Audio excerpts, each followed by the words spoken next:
Yo,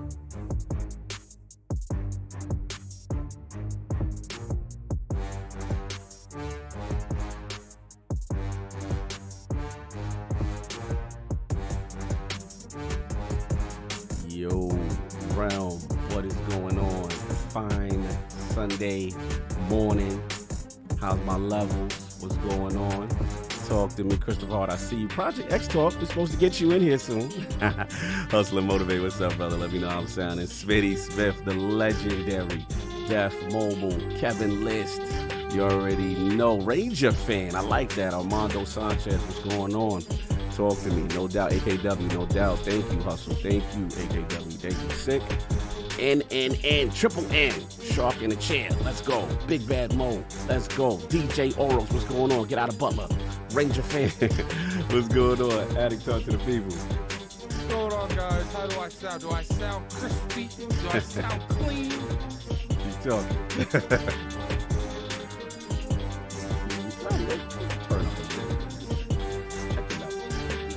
What? There you go. Do I sound fine? Yeah, you good. For me, at least. You know what I'm saying? No doubt. DJ laughing. Yo, macho. Okay, mucho chucho. I like that. Mucho chucho. Okay. Because, yeah, see, mucho chucho said Addict is a little low. Commander Rodimus, AKW, Addict a bit up all the levels. Just a little bit. I think because he real quiet, he tired. What about now? It's a little bit better. Do I sound a little bit louder now? Yeah, I think because the music we got louder. It's cool. Thomas Bilotti, what's going on? So, yeah, we're going to get the X-Talk, the Muffin Mon up in there. You know what I'm saying? And then, obviously, you know, King of the Deal's coming through. Corey Mosley, what up? You know what I'm saying? So, look, we'll get it popping. Good show. And get ready, y'all. We're going to have some fun. I'll talk to you.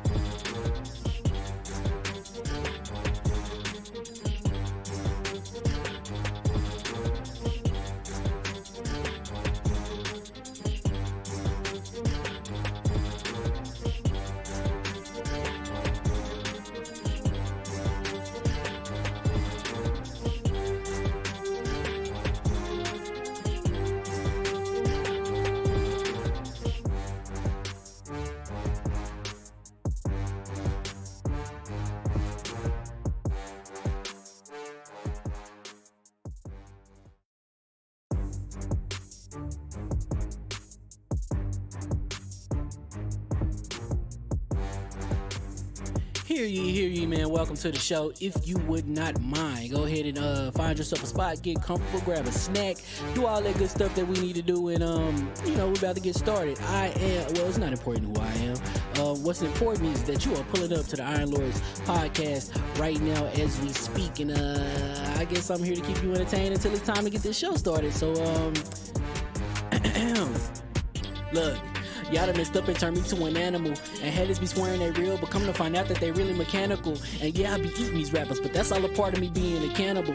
And they say I'm better than money because you can bank on me being accountable. I know a million rappers that don't want to be on a song with me. That's understandable. I kill a beat and they want to compare me to Freddie and Jason. I'd rather be Hannibal. They be like, why use a video game? Just be original. Y'all too dramatical. I know it's random, but I am addicted to flipping the sample and making it flammable. This is that yoga, fire, flame. They think it's arson up in the apartment. They call it department and I get the blame. Still I be running, collecting them rings. You just a target when I'm in the range. I was the hardest to start regardless back when you was messaging people on AIM. Check my vocals. All on Twitter, but I'm anti-social. Love my city, but I'm still bi-coastal. I got... Nah, let's switch that up. What is you doing? What I want to do. Don't stop. Nah, that was dope. I'm just Keep that going. Keep that going. Nah, go ahead. Look, I guess you could say that I'm very spoiled. For them to be your dogs, they ain't very loyal. But I ain't gonna hold you, I ain't here to boil you. You ain't gotta say it, I'm embarrassed for you. Always been a nerd, never been a loser. Making Voltron with a gang of cougars. And I'm going places, better tell a Uber. Cause it's pretty hard to sleep on Freddy Krueger. Let's do that again. Hear ye, man. Welcome to the show. If you would not mind, go ahead and find yourself a spot, get comfortable, grab a snack, do all that good stuff that we need to do, and we're about to get started. It's not important who I am. What's important is that you are pulling up to the Iron Lords podcast right now as we speak, and I guess I'm here to keep you entertained until it's time to get this show started. So Look, y'all done messed up and turned me to an animal. And haters be swearing they real, but come to find out that they really mechanical. And yeah, I be eating these rappers, but that's all a part of me being a cannibal. And they say I'm better than money because you can bank on me being accountable. I know a million rappers that don't want to be on a song with me, that's understandable. I kill a beat and they want to compare me to Freddie and Jason. I'd rather be Hannibal. They be like, why use a video game? Just be original, y'all too dramatical. I know it's random, but I am addicted to flipping the sample and making it flammable. This is that yoga, fire, flame. They think it's arson up in the apartment. They call it department and I get the blame. Still I be running, collecting them rings. You just a target when I'm in the range. I was the hardest to start regardless back when you was messaging people on AIM. Check my vocals, all on Twitter, but I'm anti-social. Love my city, but I'm still bi-coastal. I got. Nah, let's switch that up. What is you doing? What I wanna do Don't here. stop. Nah, that was dope. I'm Keep just that super going. nervous. Keep that going. Nah, go ahead. Look, I guess you could say that I'm very spoiled. For them to be your dog, they ain't very loyal. But I ain't gonna hold you, I ain't here to boil you. You ain't gotta say it, I'm embarrassed for you. Always been a nerd, never been a loser. Making Voltron with a gang of cougars. And I'm going places, better tell a Uber. Cause it's pretty hard to sleep on Freddy Krueger. That's... Whew. Let's do that again.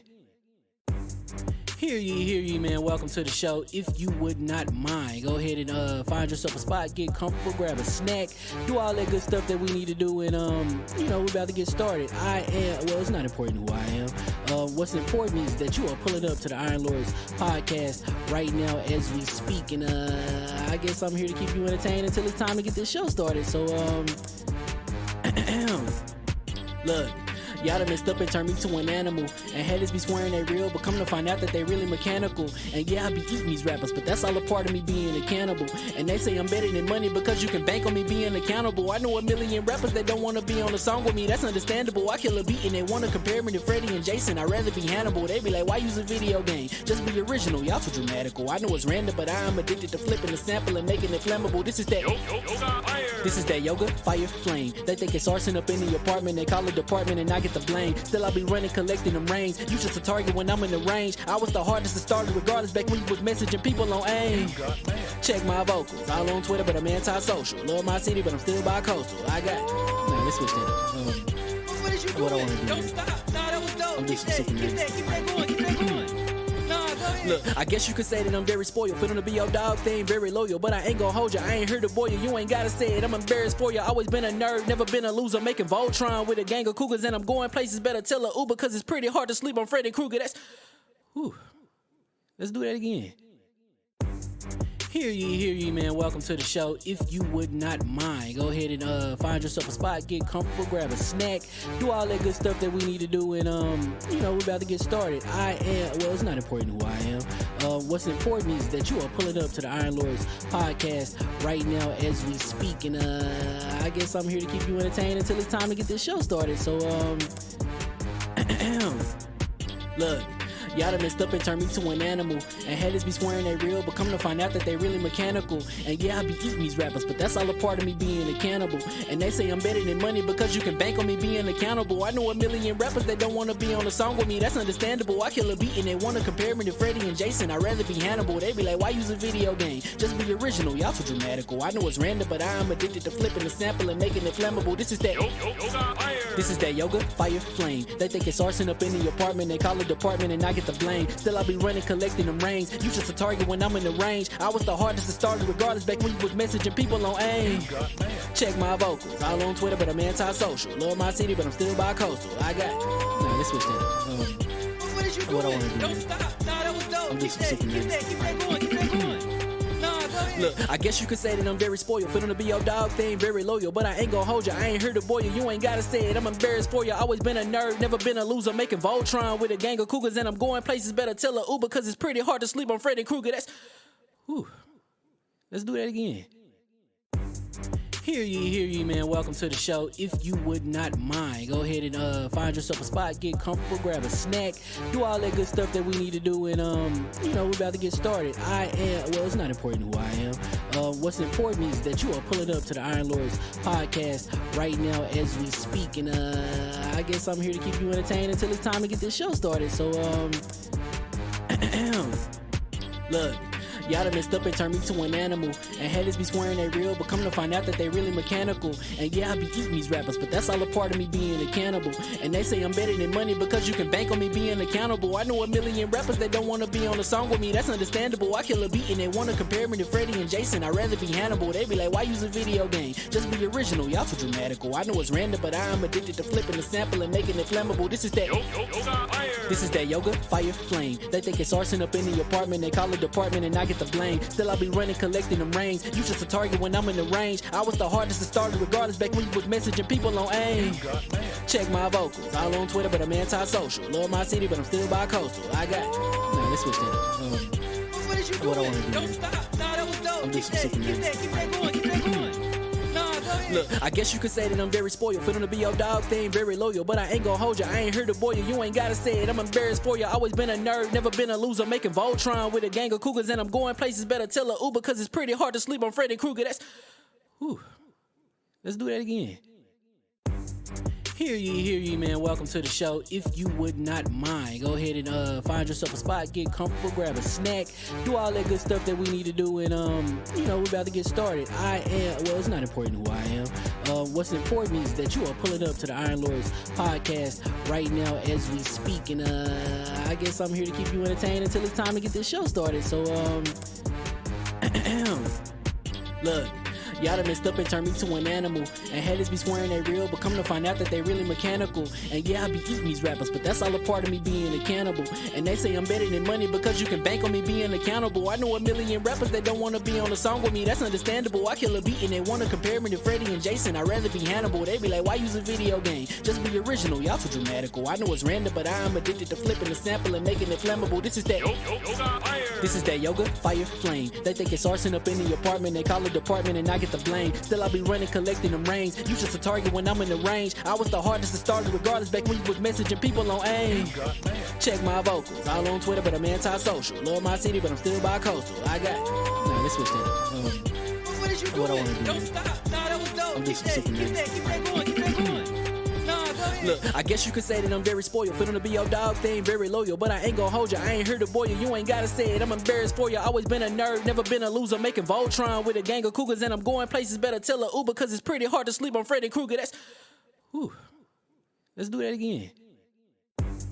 Hear ye, man. Welcome to the show. If you would not mind, go ahead and find yourself a spot, get comfortable, grab a snack, do all that good stuff that we need to do, and we're about to get started. It's not important who I am. What's important is that you are pulling up to the Iron Lords podcast right now as we speak, and I guess I'm here to keep you entertained until it's time to get this show started. So look. Y'all done messed up and turned me to an animal. And haters be swearing they real, but come to find out that they really mechanical. And yeah, I be eating these rappers, but that's all a part of me being a cannibal. And they say I'm better than money because you can bank on me being accountable. I know a million rappers that don't wanna be on a song with me, that's understandable. I kill a beat and they wanna compare me to Freddie and Jason. I'd rather be Hannibal. They be like, why use a video game? Just be original, y'all too dramatical. I know it's random, but I am addicted to flipping the sample and making it flammable. This is that yoga, fire, flame. They think it's arson up in the apartment. They call it department and I get the blame. Still I be running, collecting them rings. You just a target when I'm in the range. I was the hardest to start regardless back when you was messaging people on AIM. Check my vocals, all on Twitter, but I'm anti-social. Love my city, but I'm still bi-coastal. I got. Nah, let's switch that up. What is you What I doing? wanna do, Don't man. stop. Nah, that was dope. I'm just Keep sipping that going. Keep that going. Nah, go ahead. Look, I guess you could say that I'm very spoiled. For them to be your dogs, they ain't very loyal. But I ain't gon' hold you, I ain't here to boil you. You ain't gotta say it, I'm embarrassed for you. Always been a nerd, never been a loser. Making Voltron with a gang of cougars. And I'm going places, better tell a Uber. Cause it's pretty hard to sleep on Freddy Krueger. That's... Whew. Let's do that again. Hear ye, man. Welcome to the show. If you would not mind, go ahead and find yourself a spot, get comfortable, grab a snack, do all that good stuff that we need to do, and we're about to get started. It's not important who I am. What's important is that you are pulling up to the Iron Lords podcast right now as we speak, and I guess I'm here to keep you entertained until it's time to get this show started. So look. Y'all done messed up and turned me to an animal. And haters be swearing they real, but come to find out that they really mechanical. And yeah, I be eating these rappers, but that's all a part of me being a cannibal. And they say I'm better than money because you can bank on me being accountable. I know a million rappers that don't want to be on a song with me, that's understandable. I kill a beat and they want to compare me to Freddie and Jason. I'd rather be Hannibal. They be like, why use a video game? Just be original, y'all too dramatical. I know it's random, but I am addicted to flipping the sample and making it flammable. This is that yoga, fire, flame. They think it's arson up in the apartment. They call it department and I get the blame. Still I be running, collecting them rings. You just a target when I'm in the range. I was the hardest to start regardless back when you was messaging people on AIM. Check my vocals. All on Twitter, but I'm anti-social. Love my city, but I'm still bi-coastal. I got... Nah, let's switch that up. What is you doing? What I wanna do, Don't man. stop. Nah, that was dope. I'm Keep just that, super keep that, nasty. keep that going, keep that going. Nah, go ahead. Look, I guess you could say that I'm very spoiled. For them to be your dogs, they ain't very loyal. But I ain't gonna hold you, I ain't here to boil you. You ain't gotta say it, I'm embarrassed for you. Always been a nerd, never been a loser. Making Voltron with a gang of cougars. And I'm going places, better tell a Uber. Cause it's pretty hard to sleep on Freddy Krueger. That's... Whew. Let's do that again. Hear ye, man. Welcome to the show. If you would not mind, go ahead and find yourself a spot, get comfortable, grab a snack, do all that good stuff that we need to do, and we're about to get started. It's not important who I am. What's important is that you are pulling up to the Iron Lords podcast right now as we speak, and I guess I'm here to keep you entertained until it's time to get this show started. So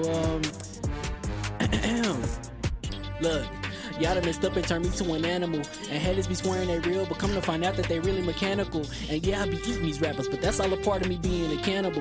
And they say I'm better than money because you can bank on me being accountable. I know a million rappers that don't want to be on a song with me, that's understandable. I kill a beat and they want to compare me to Freddie and Jason. I'd rather be Hannibal. They be like, why use a video game? Just be original, y'all too dramatical. I know it's random, but I am addicted to flipping the sample and making it flammable. This is that yoga, fire, flame. They think it's arson up in the apartment. They call it department and I get the blame. Still I be running, collecting them rings. You just a target when I'm in the range. I was the hardest to start regardless back when you was messaging people on AIM. Check my vocals. All on Twitter, but I'm anti-social. Love my city, but I'm still bi-coastal. I got... Nah, let's switch that up. What is you doing? What I wanna do, Don't man. stop. Nah, that was dope. I'm Keep just that, super keep nasty. that going, keep that going. Nah, go ahead. Look, I guess you could say that I'm very spoiled. For them to be your dogs, they ain't very loyal. But I ain't gonna hold you, I ain't here to boil you. You ain't gotta say it, I'm embarrassed for you. Always been a nerd, never been a loser. Making Voltron with a gang of cougars. And I'm going places, better tell a Uber. Cause it's pretty hard to sleep on Freddy Krueger. That's... Whew.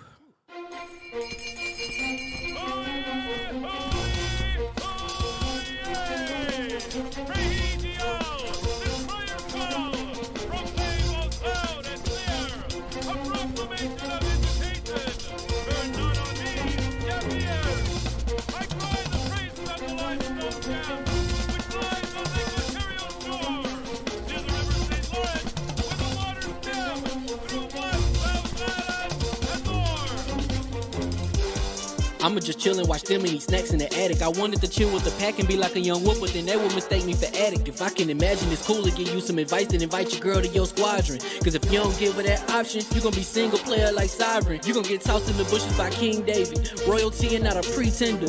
Detrimental to an elemental, what's an avatar to a knee bender? I gotta be me though. I know it's my destiny, word to Cognito. Who cares if you fly, if you still a mosquito? You swear you ain't stuntin', but really be Steve-O. You like to collect stuff and that's cool, but I got bad news. Even if you really was that dude, King David still be the king of the statues. Since a juvenile, I've been cursed with a curse to be musical. And if you hate it, we'll meet in the crucible. Other than that, then it's cool and it's beautiful. We let you know that your dreams are pursuable. Whatever you wanna do, then it's doable. If you got work on a Sunday, it's suitable. Cause you can listen to this in your cubicle on the Lord's Day. Woo. If you got work on a Sunday, it's suitable. Cause you can listen to this in your cubicle on the Lord's Day.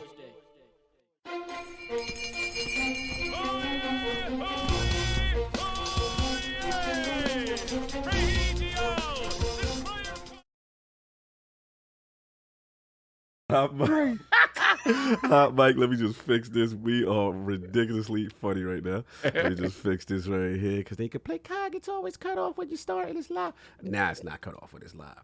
And we are live. Welcome to the Iron Lords Podcast, LLC, and also live on lordsofgaming.net, episode number 233. And it's another glorious Sunday. We're back in front of the round table on the Lord's Day.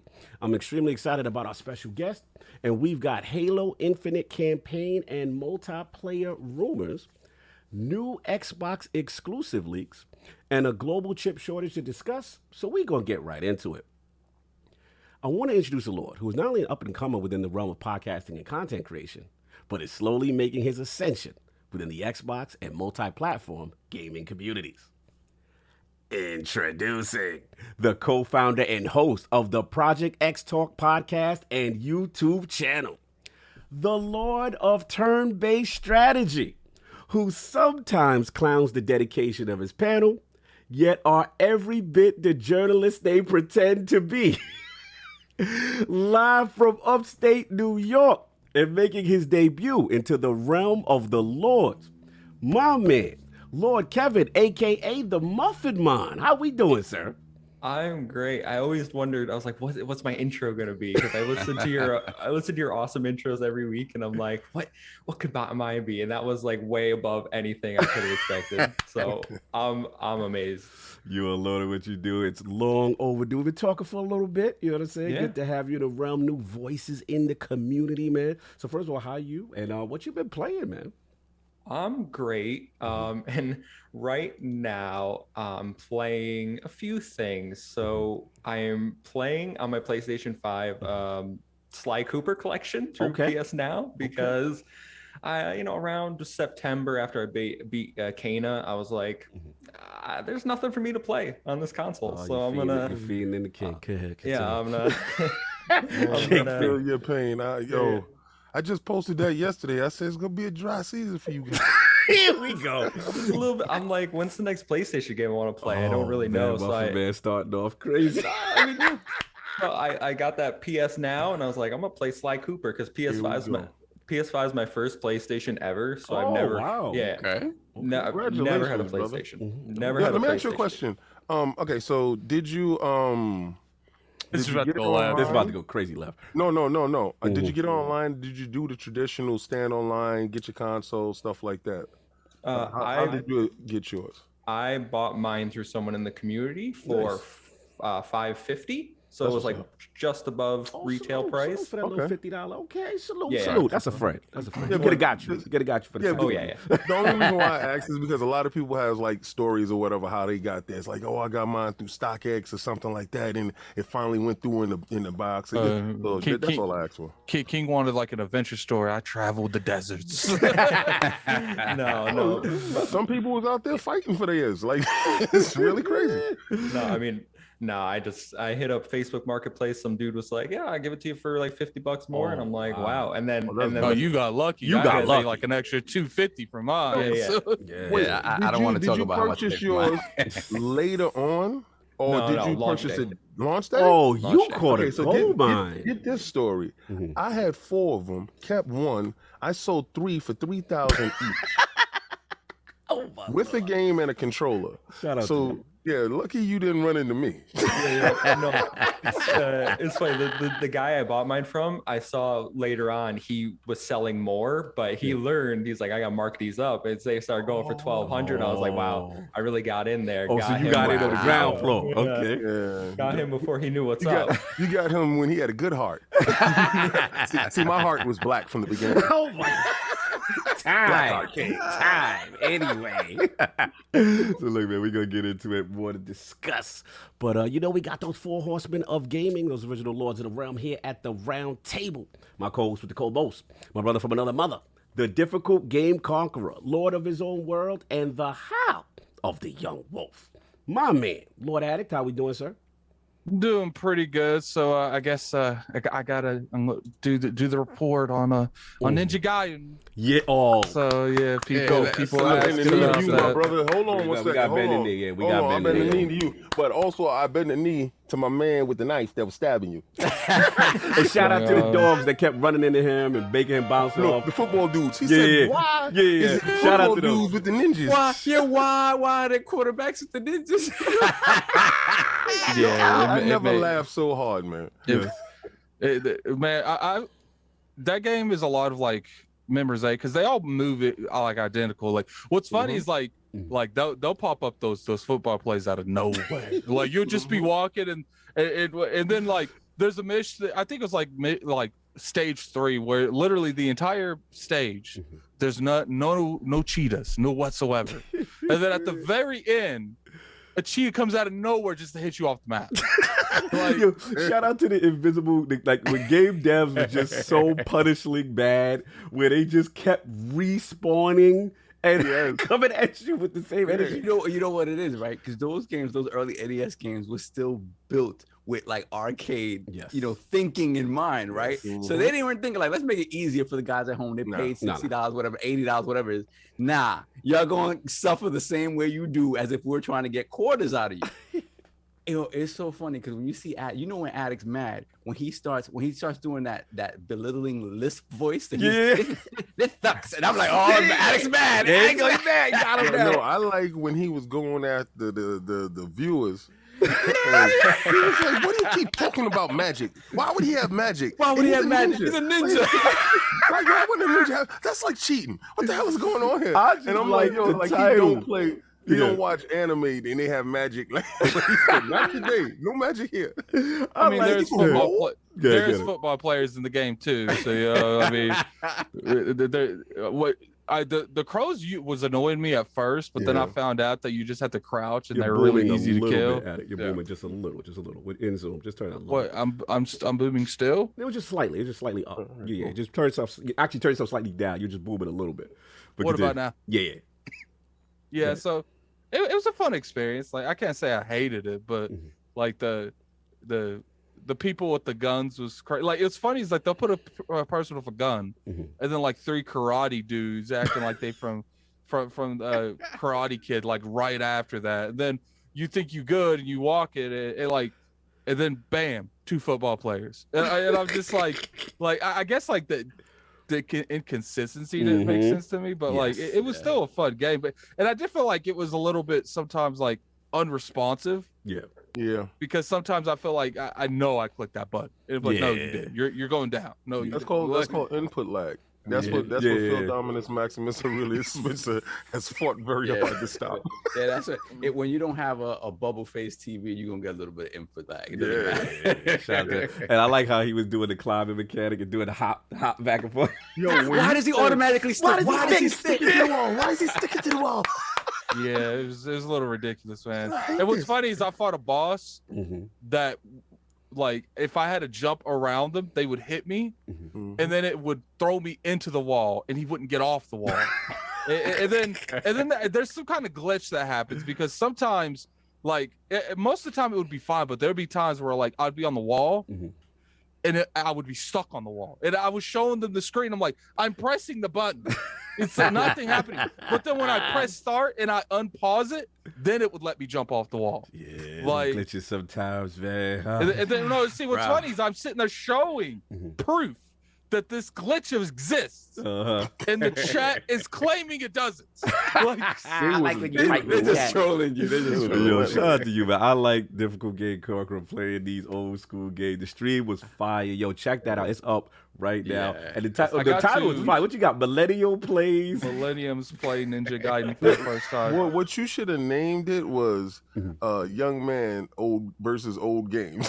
You see, I was like going Millennial, more I was going more for like an algorithm thing. Like people, they'll put in, the people love throwing out millenniums, Gen Z and stuff. They're going to be typing that into the chat more than anything else. So I was like, well, you know what? Let me name it Millennium. No, you doing your thing with the algorithm. This week is Shinobi. Whoa! So, when I get that, when I'm tuning, I'm shotgun on the side, hating. Where you at with that one? Where's that? It's Friday at 5 p.m. So I gotta play that. I think that's on the Xbox. Yeah, that's on Xbox 360. Let's go. So I'm gonna play that this Friday. It was a fun experience. Like I really had no issue with it. No doubt. But I doubt I'll jump back on to Ninja Gaiden. Of course. No, you did your thing. You did your thing. I don't think I'm about that too much. Like, but I do like the boss fights in that game. I really enjoy those boss fights. That one boss you thought was gonna take a long time. He's like, oh, I'm probably gonna die. And you beat him. I was like, my man did that. Oh, are you talking about the one that jumped left to right? Yeah, you did that one take hold on him. That was the only boss I didn't like, is because it was just like there was nothing. Oh, jump left, jump right, jump left, jump right, jump left. Like, and then it's like every other one you shoot bullets at me, and then it took me a minute to find out you can actually hit the bullets. Well, I guess Oh yeah, we're that was a cutting big deal. bullets in half in here, man. But it was. But one thing I will give that game is that music's on point. Yo, Like, music. I was listening. I was like, yo, music's rocking. Yo, when he Still yelled rocking out, he turned into Oprah. What? And he was like, "You get a shuriken, you get a shuriken, you get a shuriken." That's because I didn't know. Like, I found out later because people was like, "You don't have enough ninjutsu," and I'm like, "What do you mean ninjutsu?" Like, but they were talking about like that number because you have to use like 5 for the shuriken and like 8 or 10 for the fire. Right, stuff. to use the ability. First off, whoever put that fire ability in that game was trolling because that thing is utterly useless. Every time I would use that, it wouldn't like. It's mainly I know what it is. It's meant for ad control, but it's just like towards like the platforming stuff. I learned it was just easier just to avoid them entirely, than it was to killing the majority of them. Some are clearly better than others. But no doubt, we got to move on. I know you got a little Elder Ring real quick. I know real quick.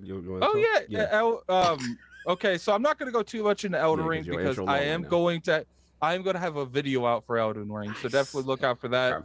I'll probably do it today and I'll schedule it for tomorrow. But I played about 10 hours of that game and I'll give you guys it'll be on the ILP channel. This channel you're watching on it, probably tomorrow about 10 a.m. No doubt. Shout out to KSI. He said, Lord Youngblood out here owning these classics. Salute to you, Lord Addict. Salute. Yeah, I got to chapter 5. No doubt. Yeah, he's almost done. No doubt. Yeah. And of course, we have our most technical gaming lord, the solo gamer who lives for the single player selfish experience. And also the Sostradamus, the Lord of Clarity and Lord Patron of the Iron Bank. My man, Lord Sovereign, how we doing, sir? I'm doing good. I've been doing very, very well. Good. Until I threw on the GTA trilogy, and then my heart sank a little bit. Oh, I heard about that. But then I went back to Forza Horizon as well. Everything. No doubt. So Horizon, absolutely. Chef's kiss. Everything. Just the fact, one little thing that they did from 4 to 5 that makes all the difference is that pretty much everything is destructible in 5. Whereas there were more walls and there were more things that you ran into in 4, like foliage, stuff like that. Now pretty much everything, only like if you see a humongous tree stump, probably that would stop you. But apart from that, you can break everything. So now that freedom you get, like, I'm not gonna take the road, I'm just gonna take this field and run over all these flowers or whatever. The freedom is that much greater than in 4, and it's, for whatever reason, it makes all the difference. Because honestly, the racing is great. The racing is fantastic, but it's probably the least fun part about that game, because the most fun is just going around the world and finding the stuff, the jumps and whatever. Stuff, yeah. But that game, and then GTA, man, like GTA. What's going on? I heard the streets are talking.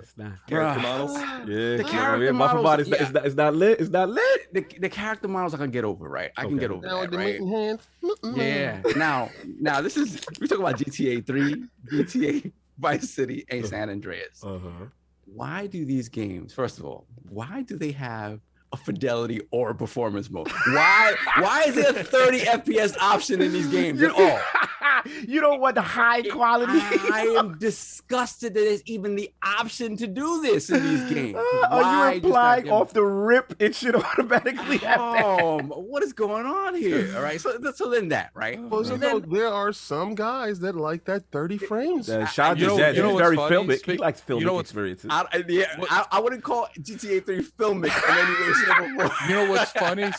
Speaking of that, like, mentality of that, like, default settings, I remember when I was playing Deathloop, they put the default setting to have the chick talk through the controller. Right. So I'm sitting there, missed like multiple of the dialogue because I didn't realize I had a headset on. Oh, wow. I didn't realize it was talking out of the controller. And then I'm sitting there and I'm hearing her talk like really faintly. And then I was like, why do you make that the default setting? Like, that's weird. Continue. So they didn't want to use that controller. Yeah, so I've only played GTA 3 and some of Vice City. I haven't even thrown on San Andreas yet. But another thing that's an issue is just the lighting and the color setup. Like, the colors are washed out. The blacks are crushed off the rip. So it's almost like I didn't check if it actually applies HDR. If it does apply HDR, if there's any way to turn it off, just turn it off and use SDR. Okay. You know when you load into a game, right, and the initial screen is very bright and popping, and then it gets dim when they apply the HDR. Yes. It's because the HDR is kind of messed up. So if you could go back to just regular sort of color and forget about HDR, it'll probably pop it's possibly better. HDR bad at HDR implementation. Yeah, okay. It seems like that's what it is. Because I have shout out to Kaibatsu because I had to really drop contrast all the way and then bring up brightness to even get it close to looking decent. Shout out to Gameonomics. He said turn off bloom. It solved his problem. Yeah, and then bloom. I wanted to leave it in there, but that was another thing I had to turn off. I was like, nah, it's gotta go. So we're talking about the GTA stuff, right? Yeah. That is one of the biggest. I want your monies. I'm gonna do the least amount possible I've seen in a while. That's the thing. They didn't do it, right? So there you go, right there. What was the name of the team that did it? Because I almost passed out. The Grove Street something. Yeah, Grove Street Edition. That sounds like a gang in the Warriors. We got the Westchester Rangers over with the Grove Street. Isn't the original the original like place where San Andreas CJ lived in San Andreas called Grove Street. Street. So they took that name, right? But it's the team that did the mobile ports. And the mobile ports, there was a lot of issues. It looked great on your phone, right? Probably fantastic, but that's about it. So this in the content's there. It's still fun. Obviously, the stuff hasn't super aged super well. It's there. It's still fun, but it's not what it could be, and it's certainly not a definitive edition. No. So before we get over to let's get these super chats because they flying in. I don't want to get too behind. And real quick, big let's shout just out. do King real quick, and then we'll do it before. Let's do it because there's a bunch coming in. There's a bunch. So real quick, big shout out to Mr. Real Nonstop Talent. Shout out my man from PR. King has already had an interview with him. Mine is up right now. About to put it in that chat. Check out Mr. Real Nonstop Talent on YouTube. I had an interview with him last week. King also probably 2 weeks prior to that had an interview with him. So it's all on his channel. Check it out. Really cool dude from Caguas, Puerto Rico. Fantastic. So it was a good conversation. Funny stuff. No doubt. Real quick, shout out to 108 Dragon TV. He said never just a year TV to the game.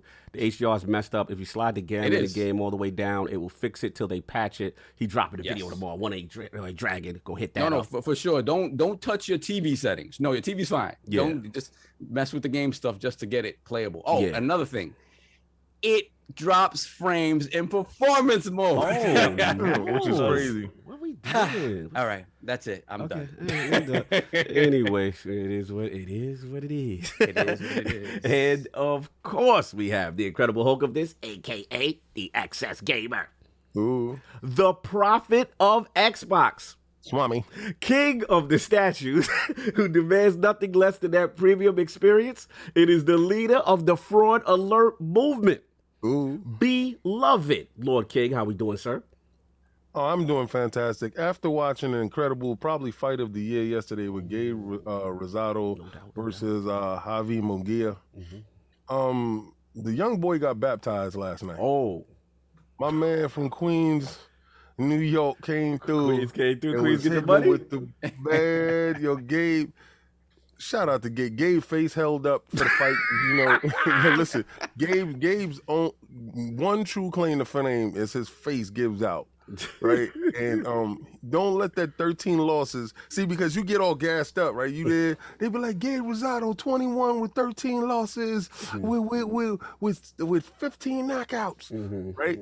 You're not looking at the 15 knockouts. You're not looking at 21, those wins and those knockout ratios kind of crazy. Yeah.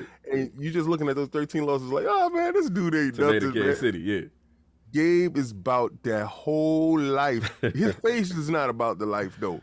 But his face stood up the whole 12 rounds. He baptized Javi so bad in this fight. Javi figured it out. Like, oh, he's not a joke. Everybody got to be taken serious. The young boy earned his stripes last night, and it was such a great fight. And I tweeted it out because me and wifey in it turning up. I have other videos that I couldn't put because I'm cursing absolutely ridiculously. I found the only video that I could post that was no curses. But monetization, respecting that. Oh, of course. I'm not about that. Willy nilly cursing for no reason. No. All right, What you so been playing, sir? Grand Theft Auto San Andreas. Oh, you did it. Okay. And my boy came Remember back. Game Pass? CJ. Game Pass. Oh, that's right. Yeah, of course. Of Game course, Pass yeah, is lit. We out here. Why would I not think that? Yes, exactly. It's Game Pass. I said, Game Pass, you are delivering such fine, delectable. Thank you. I do appreciate that. Please pass me more caviar, sir. Well, this, unfortunately, was not caviar. Right, so this was more like This is tuna. calamari. This was more like tuna in a can. Oh no! That bumblebee tuna. Yo, remember that? Not even albacore. It wasn't even albacore. It was in oil. It wasn't in water. It was in fresh water. No. Burgers.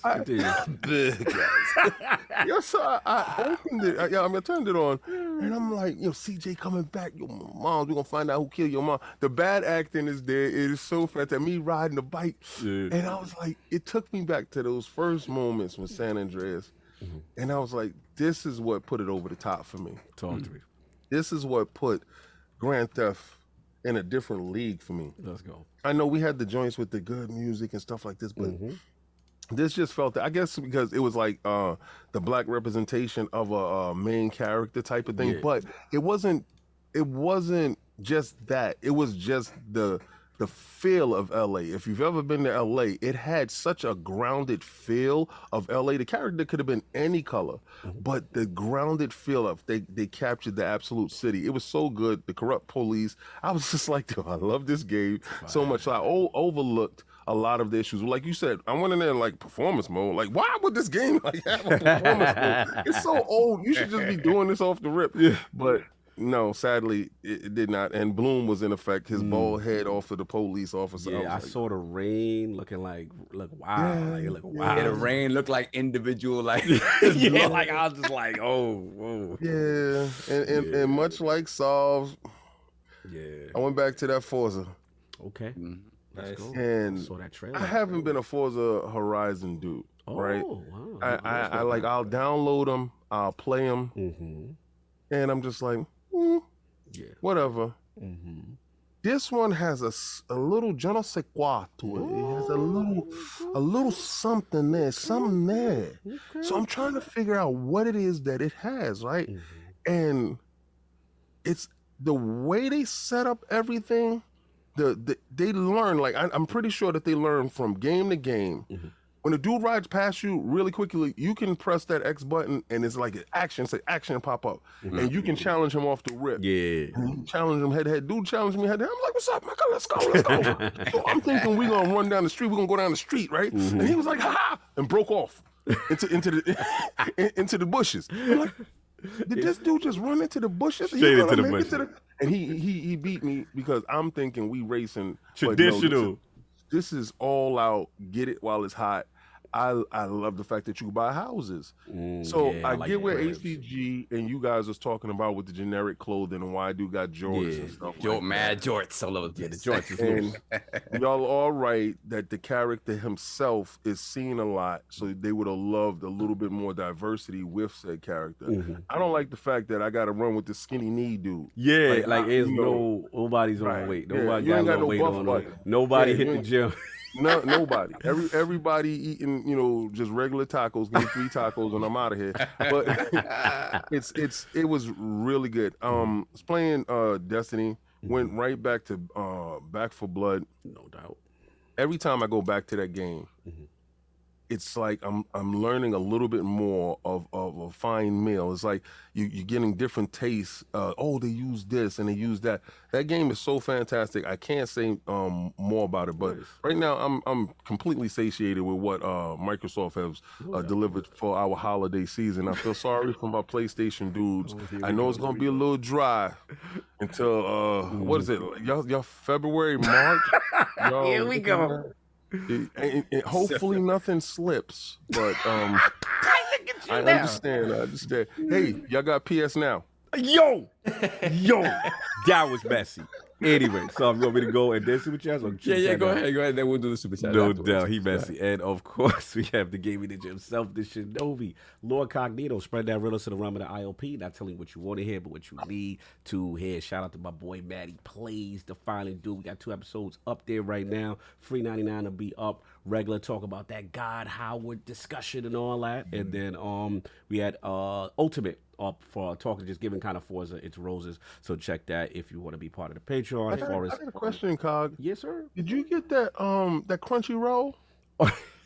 Isn't it part of Ultimate? I believe, isn't that? Yeah. Okay. Yo. So wait, you just straight up get it with Ultimate, or you have to pay additionally for whatever? No. You have a free trial. Okay. A Crunchyroll. I can't.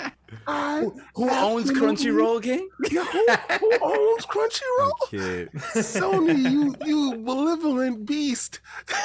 Thank you. I can't with you. Yo, I never knew I needed something for 75 days more than I got this.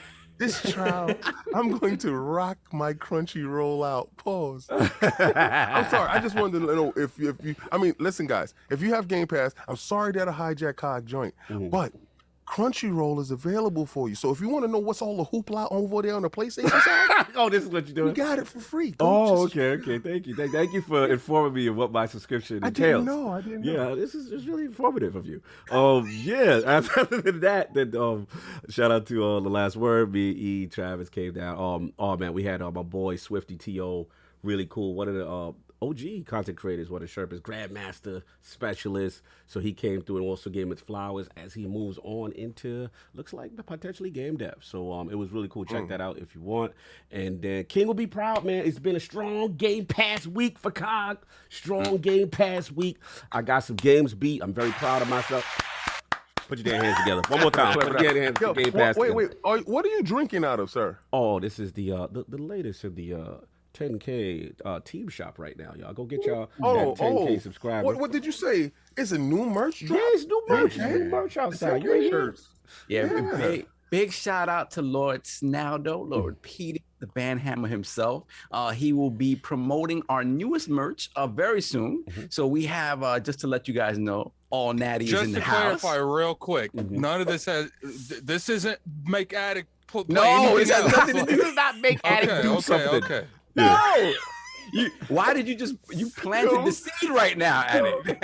No, He said, I want y'all to make sure. I know, he's hilarious. So, yeah, we got a lot of that new merch right now. You know what I'm saying? We got All Natty in the building. We got Phil Dominus, Maximus, Aurelia Spencer in the building. The new Phil Dominus. The new drink. Because we got Dominus Max. This is Mac Dominus Max is Aurelius. The chalice up in the air. Yeah, with the chalice. You got to go to the store right now. Check that out. Then we have Lil Man in the building, rocking out, doing his thing, showing his brother. Man is out there. And on top of that, we have a very special limited edition 10K line, 10K shirts, 10,000 subscribers. That is you guys. You guys made that happen. All you guys. So that is the newest stuff.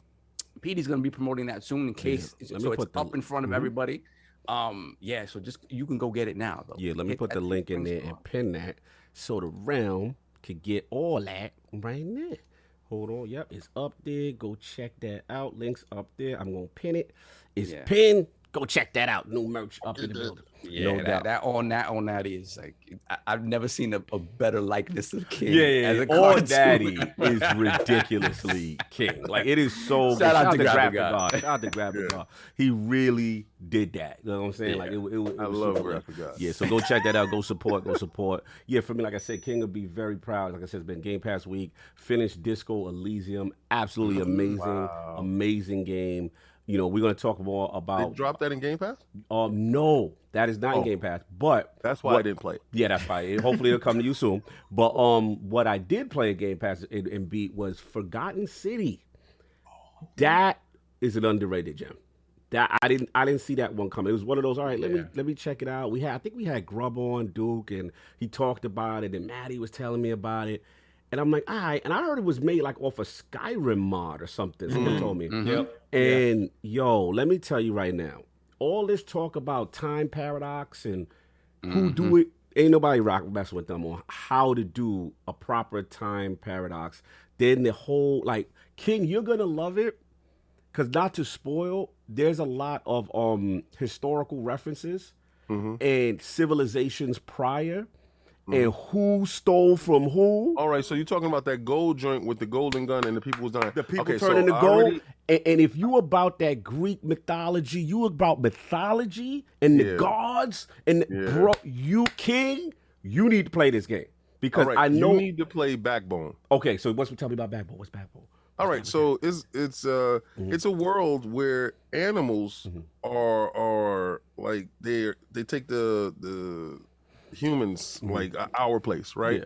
So this guy's a detective, but he's really not a real good detective. Yeah. So since you was playing Disco Elysium, Disco's kind of like bad detective too. We'll go through this, but there's a lot of text. It's not audio. Yeah, because Disco, the thing I like about Disco is a lot of audio. But just to finish, like Forgotten City, the best use of the time parallax. Remember what 12 minutes and all I'm be trying to do? Because one thing I hate about those games is once you start figuring out and getting deeper, I hate when the loop start and then it's like you got to do every single menial task ever. Yeah. No. Once you get to a certain level of understanding, there's things in the game that you can be like, no, dude, it's going to automatically do all that busy work that you figured out on your own. So you don't got to keep focusing on it. And the narrative is so well. Like, I'm telling you right now, they really did that. It. Yeah. And it's like 4 different endings. I beat it. I got like the second ending, which was okay. It was so good, and I never do it. I was like, nah, I got to get the best, and I got to see what I got to go back. You know, they're like, yo, it's yeah, it's crazy. So salute to that. That's all I got. Let's get these super chats because we definitely wild. All right, copy that. Give me 1 second. Copy and paste this. While you doing that, I can. No, I'm ready to go. Oh, you ready? I'm ready to go. I can do it right now too. Okay. Go for it. Go ahead. All right. Let's see. Let me run back. We got the Dutch Rudder with the $5 super chat. Cog said that he's got a little man in the bedroom and he loves how it performs. Buddy. I mean, good for him. We don't shame here. But TMI, great show, guys. Wait, who got me like that? That's what I gotta give it up. I gotta Dutch Rudder. Who was Dutch Rudder? That was fire. That was a great setup. I ain't go front. I was out of control. Caught out there, Fred. That was crazy what you just did. That was crazy, boss. It's on when I see you, though. Continue. And we got the Dutch Rudder. That was fire. Once again with the sequel, $5 with that Series S Lil Ma may not be able to touch the bottom of a tuna can, but can tear the sides. Wow. What? Yo! Who is Dutch Rudder? Is he a member of the realm? Yeah, he a member of the realm. I forgot who was Dutch Rudder. He out of control. Dutch Rudder was originally. He just switched his name. They lose. This is probably for the Crystal D stuff they was on. Yeah, there you go. Then we got Tony Bryant once again. Remember for 16 months. Thank you so much, sir.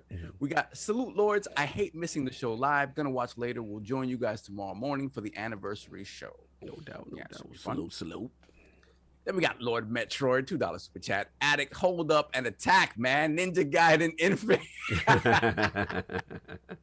I guess that was for him to use his powers. No doubt. Yeah, Addict got the hoodie on. Salute. Then we got Jigga J. Remember for 4 months. Shout out, sir. Good morning, my neighbors. No doubt, my brother. Good morning to you. Then we got Broken Control with the $5 super chat. We need a new Ninja Gaiden. Amen to that. Yes, we do. Yes, we do. We do, for sure.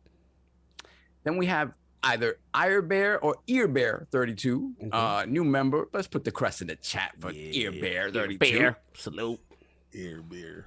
The Ear Bear stare. There we have. We have Splendiferous. Remember for 2 months. Addict act like he was trolling him the whole time. He was giving him help wins till he starts telling us how old we are, so we beat the game. You know what's funny? Someone was like spamming like capital sentences, whatever they're doing, everything was capitalized, and I thought he was trolling, and I told him to get him up out of there. and then I read it. I was like, oh, because they read it. I'm like, no, he's just helping. So I read what he said. I'm like, oh, I was like. Because you know how you guys, like, you see people spamming. Yeah, you like, yo, you think he trying to be disrespectful. Yeah, like, I'm not even reading it because I'm remember trying his name? to focus. Can we apologize to the brother? Remember his name? No, I apologize on the stream. Oh, okay, cool.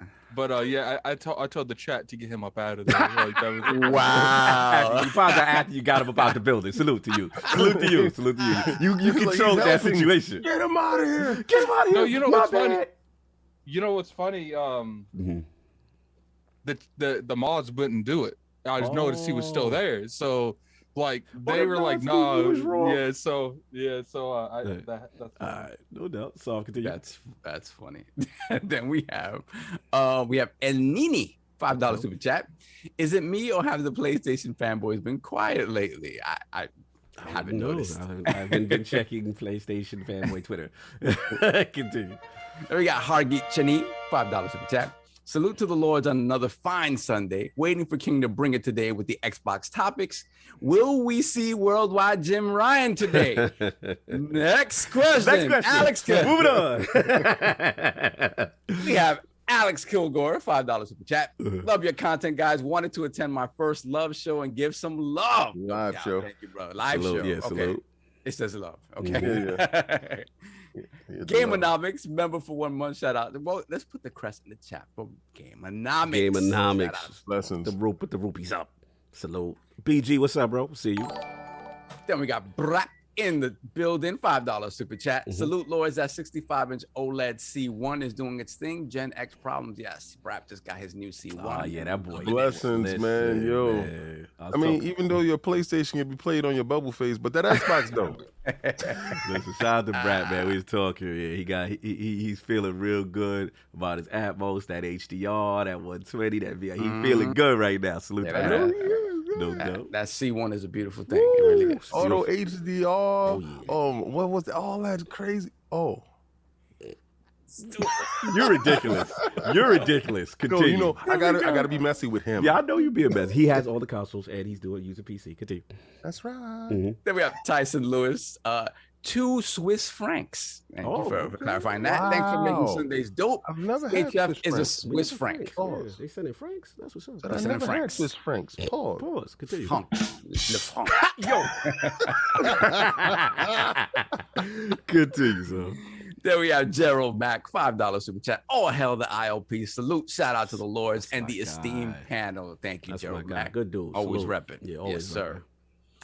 Cedric H, $5 super chat. More like a can of sardines in reference to the GTA trilogy. Yes. It's loose. It was loose. Then let's put the crest in the chat for Matthew Ritter. Okay. Thank you, sir. Yeah, New member in the round. Member. Put the crest up for the new member. Let's go. Then we got Black Conflict X. Yeah, where he at? $5 super chat. My guy. That boy's for the struggle. Put your fist up. He's for the struggle, son. I like him. You know what I'm saying? And we got good morning, Lords. Good morning to you, sir. That's what No doubt. There we go. Hold on. Let me run back a little bit. Wow, we got a couple here. Boozled. Run him up. Let it straight. We got Spartan Ghost. We got Spartan Ghost. 17, £2 super chat. Backbone is amazing. Get on it. Pause. Yeah. Okay. Get on that backbone. Pause. Yeah, get on. You do that. And shout out to Nam Omar, member for 3 months. Salute. Good dude. Hit the like button and share. Yes. We have 541 in the chat right now. Let's get the likes up. Son, Let's right. go. We got the Muffin Man in here. And it's not the Muffin Man. It's the Muffin We Mom. gonna get to that. We gonna get to that. He ain't getting loose today. Continue. I'm a dirty trigger lover. $5 Whoa. super chat. Whoa. Wow. If Halo Infinite multiplayer drops on Monday, my little man will be on Crystal D. Yo, come on, Round. Come on, Round. And you got that name, the dirty trick. Come on now. Time on him. They being too much. They today. being really too much. Continue. Then we got Brian Lane, $2 super chat. Elden Ring going to be Game of the Year 2022. Calling it now. Not for me. Possibly. No doubt. You miss me with that. Then we got Captain Chats, £5 super chat. Yeah. Hoping to be playing some Halo on Monday on my new Halo Infinite console. Oh, you got yours? Oh, that's fantastic. Salute. Yeah, You said, wait. You said Captain Chaps? Chats. It's already left. King, it's already left. Hey, man. Don't take it any that's what further I'm than it saying. need to be. Continue. Then we got Black Road at 357, $5 per chat. What up, ILP Realm? I got Vex Smith last night. Oh, Let's salute. go. Even All though right, you I'm about to outta get here. nerfed next month, though. Salute to you, though. Salute. Rock out as best you can. You about to get nerfed. Then we got a $5 super chat from Nathan Langston. Thank you, sir. Appreciate it. Say something, brother. Say something. Say something. Say something. He's Then like, we got- King is right. Then we got Stitch, $2 super chat. Oh. Cog, I had to do it. Hashtag little man. Hashtag Crystal D. Pause. Oh, Super pause. Continue. God. Then we got Moby, $5 super chat. Been listening to the Lords for months now. RDX crew talks highly of the Lords. I had to check the salute. Lords. One of the best decisions I've ever made. Oh, thank you, First of all, Moby. salute Welcome Moby. to the realm. Salute RDX. Salute Dylan and them boys. Zorka, Alfonso also on Games Talk Live. Tim Dog. You know what I'm saying? family. D-Bat. All that. Salute, man. Much love. Thank you. Yes, sir. And we Of caught course. up. All right, let me just get the merch and then we can deal what we got to deal. All right, so this was from a couple from last week. It's Phoenix Down. He got the classic pullover hoodie. He said, love the pod. Always look forward to spending Sunday with the Lords. Then David Hotright bought a pint gas. Happy Lord's Day. Let's get solved this manscaped. Pause. Okay. Facts. He Somebody was- hit us in the Yeah, DMs they about saw. that. I go Yeah. for Solve like reading that an ad for us, or that would be kind of lit. I go. For Oh, it. I already, man. Yeah. I'm ready. Yeah, he's ready. You know what I want to do? Yeah. You know what I want to do? I want to do that Sasquatch soap because I'm in love with that. Yeah, Sasquatch. So No doubt. being that I'm a big dude, not being in the shower with the Sasquatch soap, I think I can really As sell long as some we don't Sasquatch visualize soap. you doing anything, But, I'm but, cool but you know with what? that. I'm gonna have wifey washing my No, back. no, Paul, Sasquatch soap. No, that's not, Not the a good visuals we commercial. need. Not a good commercial. No. No, that's not. We're not good with that. But that's how they do though. Like, Yeah, they that's already the commercial. Don't encourage that. Anyway, moving. I'm gonna read this merch though. T Reach out Smith, to them, shout out to Anonymous. Say your name, brother. He got the Lognet hoodie that look clean. That's what's up. up. And then David Rodriguez, he said hello from Australia. Best gaming podcast hands down. Keep doing what you're doing, guys. He got the traditional ILP crest in black. Salute. There's my boy Anonymous with the Tribeland tee. He got the Knights of the Realm, all four of us. Salute in black. Then we got Phil Dominus. Put your name, brother. Now you got the Phil Dominus hoodie. Put your name up. You know what I'm saying? That joint is Oh my Oh, God. and Post on Twitter. we got Smitty Smith with the first All Daddy tee. Shout out to all the Beautiful. PlayStation fanboys. They are mad about Forza Horizon 5, the Book of X. Okay. 8 million, Smitty. 8 million. He got the Book of Live X right here, players. so that was the last one. Shout out to Smitty. But look, we got to get into the show. Everybody's bugging out in the chat. But we got a special guest who's been very, very patient. So now we got into what the Lords were playing, all the super chats, all that good stuff. We have to focus on Lord MuffinMonster, his video game system history, his journey into content creation, and of course, what led him to creating the amazing ProjectXTalk YouTube channel. So, Lord Kevin, let's start from the very beginning. What were some of the first video game systems you had, and what got you into gaming? So if I have to go all the way back, I think that, and it's something like I wouldn't know right off the top of my head without thinking, it's like my grandma is probably the main driver that got me and my brother into games. Okay. And it's not that she played games herself, it's that she was really supportive of us playing games. Salute. Salute, Grandma. So like we didn't grow up in a very wealthy household, but I had one grandma who I would go visit very often, and I'm a millennial. I'm 28. Oh, Alex talking. Yeah, so I was born 93. Obviously, the NES started come out, SNES, but those were my first gaming consoles. She had them in the house for whatever reason. Wow. Before Grandma was a down low gamer. yeah, Grandma had these in the crib. Apparently, I don't. She had them for some reason, but me and my brother, we would play Super Mario Brothers, and that was really like the only game we would play on those because one could be Luigi and one could be Mario, and we're twins, so we're like they're brothers, we're brothers. We're gonna play some Super Mario Brothers and have a good time there. And I think it wasn't until I got a question, real quick. Sure. Yeah, okay, so when when my daughters were younger, they're not twins. I would dress them the same all the time, right? Did you guys get to dress the same stuff all the time? Yes. Absolutely. When did you rebel? Because my kids rebelled about that dressing the same. So I know it was a point where y'all was just like, it's over. I don't want to look like this dude no more. When did the rebel happen?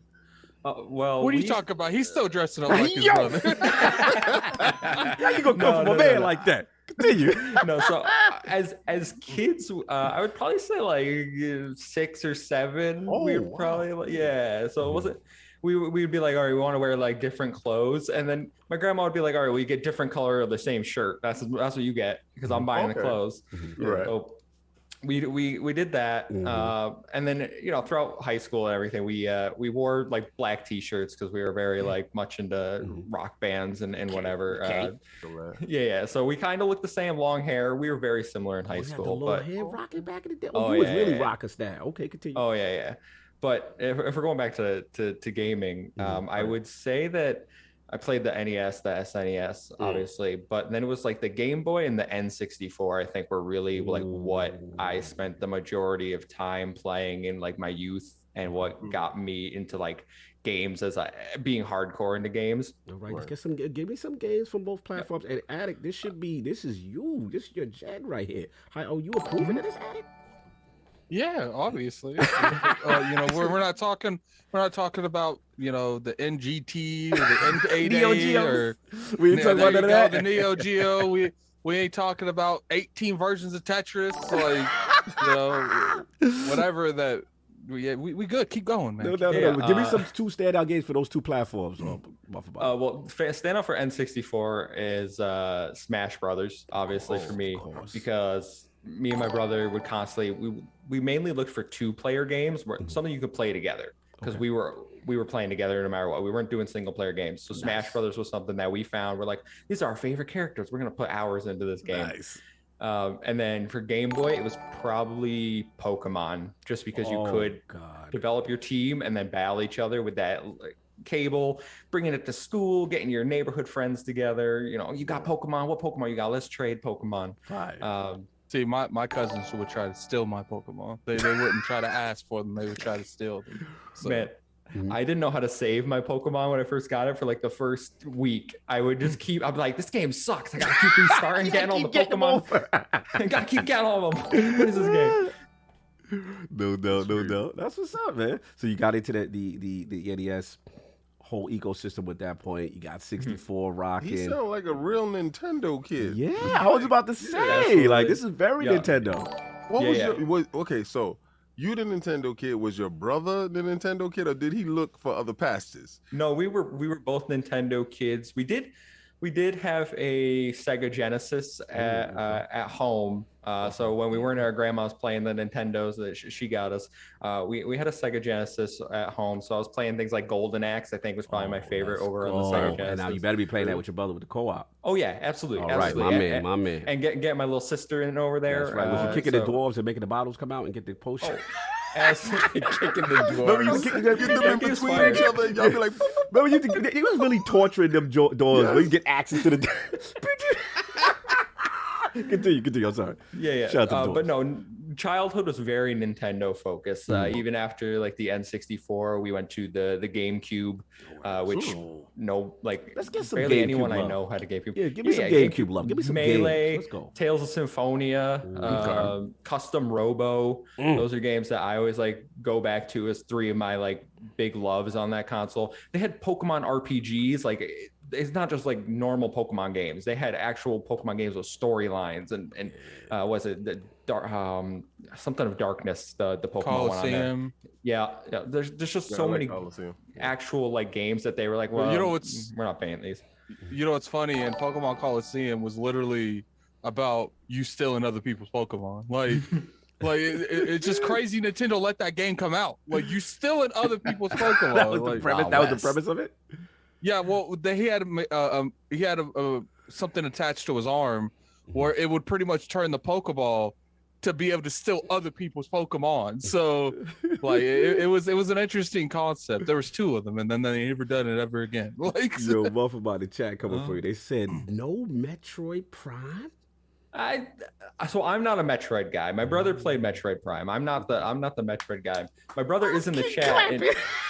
No, because you know what? I'm glad you said that, MuffinMon, because I respect you, sir. Because listening, y'all are not hearing. He's Nintendo to the core, right? He's been there from the beginning. The Genesis, if you will, that was at his house. But he was there from the beginning. And he said he not a Metroid dude. It's a lot of Metroid slander from you, sir.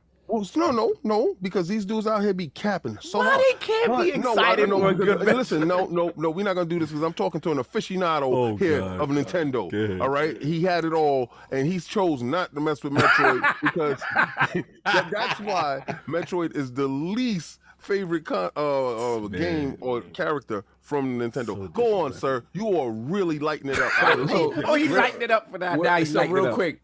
Not to roll it back to N64 for a second. No wrestling games. Wrestling. I was huge wrestling growing up. I absolutely loved watching WWE. Even throughout my teenage years, I would watch WWE play like Raw versus SmackDown. But N64 had some classic wrestling games. Okay. You certified now. We was worried. Saul was worried about you. Oh yeah. We thought you was fraud. We didn't mention no wrestling games from N64. We thought you was fraud. But now you good. What about Zelda games? Ooh, I like Ocarina of Time. Is he certified addict? He left it right there. He's like, I like Ocarina of Time. Left it right there. No, that's how you get with them Zelda games. Yeah, Ocarina of Time, and then Age of Seasons, and then Age of Seasons. The Game Boy one. You didn't play like Majora's Mask or anything on the N64? I didn't say that. I played it. I don't. Oh, do I like slander! It? Tell like him I said, it's trash. purposely omitted. Tell Addict, yo, that's trash. Tell him that. I don't like those Zelda. It's okay to tell Zelda. You think that's funny? Just wait till after I play Shinobi on Friday. That's the favorite. Continue. I just went to ballroom with his Zelda passion. Go ahead. My brother is in the chat, actually. Shout out. And he reminded me of probably the game we sunk the most time into on the GameCube, Phantasy Star Episode 1 and 2 online. Where the brother at? Let's shout him out. Where he in the chat? Mayday Bomber in Mayday the chat. Bomber. Salute Mayday Bomber, bro. Salute. Yeah. We probably played that game 1,000, 2,000 plus hours, like grinding, trying to get those drops that it's like, okay, you got a 0.0001% chance from this Rappy. Yeah. So let's go for it. Let's find that pink Rappy. That game, I love Phantasy Star. I was so excited when Xbox brought it back. Oh yeah. Salute. It had a place. You know, like, because the online play and stuff like that, and you get a chance to see new different people every time you was getting on or your friends was playing with you. I really like how they did that game. I can't get into it now because remember, it's like chambers.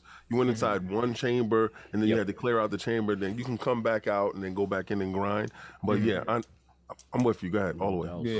Salute. So so you got, like I said, got all this tremendous history, Nintendo, stuff like that. Then you go in the GameCube. Then I love his brothers in the chat. Yeah, I like that. Shout out to the bro is supporting. I like that. I love that. Yeah. Because I always wanted a twin. Yeah. If we confirm that he's a twin. You listen, the havoc that I would have caused. Wait, Muffin, have we confirmed this? Is this a twin? Me? Yeah. I missed that. How did I miss that? Wow. That's why I asked if they dressed them the same. Got it. Twin. Completely missed that. My bad. Going into study halls for each other. My God. Yes. See, we missing a valuable this part is of huge. the fun. Thank you, kid. Did you do the classic swapping out dates thing? No. That's nasty. Think of it. Come to think of it. He ain't do nothing like that. Muffin Man got standards. He ain't doing that. Come to think of it, how do we know this is the Muffin Man? Yeah, like how do we know you not midway? Yo, I'm gonna need both of y'all to put a 1 in the chat at the same. Salute. That's put a poll up in the chat. What about with the parents though? Like, would you be able to play gaming tricks on the parents and with your twindom? No, I mean, so my grandma raised me. Okay. My parents weren't. My dad was around a little bit, but my parents weren't really in the picture. So it was kind of, we don't want to bully old grandma over there. She's got enough taking care of 3 kids. We were pretty good kids, to be honest, though. Salute, man. I love the twin. I'm sure that's your story. Talk to her. Go ask my grandma. We'll get the uncut version off air. But anyway. Grandma's lit. I don't care. She had a Nintendo. Got a poll in the chat for you guys, man. I Yo, got a poll in the chat. He said, "Is this the real Muffin Man?" Yes. Yo, these addicts a fool. Salute, man. So you got that. You got GameCube. You know what I'm saying? Yep. So then, what was the next transition? Next transition would be to the Xbox, the OG Xbox. Didn't get it at launch. It wasn't until my neighbor came over and he was like, guys, you got to check this console out. He actually, Halo 2 had already come out at that point. Okay. So he was like, we're all going to play this game. And we fell in love with Halo 2. Yeah. Like just the multiplayer maps, the crazy playground. Yeah, the dual wielding needlers was my jam. Absolutely loved Halo 2. So then we were like, Christmas coming up, Grandma, you know, you've been hooking us up. Can we get one of these Xboxes? You know, they're not new.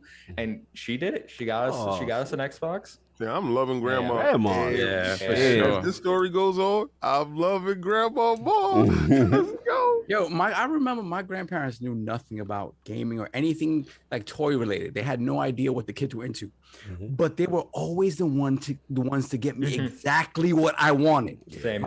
Not my parents. Like my parents would always be like, "Oh, this is a reasonable facsimile." No, the grandparents were the ones that got me all the time. Like I was like, "You don't know anything about." You know why?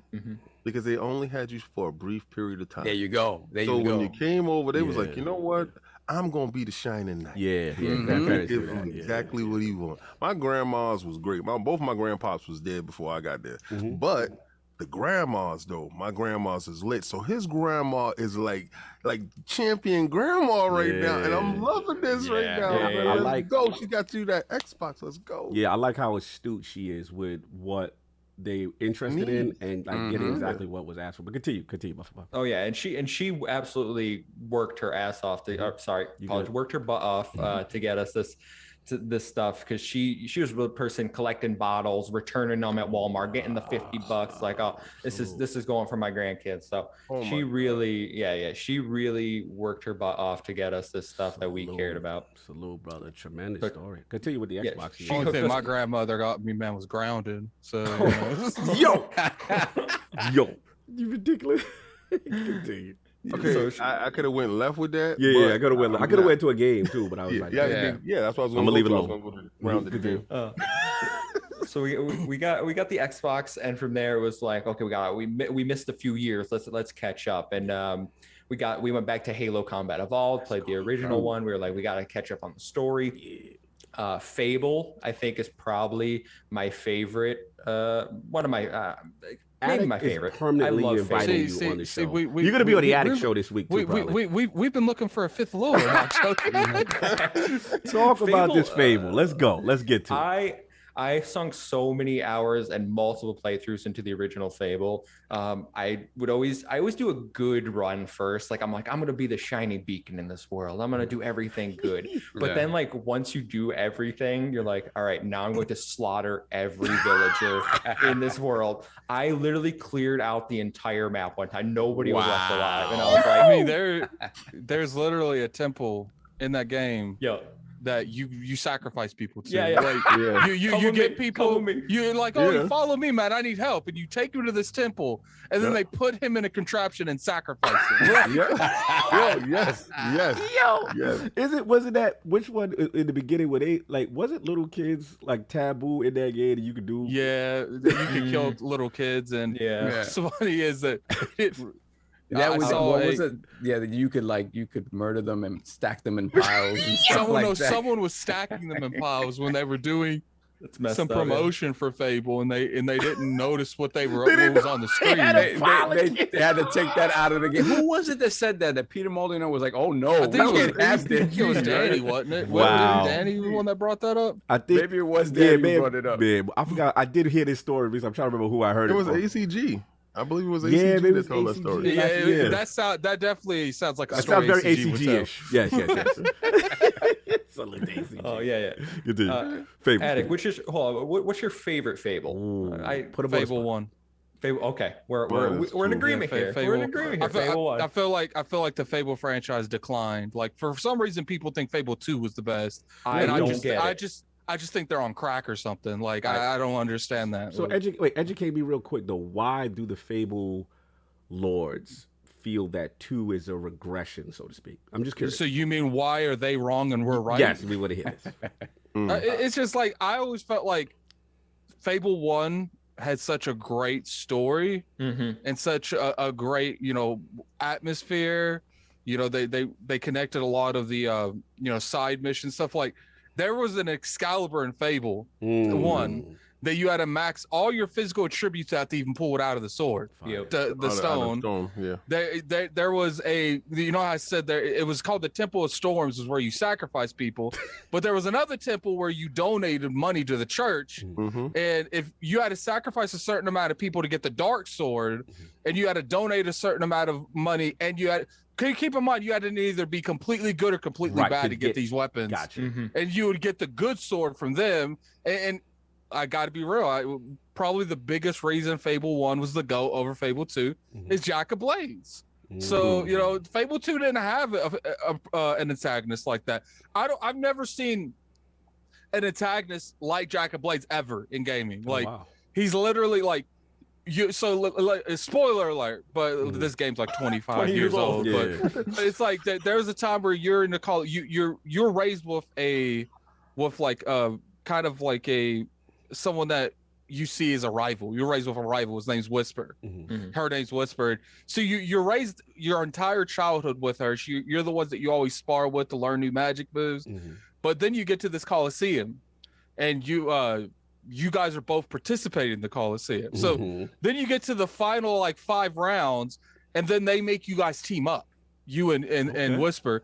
Then you get to the final round where you think it's over. Jack of Blades gets up and he's like, y'all give both of you, one of you kill each other, and I'll give the other one $20,000. So you're sitting there.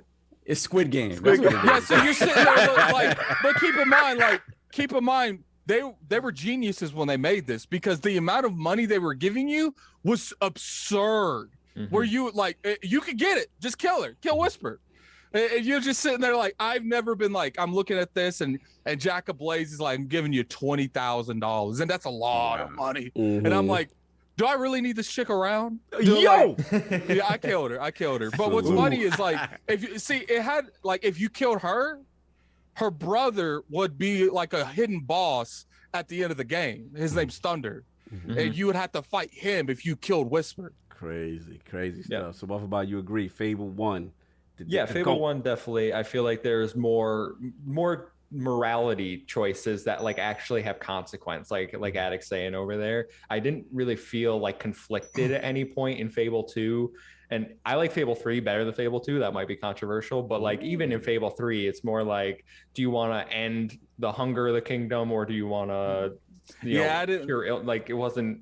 I didn't like how they did that. The like, reason why I like Fable 2 more than both of the ones that y'all talking about, because I got it, but second, it would be king. It would be the king. level of families and stuff that you can just be going out and making and fornicating. That's what you. Listen, so You like this is that what- edition, the okay, procreation. So, right there. So this is the part that they not telling you. This is why they joint was whack. All right, because you couldn't go out and spread just your be royal like, seed amongst the queens.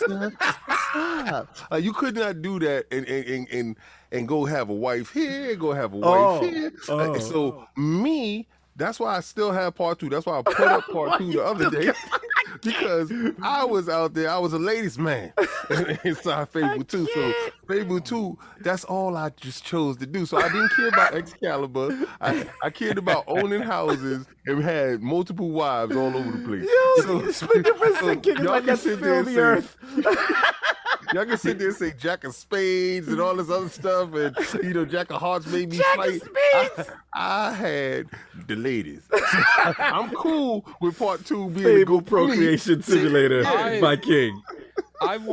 I prefer to have the next Fable be a sequel, but I don't think that's going to happen. But if it is a recreation of the original one, I don't even care if they reuse Jack of Blades. Like, that's how good this individual, because all he really is like, he's a demon. That the mask of Jack of Blades is who he is.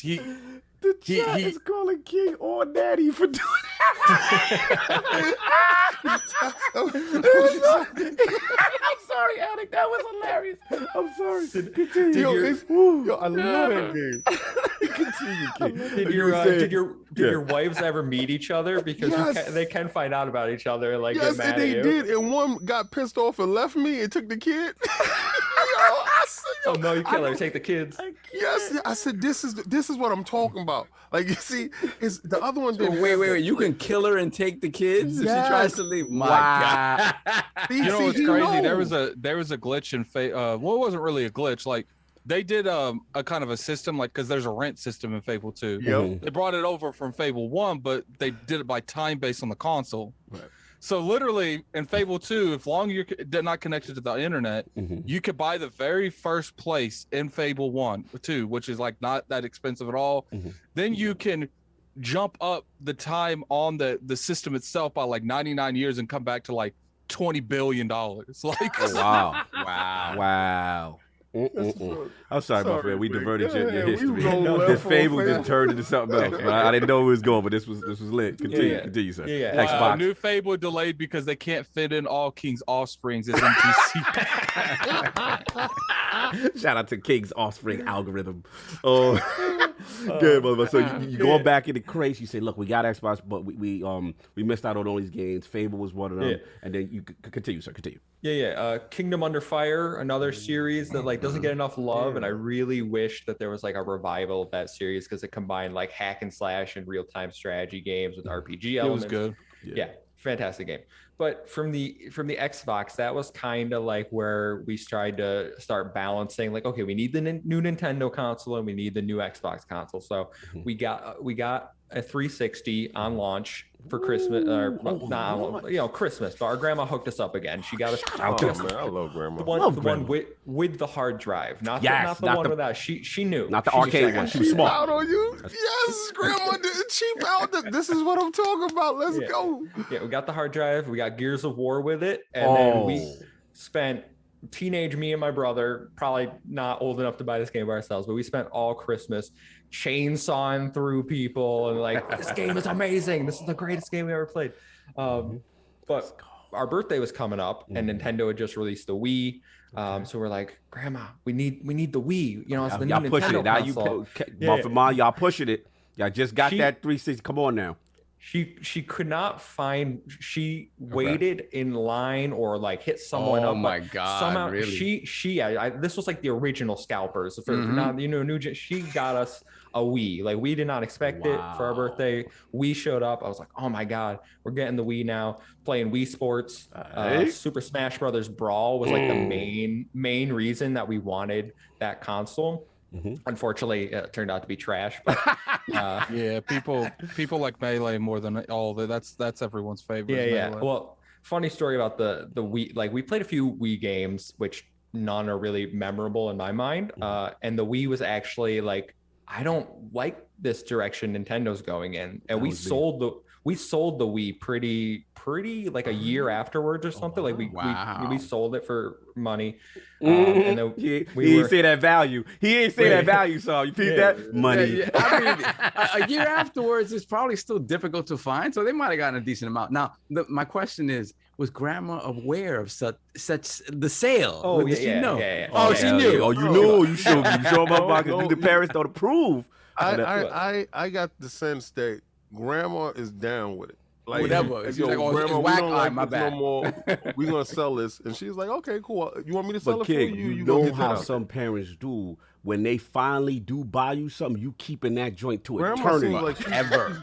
You know, I'm sorry, but like listening to his grandma, like she sounded like she was hip. She was down with this. Like, Grandma, she was in tune with them. This is Grandma crazy. seems like Grandma seems like the person you go to buy you that M-rated GTA when you ain't supposed to. Oh, yeah, absolutely. You see? Okay. You see? That's what I'm talking about. His grandma, grandma in tune. She ain't fucking with all that. Wait, She's like, y'all selling it? I heard there were prostitutes in this game. No, I don't know what you're talking about, Grandma. Time. She didn't say that. We got to stop that. We got time on all. Moving on. Yeah. So you got rid of that. So you didn't like the direction they was going. So then what you do after that? We stuck with the 360, and I absolutely love the 360. Right. That's probably one of my favorite consoles of all time. Getting things like Mass Effect on there, huge. Halo, obviously. Which, okay, let me ask you a question. Since y'all did all the slander with the Fable, which Mass Effects? Because you played all of them, right? Yeah, I played all of them, and I played the Legendary Edition. Here we go. Okay, which Mass Effects, in your opinion, is the best one? It goes 2, 1, 3. 213. All right. Okay. Salute, And Buffett. and when I replayed the Legendary Edition, it was actually way closer 1 and 2 than I Than expected. you thought, Like, yeah. No, I give one a lot of yeah. credit replaying. I know Solve. Yeah. I slander him a lot, but what but again, like it got fixed. It was fixed. Come on. I appreciate you said that. I appreciate you said that. Yeah. You guys are Truth. smoking crack, Truth, man. truth. That 3 is way better than the other 2. So it's weird that somebody like a millennial does not feel does that not 3 is the agree. best. And this is why I asked, because I really wanted to hear his opinion on that aspect of it. Because you know, like, okay, we have the Fable thing. I never had anybody that was on the show that can actually, you know, delve deep inside to say, you know, that this Fable or that Fable is better. And I have my reasons for why 2 was. But we always have people on for Mass Effect. Yeah. So I just really wanted to hear your appreciate opinion that. of it. And your opinion of it is pretty accurate when, you know, I hear about it. No, I respect. So is your Mass Effect 3 opinion solely based on kind of the ending stuff? Yeah, what or is your 3? Why is 3 not the best for you? So the ending, well, obviously isn't great, but I don't hate the end. I've never hated the ending nearly as much as anyone else. Oh, okay. I do not think it's like the worst thing ever that anybody like makes out to be. But you don't For have it me- as the best. No. For me, 3, I feel like they kind of dumbed down the systems. I really don't like the way they do like side quest objectives in 3 compared to 2.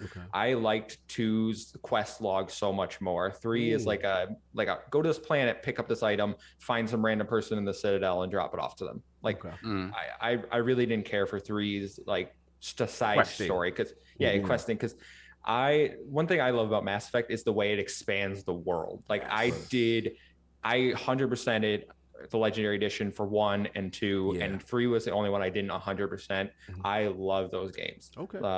And 1, the only thing for 2 that brings it down is I wish they kept a lot of the RPG element, like the pure RPG elements from 1. Yeah, that's what I really like about 1. I was like, wow, I love how it felt like a real RPG. Yeah, no doubt. Let me switch gears for a second, because one thing we haven't brought up in your gaming history that I've kind of, as I've been getting to know you, we've been interacting on social media and so forth, is, and I think Attic would appreciate this, is we have this tremendous love for turn-based games. Yes. You know what I'm saying? So I wanted to know about that and any standouts from all these generation of games you played that you were like, yo, these are your turn-based. Because me and Attic got ours, but I'm just curious about you. What turn-based games are some of the best for you? Yeah, turn-based games. So I don't know if anybody's played Phantasy Star 3. Was really good. That's a card one. I like card-based systems. I think they're fun. But there's a lot of I think the GameCube is probably what got me into like JRPGs, which back then traditionally were turn-based games. Yes. Right. A lot of the Final Fantasy games were turn-based back in the day. Obviously, let's do it since you touched that. Your best Final Fantasy game, sir. Oh, well, I have to say 7 remake is the best one. Okay. But prior to remake. Well, not 15. Maybe 10. Oh, Attic, do we approve? It's okay. Yeah. I like he popped up. It's cool. All right, but what about this? Because I see Slow Mo in here and Saab, obviously a lot of 6 fans. Like the argument was 6 versus 7 in its original form. Where would you pick over that in that argument? I never played 6, so I can't. Fair. I didn't. Those earlier ones passed me by. Gotcha. Okay, that's fair. Those were not ones I played. Fair enough. 7 remake's not a full game, so it's a stitch. I understand that, but people who amazing, say though. People say who 7's not a remake, they didn't play it. So, we leave it alone. Yeah, for the people that we know. But continue back to Final Fantasy X is a really good game, though. Slow Mo's on MuffinMonster's head. 10 sucks. 6 is the guy. He on MuffinMonster's head. This is coming from Slow Mo, though, so you know. Soccer. What'd you say, Kate? Blitzball. Yeah, the Blitzball. Blitzball. I kind of like that one too. I'm a huge soccer fan, so maybe that's makes why. sense. That makes sense. I'm not a fan of that they call him Titus. His name might not be. I'm not about that. Titus, thank you very much. Shout out to Big Cloud Gaming in the building. Too. Salute, brother. I see you doing your thing, IGN. I want to shout you out. Continue. Oh yeah, but that's Good, I would feel like turn-based for me has been probably the last 5 years. I've really like dug into the turn-based thing. Like I played a few back in the day, but more the last 5 years probably is where I'm like, wow, turn-based games really are hitting different these days. You know, Persona 5 Royal, I love Fire Emblem, Three Houses. Those are great games. I'm excited for the new Monarch game that's coming out from the old people from Atlas. So I don't know, something about turn-based just appeals to me more. And Yakuza Like a Dragon, which I think we talked about when you were on my show. What a game! What an absolute gem of a game. But yeah, there's I don't know. No, tremendous history, brother. I mean, I'm actually. I feel like a Dragon is almost just as good as Persona 5, but I feel like agree with that. Persona 5's combat's just slightly better.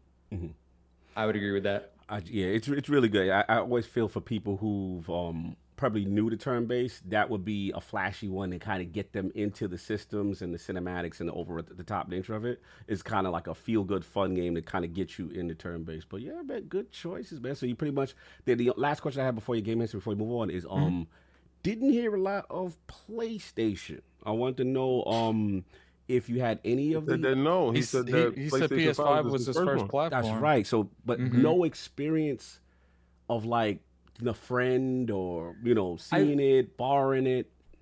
I had friends in high school. Most of my friends were on the 360, but we did have the few select ones that held out were like PlayStation 3 is the best. So we'd go over and play on the PlayStation 3. He's like, you gotta check out Metal Gear, and I'd be like, this controller sucks. Oh, yeah. No. The DualSense was bad. The DualSense was bad. He can come back now. To be honest with you, he's the prime example of. You can go your whole life without playing PlayStation. You'll be just fine. Oh, but y'all slanderous. Y'all slanderous. He has some refined taste. So y'all ridiculous. I truly value his opinion. This is incredible. So wait, I can't let you off like that. Hold on. Guest, man. He's our favorite guest. He's on fire. Y'all ridiculous. I've said it before. DualSense, first good PlayStation controller. Oh my God, yes. You know what? And that's not a lie. Like that's great. Okay, because all right, the way I love it. He just had it ironically right there. No. Well, I mean, I don't have no multiplayer game. So right. So the triggers for this thing, they finally got the triggers right for me, right? Because every time the triggers just never felt right.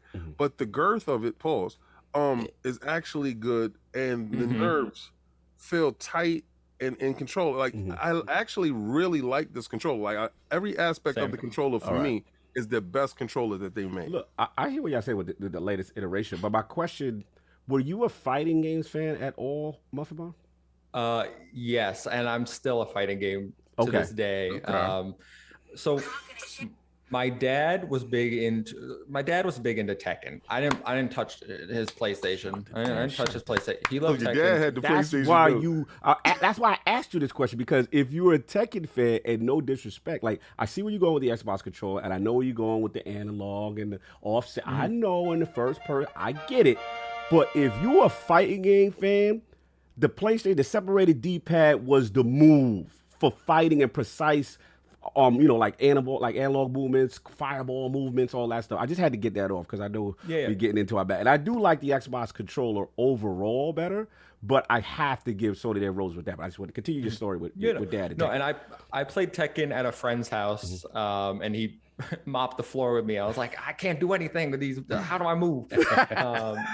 My fighting game of choice back in the day was Smash Brothers, obviously, and then Soul Calibur was the one I would always go to. Let's go.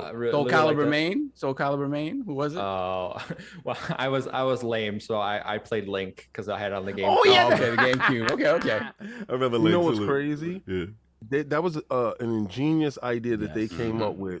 where you had Spawn on Xbox. Yeah. You had Link, and I think Link that GameCube one was the most sought after because you were actually able to play Link. So that was probably the most coveted one out of all of them. Yeah. And what did Sony had? Heihachi, Right. and he had bands on, so he didn't have an actual weapon. He had bands on his hands. That's what he had. Yeah, no doubt. And, you're right, King. Those are really great use of exclusive platform characters.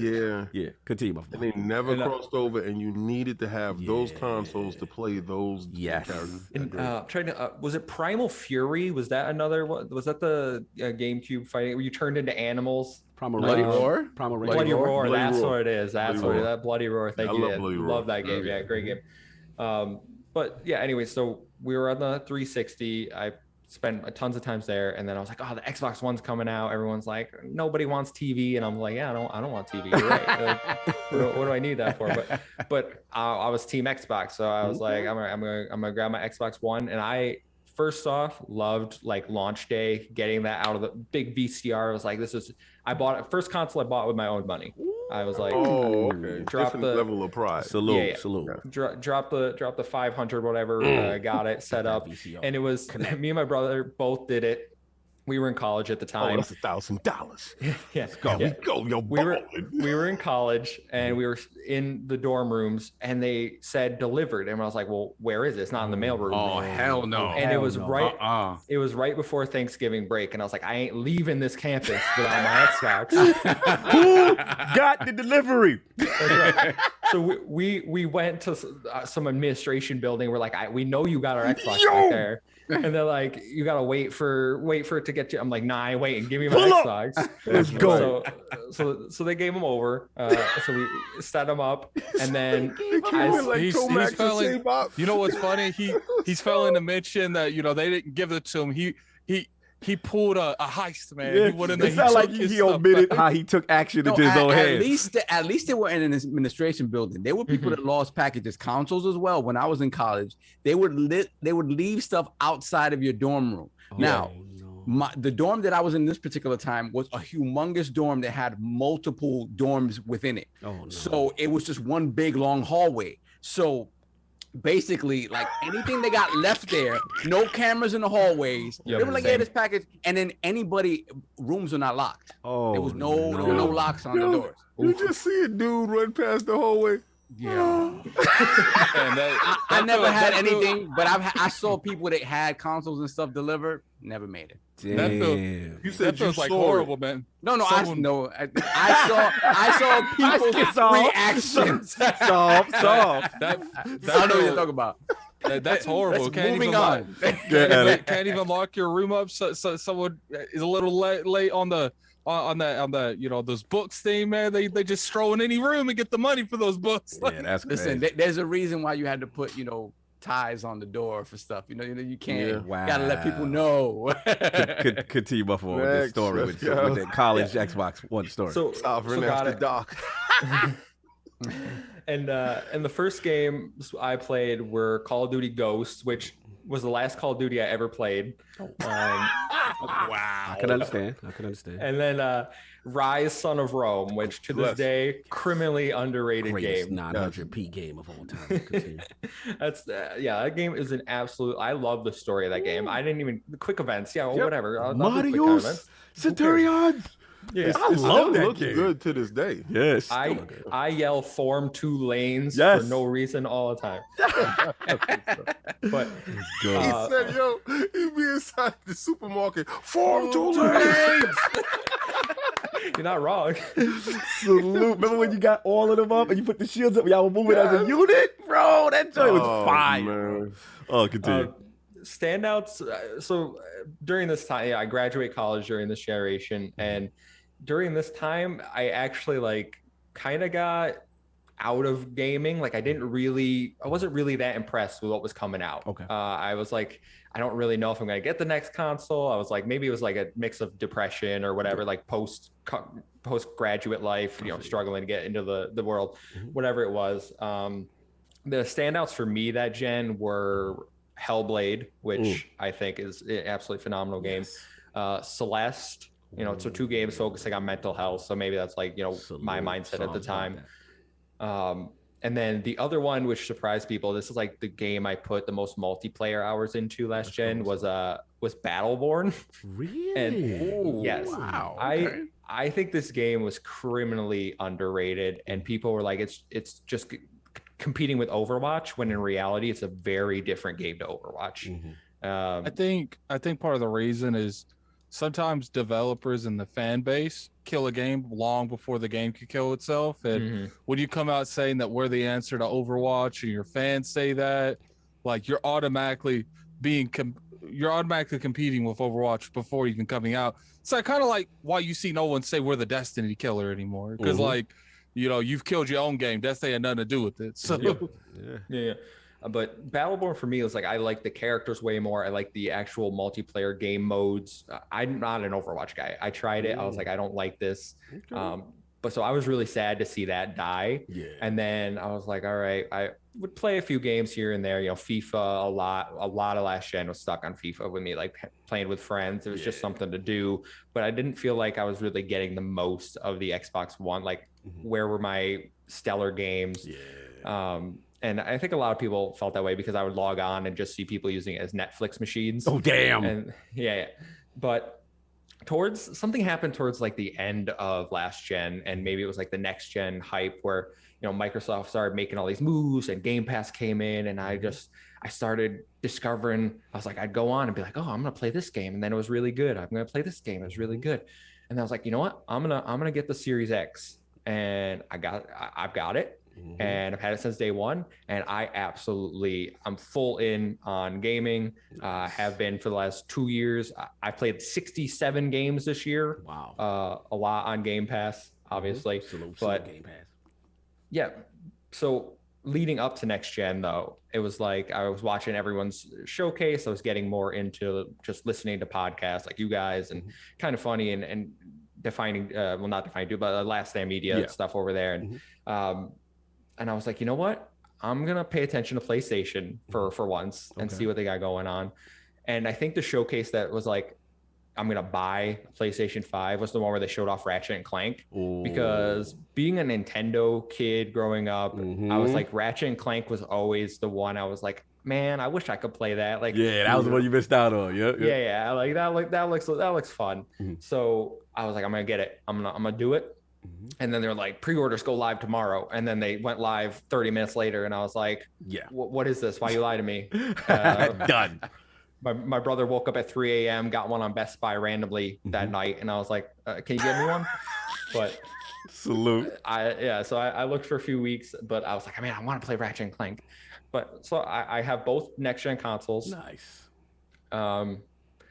And yeah, they've been great. I clearly spend more time on my Xbox. I've played the exclusives PlayStation that I missed out on last gen that I wanted to play. Did a lot of catch up. Yeah. Like I played God of War, which I think is great. I played Until Dawn because my horror games, I like the walking simulator horror games. Me too. Me and you share that. I'm not like a Resident Evil guy. Like those guys, I can't even play Resident Evil 4. I tried back in the day on GameCube, and I was like, it's too scary. Give my brother the controller. I feel that. But I kind of skipped a little chapter here. But apart from the next gen consoles, in 2018, my friends were like, you got to get a Switch. You got to get Nintendo's back. Let's get a Switch. And I was like, guys, I really don't want to get a Switch. I don't want to be a part of it. I was like, Nintendo, what have they done that I've cared about in the last decade? You Nothing. betrayed your people. And then my brother was like, nah, check this out. And he sends me the link for Smash Brothers Ultimate. And it was like, they're bringing everyone back. And I was like, all right, I'm going to buy a Switch. Let's go back. Let's go. So I went and got a Switch. And then in my opinion, my first 2 years with the Switch, so 2018, 2019 were great. We got Smash, we got Fire Emblem, Luigi's Mansion, Astral Chain, which criminally underrated. Talk that platinum talk. Go ahead, sir. You're good. Now you're back with me. Continue. Yeah. Don't understand why nobody likes Astral Chain. Fine. It's fantastic game. But since the end of 2019, since 2019 has been a little bit of the decline for you. My Switch has been sitting in its dock. occasionally getting turned on for some Smash Brothers, and that's it. I'm like, where are the games, Nintendo? You got nothing going on. So I know people are like, oh, they've had Pokemon Snap and Metroid Dread, and I'm like, I ain't about this life. You said that Metroid don't move the needle. Not for me. Not for me. It doesn't move the needle for me. I told you he could come back any day. Well, it's funny, he connected with all of us on certain specific days and stuff, and like we could go on. This tremendous history about love hearing these stories, and then obviously you talked about getting the new consoles and then kind of getting reinvigorated. Then you start looking at the podcast game, look at what's going on. So I did want to transition to that, which is, ProjectXTalk. And obviously I was humbly invited, and I told you guys, I had a good time. I really, really enjoyed myself. I felt you guys kind of getting your footing. But, now 57 episodes or so. And I want to shout out your crew. What is it? Lords Amon? Is it Tom and Garrett? Yep. Okay, cool. So give us the sales pitch. Tell the realm about ProjectXTalk and what could we expect and what inspired you guys to create it. Yeah, so it was kind of, we didn't know each other like at all. I kind of was like looking, I was like, you know what, I want to get into the content creation scene, the podcast scene, because I'm listening to everyone. I was like, I would love to have these conversations with people, and just, even if we don't have that many listeners, just interact with some more people than I am currently, because like my friends are into gaming. My brother's probably the biggest one, but like they don't look at it at the industry level and analyze things like I was into. So I went on Reddit, and Aman was actually looking for he's like, anybody looking to make a podcast? I'm really looking to find some people. So he hit up me, Garrett, and Tom. And then it found out that Tom is actually from upstate New York as well. We're like 30 minutes away from each other. Building. Let's go. Yeah. You already know, home team, home state. Yeah. So Tom and I have really connected, obviously, living really close to each other. And then Aman's in the UK and Garrett's in Canada. So yeah. But we came together. We were like, okay, what do we want this show to be? And I kind of came up with a tag. Everyone pretends to be like insiders and journalists. It's like, let's say, we're not journalists, but we pretend to be, because it's like a kind of a joke of what everyone else is doing in the scene. So we're like, what's the most important thing? And I think the community is really the most important thing. And for me, that's kind of what I want our show, our main podcast to be, is where we reach out to people like yourself. We've had, Luke Lawrence, Sipid Ghost, Mr. Badbit, Matt from Fun Speculation. We got Mr. Boomstick coming on this week. Boom's coming through. Nice.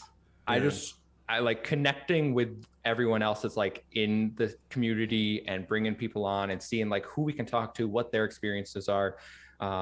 Chris Grinnell, I think we had him on. You guys, I know you had him on a few weeks ago. Yeah, absolutely one of my favorites. Just like hearing and learning. Because it's stuff like hearing. It's one thing. Actually talking to someone is like a whole different experience. Preach. And it's something like I never really thought that I would be able to experience. Like talking to an ex-Sony dev, like it asked me 2 years ago, I'd be like, that's never going to happen. Like I'm never going to talk to these people. They're in some fantasy land. But we're all like big Xbox fans. So we kind of were like, let's focus on the Xbox ecosystem, because Xbox was like, and is currently like the talk of the town almost. Like Game Pass is running riot. Everyone's really big in Xbox. So I like the running riot reference. That was smooth. Continue. I was very smooth, very astute. I like that. Continue. So that's where we focused our channel, and we've been going for about a year now. We've had like 30 something guests, which is out of 50 something episodes is crazy to me, that people are so willing to give like a smaller podcast a chance and come on and really just talk and like connect, and no one has ever like looked down and been like, you only got this many subs. You only got 200 subs. I don't know. Let me get you people speak to your people, and I get back to you next year. Unfortunately, you keep it up, man. You'll run into them eventually. No, salute, brother. No, I mean, I want to shout you out because, again, we tried, me and Addict had this conversation before, and, trying to give up-and-coming content creators a voice. We know how it was for us. And like I said, I don't like to BS people. Like, I try to make myself available as much as I can. Obviously, my schedule's crazy, but when you did reach out, and I remember doing the show, and I told you guys after the show, I was like, yo, you guys got a good podcast. I really did enjoy myself. So definitely salute to you and keeping the journey going. But there is one last question here for the MuffinMon that we have to get to. And me and King and Saul, I've been very patient. We've been very patient. We have to know, what is the whole history behind this name? What is the significance? Is it MuffinMonster? Like, what's going on with the MuffinMon? What is this name about? So, back in my youth, I was quite the chubby kid. I was very large, and in college, one of my favorite things to eat was muffins. I would get like 2 muffins a day at Tim Hortons. Tim Hortons over there. Tim Hortons muffins, fantastic. Well, I understand. Now I understand, brother. Yeah. I used to share a gamer tag with my brother, but then when we got older and we split our consoles, I was like, okay, I need my own gamer tag. What is my brand gonna be? I was like, well, what do I like? And it's like, I like muffins. And, big, fat kid mentality right there. So I was like, I'm just gonna be the Muffin Man. I was like, that's a little funny, but it's taken. And I was like, somebody had Muffin Man. You would not believe the amount of Muffin Mans I've run into. They out here masquerading, they frauded, they masqueraded with your name. I was like, listen, there can be only one, so you gotta fight me on this. But I was like, all right, I'm gonna try some different spellings, and then I decided on Mon because I was like, I like Pokemon, Digimon, like I was big into that. I was like, let's go with Mon. It sounds kind of. So it's nothing like, it basically comes from me being a fat kid and loving muffins. I love it. It's really, it's really what I thought he was gonna say MuffinMon came from, he was like, you know what, they, since Jamaican reggae, MuffinMon. One day we're gonna shout out to Michael. He said the youth them. yes, the youth them. We done eating muffins and MuffinMon. MuffinMon is there some Caribbean heritage going on that I don't know about? So I'm sitting there like, I was, how your brain goes and you form different like narratives. Yes. I was like, the MuffinMon is here. I don't know if I'm allowed to pretend to be Jamaican. I think you was about to say something about MuffinMon today. I said one day we're gonna have like a tournament, all the Muffin Mans. There can only be one. There can only be one, son. I see a lot of Canadian flags up in there, MuffinMon. They throwing up Canada. You know what I'm saying?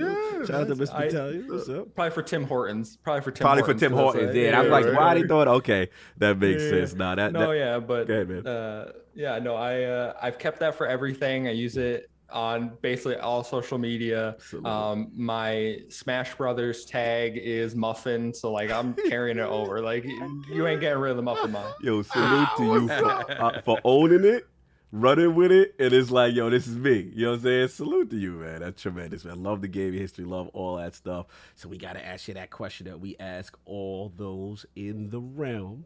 I need Lord MuffinMon's top 5 video games or franchises of all time. Okay.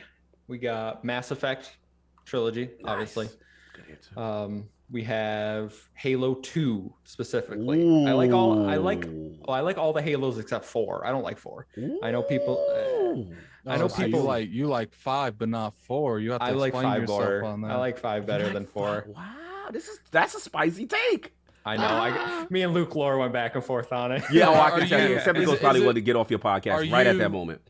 Are you like a huge multiplayer person with Halo, or? I mean, I play them more for the story co-op. So you really liked Halo 5 story more than Halo 4? Yeah, we can't move past that. I hate the enemies in Halo 4. I think is really like I don't know. I struggled to even play the single player, and maybe it was because it was the only one I played. Fighting the same dude 4 times. You can just bring up Fable again. That's it. You'll be fine. Bring up Fable again. You know what it might be is that 4 was the only one I played solo. I didn't play co-op. Oh, so the other co-op ones I had a positive influence on your. Okay, probably. You didn't get the chance to do that, Cog.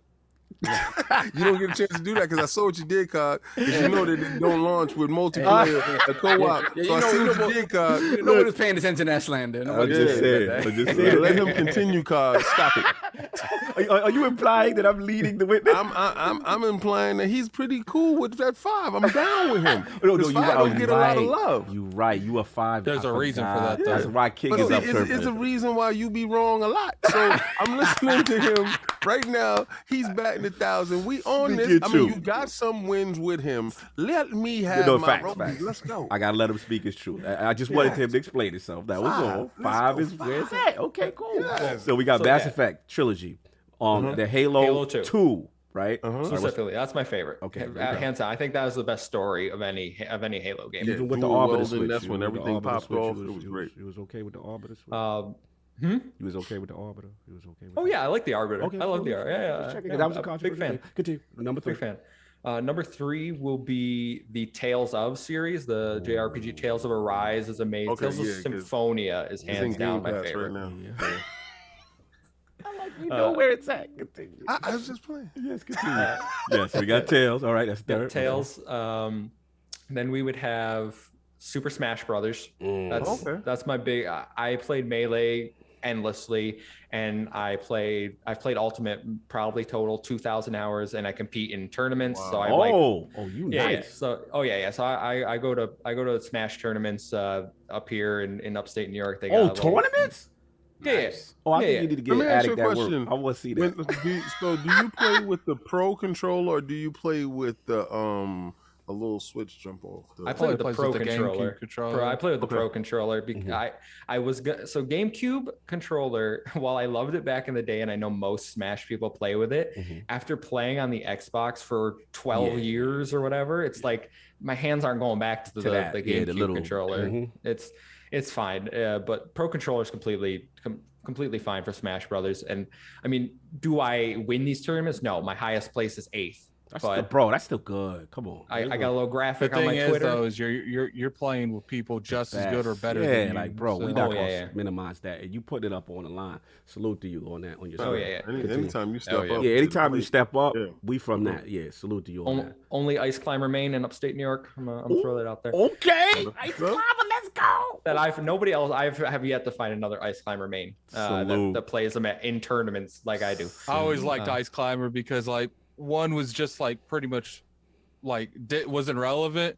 So as long as you were able to, I think it was the brother that you throw off, and it would. It was the brother, wasn't it? Nana's the pink one. Yeah. Because if you throw one of them off, it will kill both of them. But if you throw the other one off, the other one will still live. That's crazy. Yeah. So one more. So Smash, mainly Melee and Ultimate. Brawl's garbage. Didn't play for. Slander. I caught that. Continue. And then I would end with my boy here. Let me just get him. Banjo Kazooie. Oh, Addict. Wow. Is he not the GOAT guest for you right now? Yeah, besides that Halo 5 thing. I like the multiplayer Halo 5. I just wasn't feeling that single player. Sell us on Banjo. Why? Speak loud for Cole Eastwood if he's listening. I'm a huge 3D platforming fan, and Banjo for me is like the game that got me into that genre. And when he was coming to Smash Brothers, I went and replayed Banjo on my Xbox. I was like, this game holds up. This game's fantastic. So I really like the renaissance kind of that we're getting of 3D platformers. Ratchet. We got Psychonauts 2, which is phenomenal. Absolutely phenomenal. Those collectathon style games, which we probably saw more of back at like the PS2 era. I really love that they're kind of making a comeback now, and we're getting those. But for me, Banjo is the GOAT in that area. So, and I've always felt get me a remake. I've always felt like Banjo is such a good icon that if they would put money behind, I honestly do feel like it would be, just as big as something like Ratchet and Clank. No doubt. Salute. I agree. Yeah, they with you, man. KSI's with you. Fonzarelli got the thumb down. He hate the Banjo. Fonzarelli, come on. Someone needs to get Fonzarelli up out of here. You gotta get. We can't do that to the whole. Shout out to Fonz. Game Talk Radio, GTR coming up. We gotta kick him up. But look, man. And the last one, I think I know the answer to this, but we have to ask it. Favorite console of all time and why? Right now, I have to say the 360. because it had the best gaming experiences on it. It really kind of, I mean, they revolutionized the controller game, first of all. Sure. They brought in the one that we've kind of got iterations on, but you had those stellar AAA 10 out of 10 titles hitting all the time. And it just really brought us into like the online multiplayer experience, for sure, in my opinion. For sure. And maybe the Series X eventually. First year has been great in my opinion, but Series X is on its way. No, I'm with you there. Like, it's funny you said that because I'm with you. I'm a Peter Moore guy. I'm a 360 guy. King knows how he feels about Phil, how we feel about Phil. But I do feel like Series X look like it's shaping up to be potentially something like to remember for the ages. PlayStation dudes ain't gonna recover from this fight. And the king gets focused. The layup, they messed up the layup with that Xbox One. They messed it up. Don Chi messed it up. Don Chi. I'm gonna tell you right now, Phil is like a rabid pit bull. He ain't gonna let you go. The fight's over. Let's just lay down and stay down. Salute, man. Salute to the MuffinMonster. Tremendous game in history, man. That was fire, brother. Obviously, I don't know if your time is shaping you. More than welcome to hang out through the topics. We're not kicking you out, but just want to be. Yeah. Okay. Cool. I got my schedule's clear till, my man. till later, all right, so we no good. doubt. Just want to make sure because I did forget to ask you that prior. I'm like, I didn't ask him that. But salute, man. So you're gonna get a chance to hang out. So if you want to get the super chat solved, or you want me to do the poll and then do the poll, and then I'll do the super chats, and then we have a little special something. No doubt, no doubt. And of course, last week's poll results are in. The people have spoken with the recent exceptional reviews of Forza Horizon 5 on OpenCritic and Metacritic. Do you think a racing game should be in contention for Game of the Year at the Game Awards? The winner of the poll at a dominant 82% of the vote was yes, quality games must be respected regardless of genre group. Coming in at second place at 15% of the vote was the Messy Laws. I don't care about Game of the Year. I thought Xbox ain't had no games though. And then last place, and only 2% of the vote was no, racing games should have their own category like multiplayer games since they lack a major narrative group. I see the MuffinMonster shaking his head very strongly. What did you feel about the Realms voting? Do you agree? Forza Horizon 5 is the first Forza I've ever played, and it's great. I'm really like it way more than I thought. I'm not the open world guy. I don't like when I open the map and see a bunch of checklist things to do. But for Forza, I'm like, I'll go race I just like getting my car going fast. It's beautiful. I definitely think it deserves to be in the conversation. Okay, fair enough. Lord Sav, you want to get these chats, sir? Or yes, sir. Okay. No, we got we got a lot of them. I know it's a lot. Yeah. It wasn't that many, no. It seemed like it was, but we got Gerald Mack, $5 super chat. All hail the ILP. Salute the ILP podcast, a part of the pantheon of content creators in the community. Salute, Lords. Thank you, my brother. Salute, brother. Always showing love. Then we got Don Otaku, $10 super chat. Fable 1 is definitely the best. Fable 2 was more cinematic, had better combat, a bigger scale of conflict, but the end just fell flat for me. Fable 1 just had better systems and payoff with choices. You needed more wives. And concurring with King is a mass erect in the $2 super chat. King was spreading his crystal D. Pause, man. Jesus. Then we have Crystal D with the $2 super Wait, chat. what? We got somebody in the realm name that? We got Crystal they with K. bugging. They acting up now. Now they acting up. D as in DEE. We have Crystal D with the $2 super chat. There was no spread. Time. What is happening? We have this entire super chat narrative going on here. I love this. This is fantastic. The fact he named himself that is out of pocket. Then we have Slowmo Backslap, $2 super chat. Seed spreading is greater than good antagonist. I can't. That Fable section went left. Then we have Splendiferous, $2 super chat. Mikasa Sukasa got that all natty oil for your girl. Whoa. What is going on here today?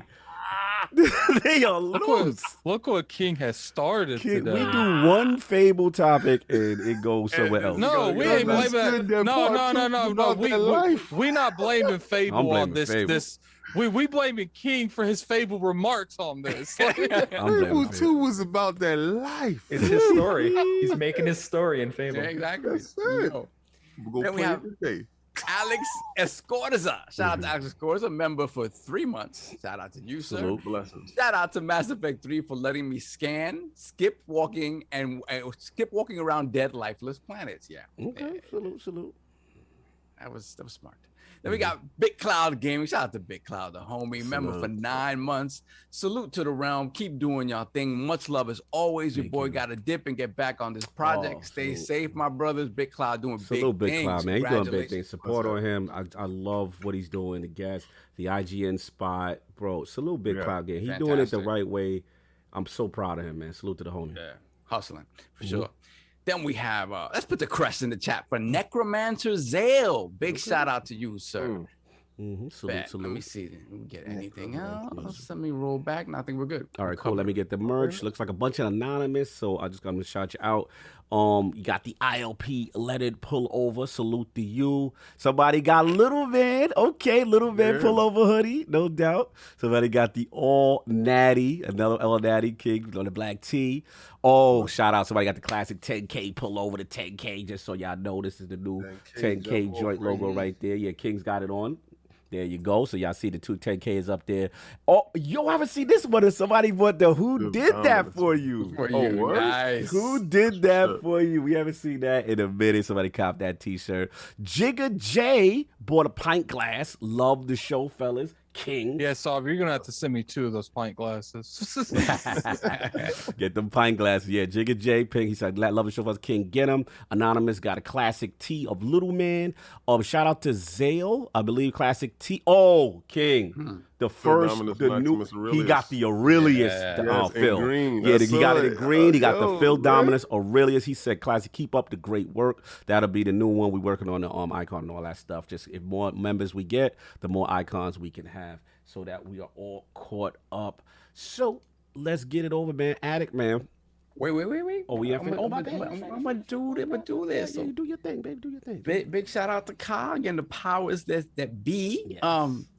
We were blessed with a nice little code for Riders Republic on the PC. I believe it's through the Ubisoft launcher itself. So it's a PC code for the Ultimate Edition for Riders Republic. Now, Riders Republic is kind of the spiritual sequel to Steep. So it has, extreme games, a lot of snowboarding and stuff. So I'm going to ask a question to the chat. The first person to answer this correctly will get this code. So the question is, since we're talking Xbox 20th anniversary here, at the launch of the original Xbox, OG Xbox, there were 2 snowboarding games that launched, one on launch day, one a few days later. One was exclusive, one wasn't. One was good, one was bad. What are the names of those 2 snowboarding games that launched on launch day of the Xbox, the original Xbox, and one also that launched a few days later, maybe 4 days later? So they're both launch window. 2 snowboarding games, one bad, one good. What are they? No. Okay, somebody got one right. Okay. Shout out to Flavish. Nope. Nobody's getting that second snowboarding game that was. You know what? I felt like that game was missing when I was playing it. I don't know why, but like snowboarding games have I like that mode where you can do a 1080 avalanche thing where there's an avalanche behind you. Shout out to last broadcaster, Dark Summit and Amped. Salute. Amped was a great game. It was exclusive to the Xbox, but did not launch day and date. It was a few days later. Dark Summit launched on multiple consoles, and it was not well received. No doubt. So shout out to last broadcaster. Lad broadcaster, hit me up on my DMs, Lord Saab ILP on Twitter. I will get you that code, sir. Congratulations. No doubt. Salute, man. Good. That's a good one, Saab. I like that. Yeah, Dark Sun. I remember I purchased Dark Sun. Yeah, Jesus yeah. Christ. Shout out to all you copy and paste warriors. Thought you was gonna be ready, and now you had to do homework. Everybody was quick with. It was like everybody like So I'm about to get this. I'm about to play this. No, what? No, you're not. You glad to work for that. So salute to Saul, man. So let's get into it. We got these topics to get into. Alec, we're gonna kick it off with you. Halo Infinite, a lot of stuff going on. IGN first, I believe Game Informer exclusive preview coverage, and also we got to talk about some potential rumors on multiplayer. What's going on with Halo that you're hearing? So apparently, let's go with the campaign first. IGN got their first look Halo Infinite campaign. I really recommend everyone go over there and watch Miranda's coverage on it. Like she did a really good job. You can really feel the energy coming off when she made this video. You can tell she's a real big fan of the franchise itself. I want to go over, what was said in all these previews. And then apparently, it's been covered by a lot of outlets here recently, but it's rumored that, maybe Halo Infinite's multiplayer drops before the single player. So I want to hear King's first on this. I got a confession to make. I think I know it. Yeah, I think King and I are in the same boat. All right, so wait, this is Beta Boy stuff. I gotta, yeah. Yeah, I know. This is Beta Boy. I knew this was gonna happen because King is not going to want any of that spoiled. Nope. So King is going to stay away from that. He's considering that preview, all that's Beta Boy. No. You don't know what his confession is. Oh, my bad. Sorry. No, he's on the other side of it now. No. No. For real? No, let me confess. Let me confess my soul. Let me get this dirt off of me. Let's go. I've played Battlefield 20. Should have taken the bag, huh? Or not? Yo, they had the 10-hour trial. Oh yeah. Oh, because the Game Pass Ultimate made you a Beta Boy. They had the 10-hour trial, and your boy was in love with it. You was tossing it up. I did the whole 10 hours. You did the 10 hours. I did the whole 10 hours. King is outside. You was in the club. You thought nobody was. It's absolutely amazing. I did the whole 10 hours. Of course.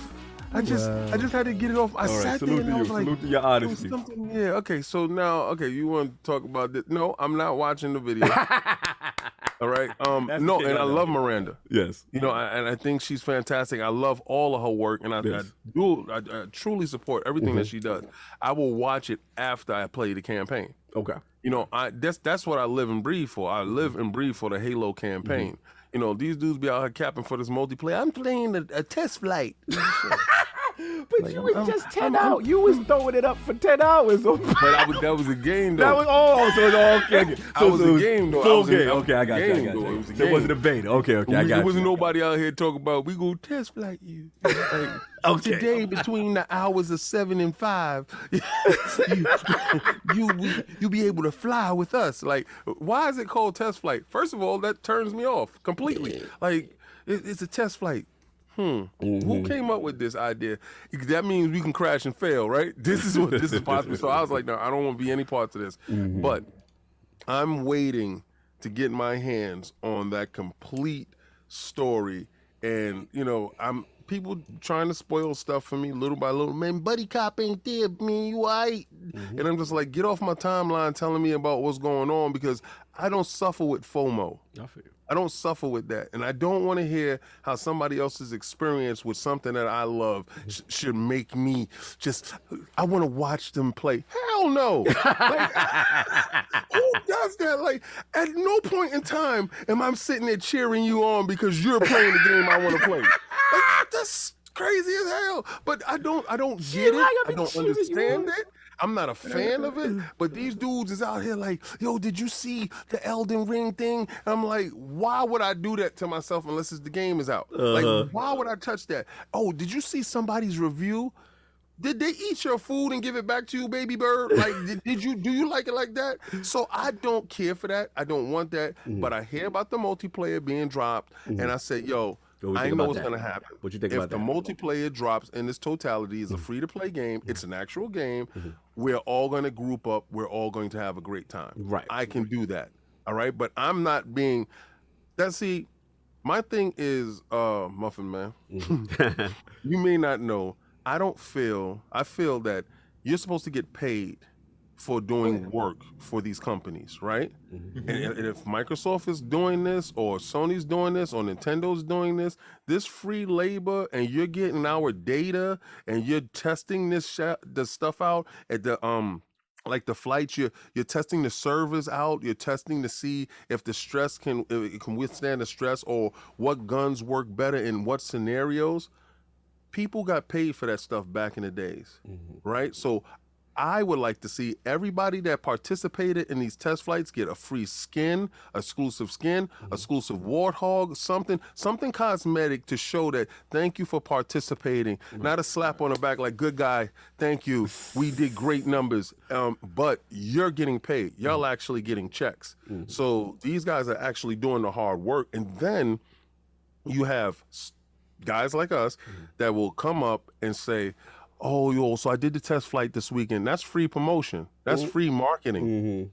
Again, we're on this end of doing the free stuff just because we're fans, and you're using our fandom against us. And I don't appreciate that. You've been on your square with that for the most part. But again, I played Battlefield. And then you play Battlefield, but even though it's a field game, it's cool. It's cool. But Muffin Bob, what you think, man? I mean, obviously, these Halo Infinite previews are out on, like I said, IGN First, I believe, Game Informer, and then your thoughts on that, and then also, what are you thinking about these potential rumors of a stealth drop, so to speak, a multiplayer? Yeah, so I didn't watch Miranda's video. I read her article. I ain't watching. I'm going blind. You're doing the king. Okay. I told you I love this guy. He can come back any day he like. I don't want to see more Halo. Don't show me story beats. Don't show me nothing. Okay. I'll read. She did a great write up though. When I read it, the one thing that stuck out to me was her describing how it's not like a full open world experience and more like how the levels are going to work. That really was like, okay, those alleviated my worries that this is going to be like Far Cry 6 type gameplay where I'm like, I don't really like that. I know some people do, but that's not what I want from Halo. I like a lore. She's like, it starts out more linear and then it slowly opens up into like these optional objectives, but they're not fetch quests. So Miranda, thank you for alleviating my concerns there. Yes, that was big. She touched on how there's named boss battles, which I think we all kind of knew. That's going to be a cool change. I think in terms of the multiplayer dropping tomorrow, I saw that tweet from Nate Hate or whatever. That is like a retraction, right? Yeah. He tweeted a few hours ago. He's like, 11th hour change. They're not going to do it tomorrow. And I'm like, well, were they ever going to do it? I don't know who you are. So for me, I'm like, that would be awesome. That would be a great surprise. It would really be like celebrating 20 years. What better way than with Halo? Do I think they're gonna do it? Maybe, probably not. If I'm being honest, it seems so weird. Let me ask you this, because I've seen this talk going around on Twitter as well in regards to the multiplayer drop. Let's just say hypothetically they do it, right? Okay. So I've also seen some conversations that people say it's a mistake because even though they're taking advantage of the 20th anniversary, that it would be stealing Forza Horizon 5's thunder. What's your thought on that debate going on I'm seeing right now? I don't agree. I think it's a lot of, there are people that play Halo that have no interest in Forza. Facts. And Forza has 8 million players now. It's doing crazy numbers. It was like 7 yesterday or something last I heard. It's absolutely blowing up, and it's getting people that have no interest in Forza like me to actually play the game. Right. But there are people that have no interest in Forza and they're just waiting for Halo. So I think both can exist. I don't see why we have to, especially because it's free. Game Pass. Yeah, free. It's not like I have to choose. I don't have to choose. That's a good point. Valid point. But okay, just to the counterpoint, right, to that, the fact that it's inside Game Pass, do you feel that being that they're both there, like you said, they're both free, you don't have to actually like buy them, right? Per se, right? But we do buy them. People think we don't buy games, but we actually do. But the fact that they're inside Game Pass, that split engagement, we see in like record numbers for Forza. Do you think that will cannibalize it because it's in Game Pass and it will pull engagement? Because we don't know the metrics on the actual sales of Forza, right? But we know the metrics on the engagement aspect of it, right? So placing Halo at this point inside that ecosystem where a game is rising, and we don't know its peak yet because it hasn't started descending yet, so it's just ascending. Would Halo cannibalize it in that sense of pulling engagement from that current group? Because we're looking at probably what 30, 31 million in Game Pass. So we haven't reached the peak of it yet. I did that for Sovereign. Yeah, I see. I noticed that number gets higher and higher. And you notice how much I ignored it. Right? Yeah. You in that bag now. We just like let him go. Continue, MuffinMonster, to answer King's question. I think for sure we will see less time played in Forza because there are people that are going to drop out to go play Halo, and they can play both, but it's not like, oh, I'm only going to play Forza for 4 hours tonight. I'm going to play Forza for 2 and Halo for 2. So if they're looking at those metrics of engagement, then yeah, Forza is going to go down, but the player base, I think, will still be strong in both regardless. I think it's more important to keep people playing games in the Xbox ecosystem rather than keeping people playing Forza. Like all these games coming out now, people are going to start jumping over to Battlefield, to Call of Duty, to Fortnite. It's better to have them jump from Forza to Halo than have them jump from Forza to Call of Duty and Battlefield, where they might not play Halo next month. So it's a good one. It's a good one. I'll jump. I'm sorry, I didn't I didn't get Solve. What am I doing?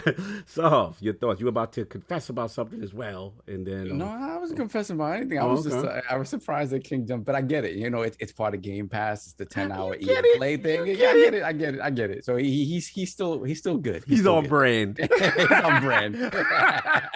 I saw it and it was like, Hey, he looked around. He was like, "Can I do this?" Yeah, I can. Well, you know what I didn't do? I didn't fraud and put myself on invisible. Yeah, you know, like, I see me. Invisible. I'll take the smoke for this. Yeah, I take the smoke for this. But somebody screenshotted me. I was in trouble. I'm in the same boat. Like, shout out to Ryan McCaffrey. Shout out to Miranda Sanchez. I know the coverage is fantastic. Yeah. All I needed to hear was, "It's good." Yeah, you good. Okay. I turned everything off. I'm like, I'm good. I don't want to see it again. In terms of the story, in terms of campaign, I don't want to see it. I don't want to know how it plays out. I don't even want to know the cadence of. I don't want to know any of that. Okay. I'm going to experience that day one. Yeah. You on brand right now. That's classic. Yeah, that was for me. When it comes to the Halo story, like this is where you and your brother literally differ. Because Kaibatsu will be like, "Nah, what's going on?" Like, I want to know everything. I'll be like, "Yo, the last boss is this." I'm like, "Damn, Kyle." That's the type of stuff that gets you kicked out. Yeah, but we know. Shout out to Kaibatsu. We know. Now, I'll just go after you. So the multiplayer stuff is interesting to me because I'm of the mind, just like MuffinMonster believes that it's all in Game Pass. I don't think it cannibalizes each other, right? Right. Normally, I don't think that happens because it's all in there. You play whenever you want. It's all quote unquote free or whatever. It's all, you're paying for it already. Right. Now, the thing that kind of gives me a little pause here is that I just didn't think Forza Horizon 5 would be doing what it's doing. Yeah, that changes the game. Good point. It's really like what's happening with Forza Horizon 5 on a grand scale is special. When you have people who don't play racing games playing it for the first time and saying, wow, I get what everyone's talking about. And the fact that it is that accessible that anybody could jump in and play it and enjoy it, it's more than just a racing game. Remember I told you guys a couple weeks ago, once the reviews start coming out, we're going to start seeing the greatest racing game of all time. And I saw that talk a lot. So to me, it's like, this is getting a special kind of pop that I think that if you had told me Halo's just coming out November 15th and we were all excited and waiting for it and ready for it, I don't think it takes away as much from Forza as a surprise drop tomorrow, talking about, hey, all of a sudden the multiplayer is ready to go. So you're on fire. I'm so sorry to cut you. You're on fire. I have to throw this in because you're on fire. Do you think, because we've heard the history of Forza Horizon, right? Yes. Xbox themselves didn't expect that game to be what it is, that franchise. I remember people like, who wants a arcadey Forza open world, whatever. Then it takes off. We're gonna say peak, maybe Forza Horizon 3 was probably 3 is when people really took notice. The Australia setting, they were like, oh wow, it really took off. So now, if what MuffinMonster is saying, the rumor is true about the MuffinMonster, I love that. I love that. Yeah, I love it. And I love the whole connotation. I'll be saying it all day now. So the whole thing is like his connotation behind the rumor where there may be an audible poll in the 11th hour and say, yo, we might be messing up a moment because now I'm seeing the chat. Somebody said 8 million players. King is making good points about maybe crossing game.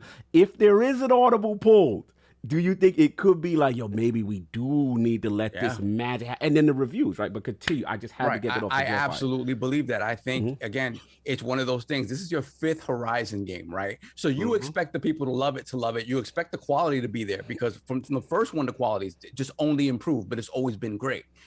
And it's just, it's a moment where everybody was ready for it. Game Pass is in more hands than ever before. Yeah. All of a sudden you have people that I'm just going to try this game. I don't play racing games at all. I'm just going to try this game. And there's plenty of people who just put this game on and are not worried about races. They're just running around the world, seeing things, crashing into boards and stuff like that and having a great time. This is, I believe, a moment that when you talk about Forza having a real chance of winning Game of the Year, I think it does have a really, really real chance of winning it because it is, to me, it is the most polished version of this formula ever seen. And on top of that, it doesn't need the narrative stuff because it's engaging to everybody. If you don't know, I forgot who it was. I saw a video of a man who set up his daughter. His daughter right in the wheelchair. That was beautiful. And she was playing Forza Horizon in the wheelchair. And it's just like beautiful thing. There's so many ways to engage with this game that it's a special moment, and I hope Microsoft recognizes that. I understand dropping Halo Infinite multiplayer 20th anniversary song. I get it. All the feels, the history of Xbox. I say don't do it. I say don't do it. Don't do it because what you think you might get. See, we always have a problem with Microsoft not doing things organically, right? Right. Sony has been the organic champion, supposedly, but they have allowed stuff to go organically, right? They allow stuff to breathe. Right. Give it its space. Right. Let's see exactly what it actually can become. Could you imagine if they let it go? They don't drop Halo, and by next Friday they double the number from 18. I mean, from 8 to 16. It'd be crazy. They have some crazy Forza-centric announcement for tomorrow. So addition to the game. Let me play boardroom though. Let's go corporate King though, right? Now, King, you on fire with that? I feel you. Right. But let's just say internally, let's just say back when this was announced, they said, okay, it's going to hit. But maybe they had like modest to the 4 to 5 million or whatever internally that they thought it might do. They like, it's another 4. Yeah, exactly. It's another 4. We're going to do well, but this is zeitgeist well. This is like, we're stopping the internet. Everyone's saying this is the definitive racing game, whatever. And Jason Ronald was on. Jason Ronald was on ILP and literally said the game, he shout out to the cops because they excited too. The game that he is most excited for was that game that he had to shot the attic with the amazing question. But the question I have for Boardroom King is, let's say they were hedging their bet. And let's say they go, November, that financial quarter, we really need to knock it out the park. Because technically Halo misses, it hits into that December range, right? So maybe they was like, well, we're going to miss out on that big holiday season. So maybe we do that November drop. We maybe do an early access kind of campaign deal for combine it just to, anybody who's a Game Pass. What if they do like a marketing push to try to get people in so they could get that holiday stockholder up money. What you think? Okay, so I would say no. Okay. Okay, because all right, so right now you have 8 million eyeballs on your IP right now, right? Factual, yes. 8 million eyeballs. People would kill for that. Some people, I would love to have 8 million eyeballs on a game that you see this engagement is happening. Yeah. Now let's say you stage an event inside the Horizon world, because that's how the game is structured, that you can shadow drop events. I did something the other day that I was in an event and we all was in the same area circling around waiting for the event to start. Why don't you do a Halo themed event, being that they have warthogs in there and everybody that actually engages at this point in time gets the warthog for free with the new Halo logo on it, HaloInfinite logo on the Warthog, and you see guys doing jumps and doing that's a way to promote Halo, but also in there right now. That's what I'm saying. It's there, but I'm saying give it for free for that event. If you participate in this event on the 15th, on our 20th anniversary, you still incorporate Halo, right? But you also take this IP further. Yeah. By making the engagement numbers, like, because people's like, what? They have an event right now. I can get a Warthog? What are you, crazy? Push the FOMO, push them inside that ecosystem in that area. Because I feel if you put Halo in, then you have the choice, right? Yeah. Then we won't ever really truly know exactly what this game can truly be, left alone to breathe. True marketing will fight for this title going ascending, because it's not descending, it's ascending.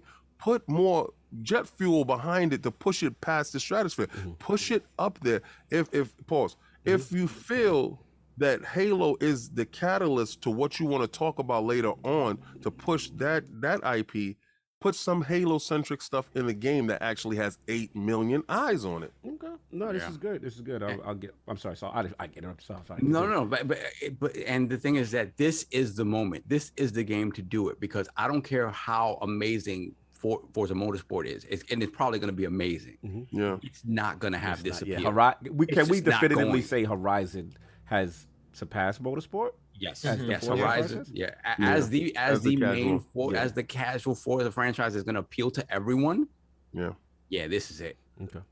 Look, I mean, you're making fantastic points. I'll start again. Shout out to Ryan Moran's. I try to keep it limited because I'm what you saw in the reference of I don't want to get too deep. But the thing that excited me the most that they did say that I liked was that they both came in with very nervous expectations based on MuffinMonster's favorite Halo 5 that I didn't particularly like the campaign at all, but salute to him. He's one of the riders out here. Salute to you. But they were very adamant about that. Like, yo, what do you expect? And then they each played individual. Then they kind of met up and was like, oh, what did you think?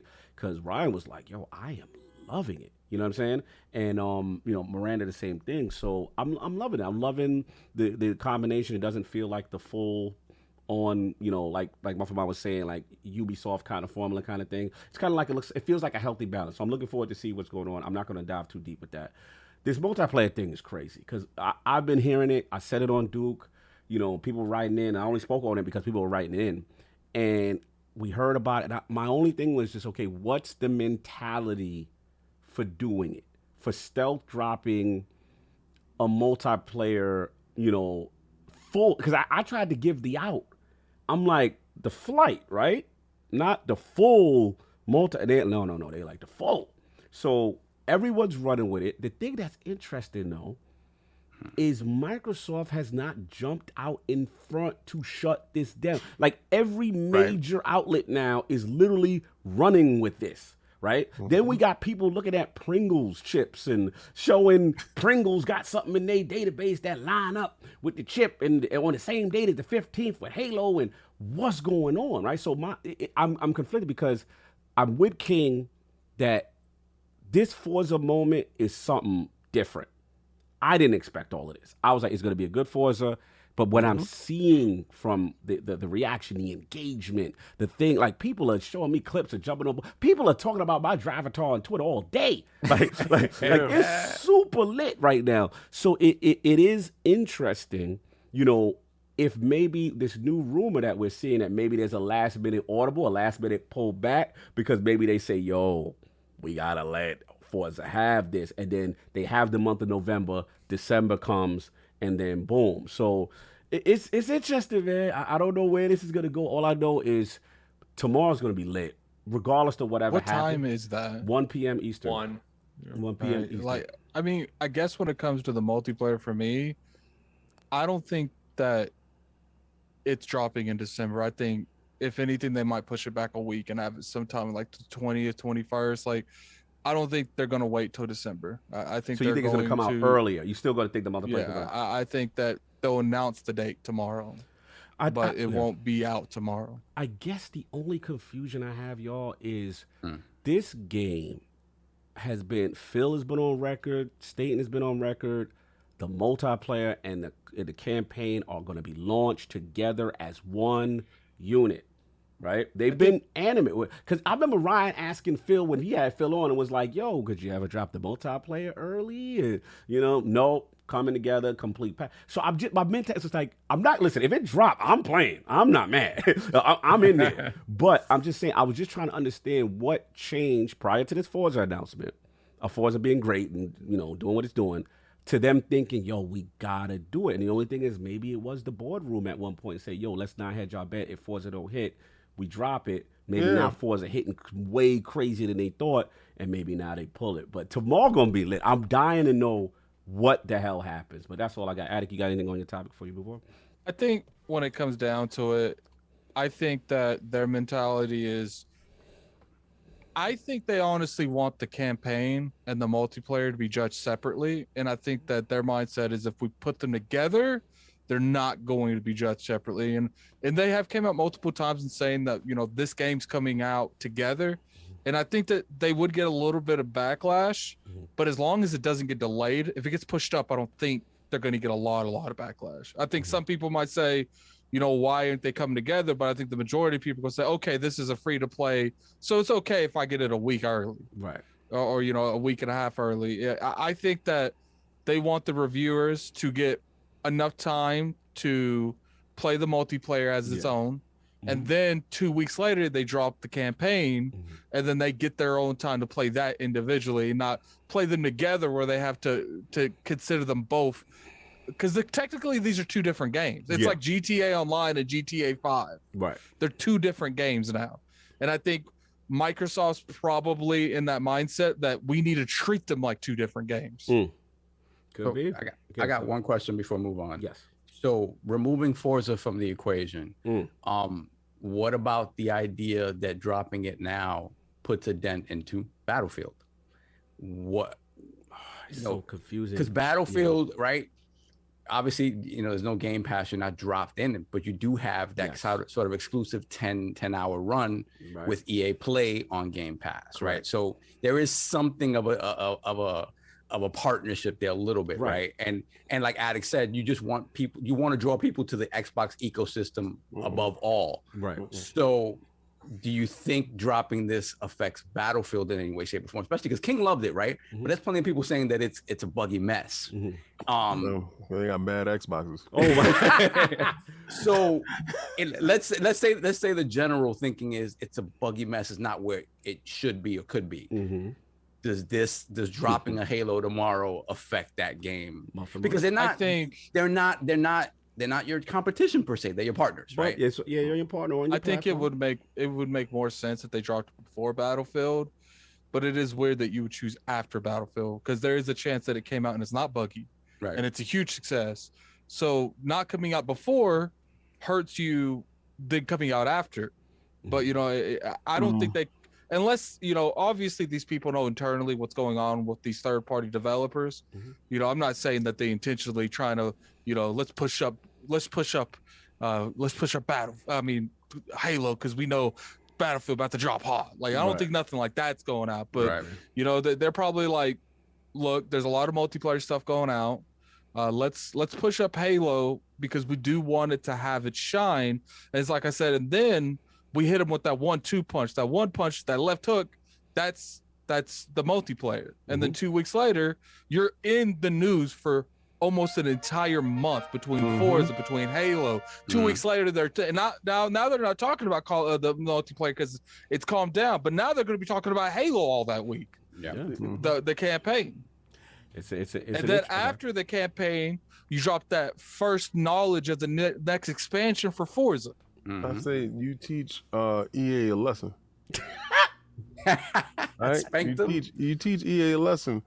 You want to hedge your bets. You want to play games. You already see what Call of Duty's doing over there with these dudes, the exclusive deals, and you over here giving us some little 10-hour trial. Yeah, sure, you got the king to play 10 hours, but he uninstalled after 10 hours.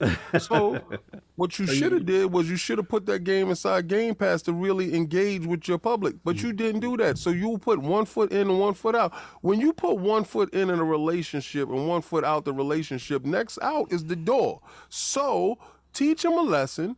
Put that Halo out and show them how committed you are to your platform because they should have been committed as well. So I will be engaging with Halo to an extent that's incredible if it launches inside Game Pass. So, question to you guys, because next week, clearly we're going to be talking about, I'm pretty sure we'll be talking about the Video Game Awards, right? Next week, or do you want to do that the week after? No, I'm talking about ILP because the nominations are coming out. Yeah, once the nominations come out, we probably do. Yeah, they come out Tuesday, so but we may have something special popping next. Yeah, so we're not going to go too much into that. We won't. But so my question is, whenever we do the Video Game Awards things, like what do you think in terms of all this good publicity that Halo's got? All this good publicity that the multiplayer's got. You have Miranda and Ryan that was definitely skeptical of the campaign, but they came out very satisfied. Yes. Do you think that this might be the first 90+ Halo in years? I'm not ready to go there just yet. I just let's worry about positive vibes. coming off. Listen, we know the multiplayer for the most part. We feel strong. We feel they done let us rock out. They let us beta boyd out as King. He's laughing. What? Oh, why is the fraud alert on me? What I do? What is the fraud alert? Because he's in the same boat with me. He's like, you're not acquiescing. You have to go 100%. You got to give 100%. So I have to say it's going to be a 95 Metacritic because I didn't play it? What I'm saying is... What do I have to say? Oh, Lord. Where are we at with this? As far as what? They've been showing you since what Flight Simulator? Yeah. We've been about this life. Facts, like it's been crazy that these games is rating they charting hitting. How many times does Beyonce have to drop? All right, but wait, hold. He did say 90+. So 90+. What did Horizon drop at? That's Horizon. This is 343. No. What did Horizon drop at? I think there is a difference 91 between. Hold on, I gotta reverse fraud. Like we gotta play Uno. You know you can reverse. Give me 1 second. Give me 1 second. Go ahead. I do think there's a difference between Horizon and Call of Duty. Halo, because Horizon is kind of in a genre that is dominating. There's not really a lot of competition. When you review these games, they don't have a whole lot to go on. Gran Turismo's been in limbo for years. Need for Speed, they are hit and miss. Forza does nothing but drop consecutive quality games. So I do think naturally it does get a curve because that's all you get. Halo is a first-person shooter, has got Call of Duty, got Battlefield, got Destiny. It does got competition. Call of Duty is doing the same old school. But the thing is, King, we can't act like Halo won't be held to a higher standard than Forza will. And it's gonna rise to the occasion. You gotta stand up. All right, here we go. Let me go. You know what it is? Okay, so you know what it is? I'm gonna sit there and say, yeah, it's gonna be 90+. I'm gonna say it's gonna be 90+. Right? So when it happens, knees on the line for that 90+. For what? You don't want them. You really don't. You know what worries me about that, King, is that. Oh, you talk about these new dudes going there and bombing it. But yeah, exactly. This is the thing, right? For whatever reason, right? Horizon, I have not seen a negative thing said about Horizon. Facts. Like across the board, which is rare, strange. which is rare. Very rare. I have not seen a single. It's like everybody When you wants beat that somebody game into submission. That's what happens. When it comes to You know Halo, how I knew- I can't when it wait till comes it's to my Halo, turn. I know that people that actively don't want it to succeed. Like, So, you know how it's true. So, like, you know how I knew that Forza was that game? When Spawn Wave, someone that mainly plays on Switch, came out on Twitter and said, all right, we need to revisit this Game of the Year Forza talk. I did see that. it's just like, it's different in a way that I know people are going to want to nitpick everything about Halo. I wanted to be there. Gonna be able to, and they gonna have to bend the knee, and they gonna be doing what everybody's been doing since Flight Simulator hit. First, this is the narrative. Flight Simulator ain't the real game. It's 90 plus. You know what I noticed, Carl? You know what I noticed? They're gonna be narratives for sure. That's for sure. Goalposts is moving. People is getting nervous. They out here shaking. I'm with you on that part. That's the part he don't realize I'm with him. Let's let Flip it. Cog 90 come plus. out. Like Cog, you got the floor. Get him. He Cog. don't understand how much I'm with him with his overall Xbox. We don't want you with him. Get him. Right. No, I'm gonna get him. He's gonna get this reverse draw 4. Or you know how you can reverse it? Like, bro, this the same man that But I had when to we skip. watched Craig, he said they put Boo Boo on the screen. Oh yeah. This is the same man, right? So my thing is, all I'm saying is multiplayer, no doubt. But the campaign, you got some. They showed the campaign, and I heard a lot of people talk you about, heard? they got that The stuff you Halo don't listen to, you old heard feel now. back. The old feel is back. My chest is wiggling. It's old feel back. Yes. So now all of us, no, we're gonna go 90 plus. Well, And we're you know not what's doing scaring 90 plus. people? No, we're not. You know what's No, we're scaring not. people? You know why I'm gonna say that? Why? Because I'm about to put a poll in the chat about do the that. Metacritic. Is You know why multiplayer I'ma do and that? campaign separate rated? No, it's a No, complete no, package. no. So It has one to be could a one could totality. really dethrone the other. The other one. yeah, okay. So, but look at this part, right? People are gonna say, "Oh, when that God of War come out, it's gonna be 90 plus," Right. right? Mm-hmm. You can say that with no doubt. Because Why there's a can't I? track record. Yo, you could The say track it. record is trash. No, I don't like the game you like that. could say so it. the track record is a 76 for me. I feel you. I know. You want like, if we Kratos gonna to do be. King's record, You want the jump button and a blacker Kratos. I understand. My why- whole why- thing is. why black. Kratos can't jump? Why does this lethargic man can't jump? Anyway, like I'm saying is I this, feel right? you. First of all, Yeah. you got to take off 10 points for no jump button. Oh my God. Right off the rip, you can't make it. Uh-huh. So there we go. He can't. No, I'm not even gonna do that. But again, like I said, these dudes can look at games that aren't even out and say, look you in your face and say, yes, man, that's gonna be a 90 plus. And I'm gonna look them in the face too, because I did not see Craig, and it's a 90 plus. All right, because the biggest thing that they were scared of before was Craig face. There's a So difference I got between a poll. optimism and hubris. I got a poll in the chat for And the we're people flirting that's the not line. looking. I got a poll in the chat for people that's not looking in the chat. Mm-hmm. You know, vote where you think the Halo Metacritic's going to lie. All I'm saying is they got a lot to prove on the campaign side, and it's positive signs already. I like that. Let's get the full game. But it's a out. 90 plus positive. Let's get the full game out before we do these boisterous proclamations. But we do it. We do it a lot of the games. Like it's just like look like. Mm-hmm. I'm just curious going off what we know now because I don't think we're going to get a lot more information. I'm with King. I don't know anything. IGN's out here playing. I don't know nothing. I'm not playing nothing. So as far as I'm concerned, I'm just happy that they came in scared to death. They came in off of Halo 5 like, oh God. Something, right. That's a great start. That should tell great you something. That is a huge great start. Man. Like I agree. If somebody walk into the joint, I had trepidations, Facts. I was afraid, Facts. and then I walked out. I'm a believer. You got converted by walking in the room. What the hell happened? Facts. What went on in that room? Something. You know what went on in that room? It's 90 plus. Okay, I feel you go. Nobody. You shooting for the start, brother. I feel you, and you're fearless in that regard. I always give you that. You're fearless. And I know what you're saying. I just need. Unlike Muffin, I was burned by Halo 5's campaign. I didn't like it. I felt it was falsely marketed. It did not give me what. He's trying too much now. Bro, I'm like, I was not there. It was for me and bro, Muffin you know Man. when they had me, it was definitely for y'all. Because when they had me, we did like a stage, and then we walked into a room and an achievement popped, and it said the next stage is complete. And I was like, what is going on? Then the no fleshing out of the teams, and then it was like, oh, we're gonna fight, and then it's, you know what, man, we good. Smart Lock, Master Chief, we good. Let's forget about all that marketing and all that. We good. Let's just team up and rock out. Like, no, we gonna do a proper narrative, and we're gonna give Halo the respect it deserves. And so far, I think it's going to be a high. I think it's going to be a high 80s game, like 86, 87, 88, around there. I mean, you're very confident about that. When I brought that bend the knee, you kind of I don't care. revolted I'll on go that. with you for that. But how many knees do you want to lose to me? How many times do you want me to be the prophet and the swami? This is one of those times. Look, this is one of those times, King. I will gladly hand you my knee if I'm wrong. I will. You know what it is? Okay, I get it now. I might give you some of the thigh, man. I might give you some of the thigh. I don't want your thigh. We don't want your thigh, bro. I don't want no thigh meat, no cheek meat. No cheek meat.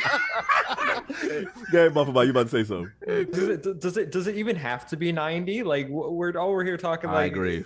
Like Psychonauts 2 is one of my Game of the Year contenders. That's an 88 or something, right? Like. No, it's a 91. It's a 91. PC, right? Mm-hmm. On But Xbox, they it's review 88. bombed it. Like these dudes review bomb it, and they weirdos like that.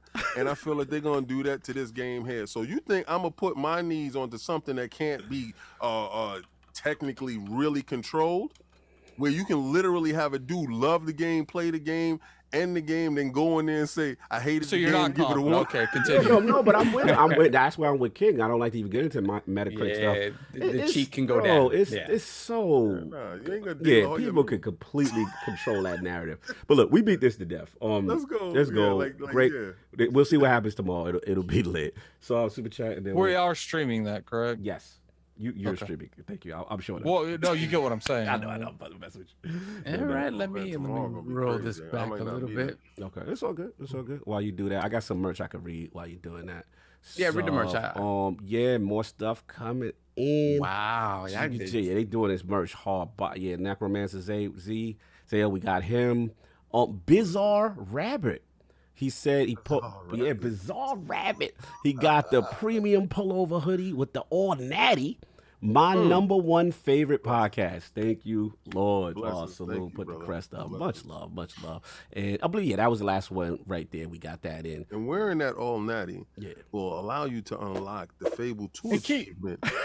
Keep in mind, but regardless what he's saying, keep in mind that when you guys get this merchandise, man, tag the ILP and post that on Twitter, man. We always like seeing people rep, especially these all natty stuff. You know, I want to see people wearing Kings on their chest. Pause. Okay, first pause. Second, remember what I talked about with Fable. But keep in mind, not only are you wearing this man on your chest, he gonna be like this.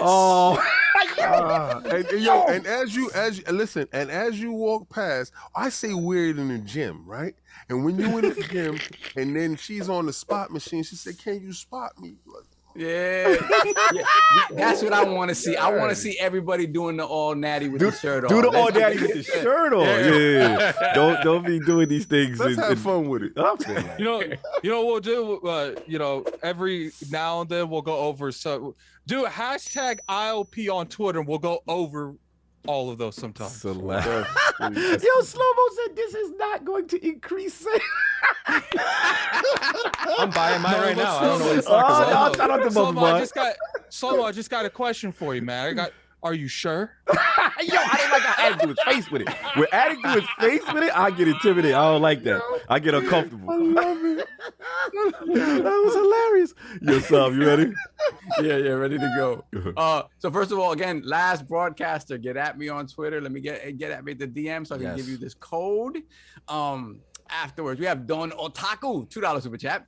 Yo, King, are you getting that Gucci Xbox? Yeah, you get that Gucci. No. Yeah. And okay, so that thing is $10,000. Yeah, And I will advise against anyone frivolously throwing money away in that manner. Do not do that. Come on, man. Please cut that out. Fair enough. Gerald Mack, $2 super chat. Salute to Lord King David. Battlefield 2042 hitting hard. Okay, so he's liking it. Yeah. Pause. It's crazy. Then we have RRD, $2 super chat. King, did the 10-hour start when you hit download? Nah. As soon as you engage and you got into the world, y'all see. Like I really want to talk about it, but y'all see. No doubt. Then we got Aaron JF94, $2 super chat. No cancer. Love y'all. Beautiful, man. Glad to hear it, brother. Beautiful. You make cancer bending knee out here. Let's go. There you go. Blessings. There we go. Blessings. Hell yeah. I love that. Let's go.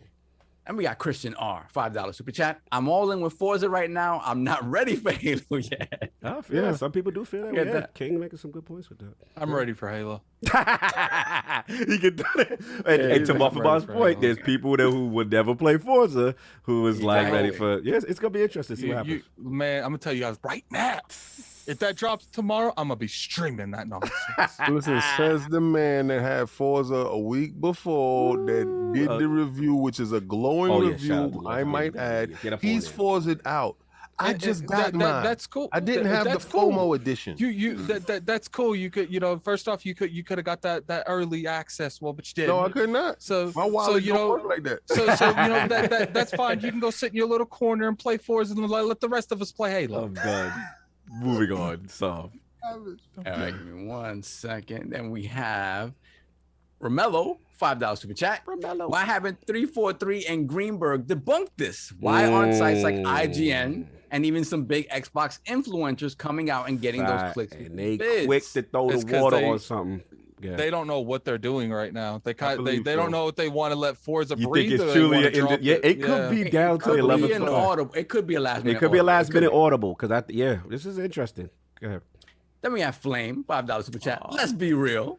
Forza Horizon 5 is doing well because it launched with no caveats. It has co-op, Forge, and the Battle Royal. Let Halo cook. Wow. Shout That to Halo cook. All right, I'm gonna throw you in the bushes, sir. You can't throw our scribe above the bush. I'm gonna throw you straight in the bushes, sir. Stop here with that slander. I don't care about your Forge. I don't care about your co-op, and I don't care about your multiplayer. Give me my story and jump out the way. You could not throw the Lord's game in that scribe. Yes, I can. He in there. You see his little legs? You cannot throw him in the bushes like that. I Into the bushes. Okay, good. Then we got Scrub Nurse, member for 18 months. Shout out to Scrub Nurse. It's been a while since we've seen him in Yes. the chat. Fantastic. I do. Shout out to the Lords and the chat. Hit that like button, subscribe, and play as much as possible before the next game jumps on the scene. Hashtag the struggle. Yes, these are very much first world struggles that we're having right now. For real. Then we have Splendiferous. $2 super chat. Nothing messing with Halo, bro. Them games got 4 minutes and they're done. See? And you the exact reason why it's not coming out. Savage. Then we got Pixelbit G. $2 super chat. Halo best FPS since Doom. 90 plus hate won't stop it. Blessings. That's right. Stand by me. Stand by me and the Muffin Man. That was hilarious. Continue. Then we got Dono Taku, $5 super chat. Halo Infinite will be the fourth 10 from IGN for Xbox Game Studios this year. 90 plus on Metacritic, 100%. Okay. Okay. I That's just right. get it. King got his soldiers out. He riding. That's right. Ride with me. The Wise Old Gamer, $5 super chat. Here we go. Here we go. The ad campaign for Halo is crazy. Went to pick up a pack of condoms last night. On the back of the box was cheap and a quote, finish this fight.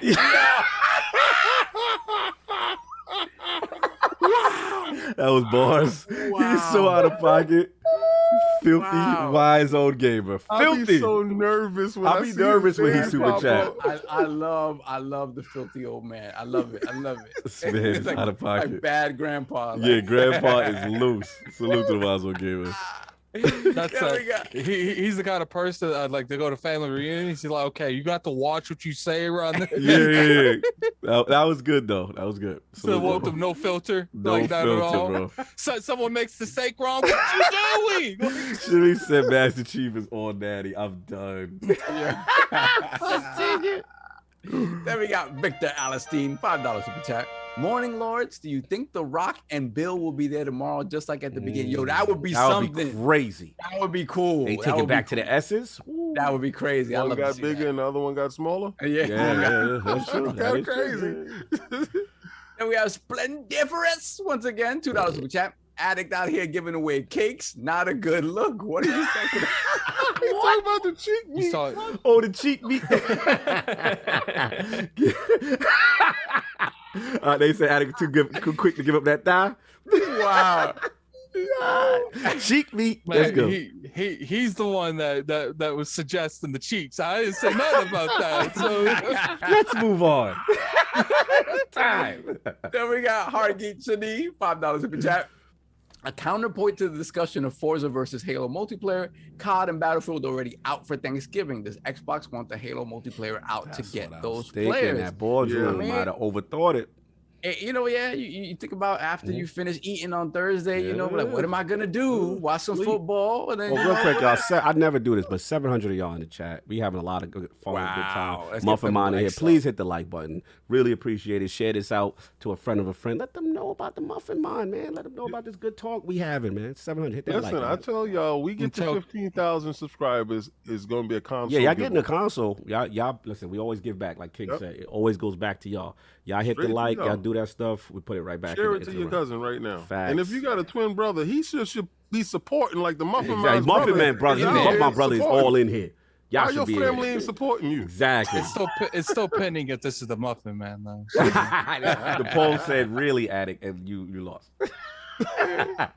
Continue with the song. Then we got J-Dub is a shill, $5 super chat. King, it now makes sense why all the kids look like you in Fable 2. Yo, I thought it was some sort of flaw in the code. Turns out you were Crystal Ding. You know what's crazy? I've always thought like King has like the same body type and looks a lot similar to like Thunder in Fable. He's like, Bro, yeah. Could you I imagine? can't be no guy named Thunder. Come on, man.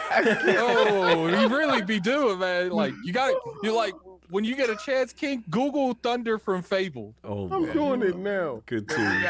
We got the Dutch Rudder, $5 super chat. I'm so excited for tomorrow. I am insert inappropriate metaphor.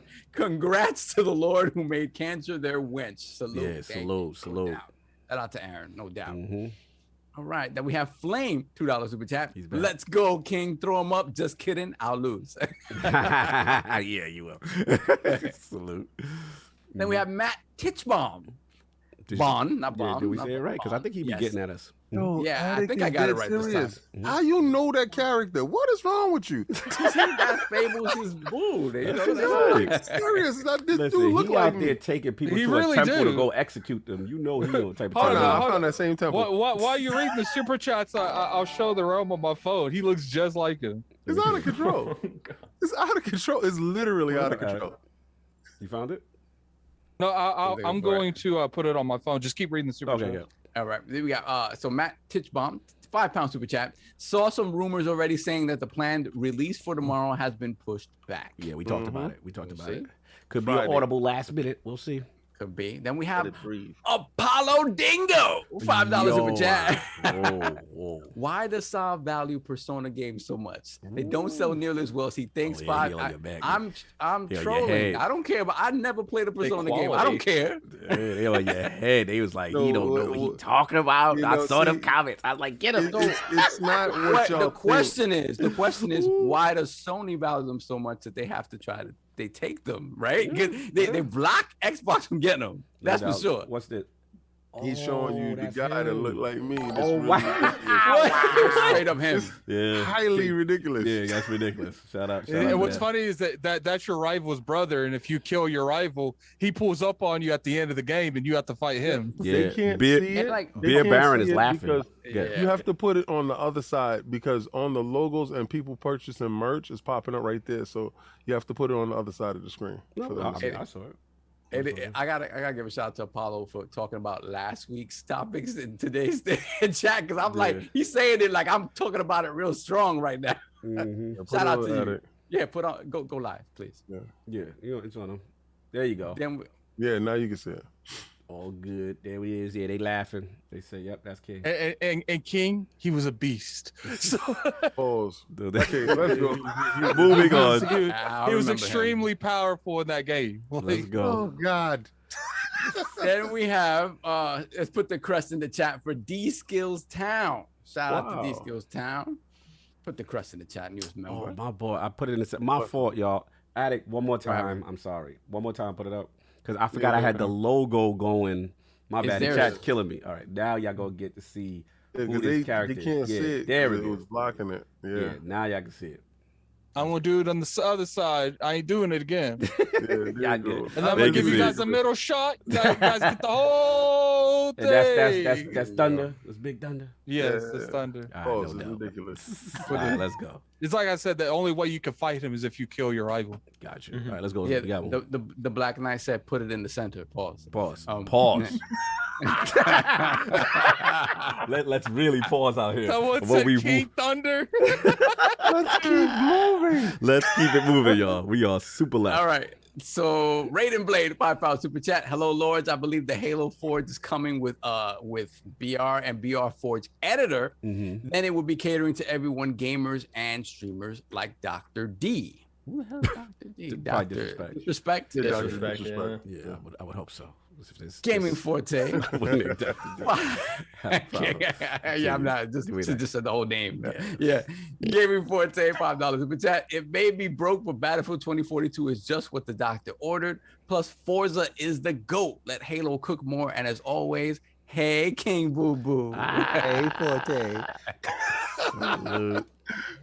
What else we got? Hold on a second. That's all. That's it. All right, let's go. And then wait, there was a merch. Wow. Somebody shout out to Tony B. Got the premium all natty tank top. You know, getting my all natty on every Bench day presses. In life. Yeah, we need to see all of this on Twitter. You gotta go over them and say, yo, need you to spot me. Oh man. I can't. This is creating a movement right now. Get a special get a special all natty gym shirt made that just says "spot me" on it. We gotta move on. Y'all doing too much. Anyway, time. Let's get this topic. We acted like we don't even have company too. That's the funny part. Yeah, we completely just all this defiled. smoke, son. He been about all this smoke from the beginning. Yeah, my fault. He have a good time. Let us know how you doing, brothers. I know we got you. But yeah, so let's get into it. All right, so some rumors going on right now. Xbox exclusives. Looks like they're leaking. Shout out to Jez Corden, Windows. Yeah, they're not leaking. Jez just turned on the faucet. Shout out to Jeff Grubb as well. So let's start with Jez.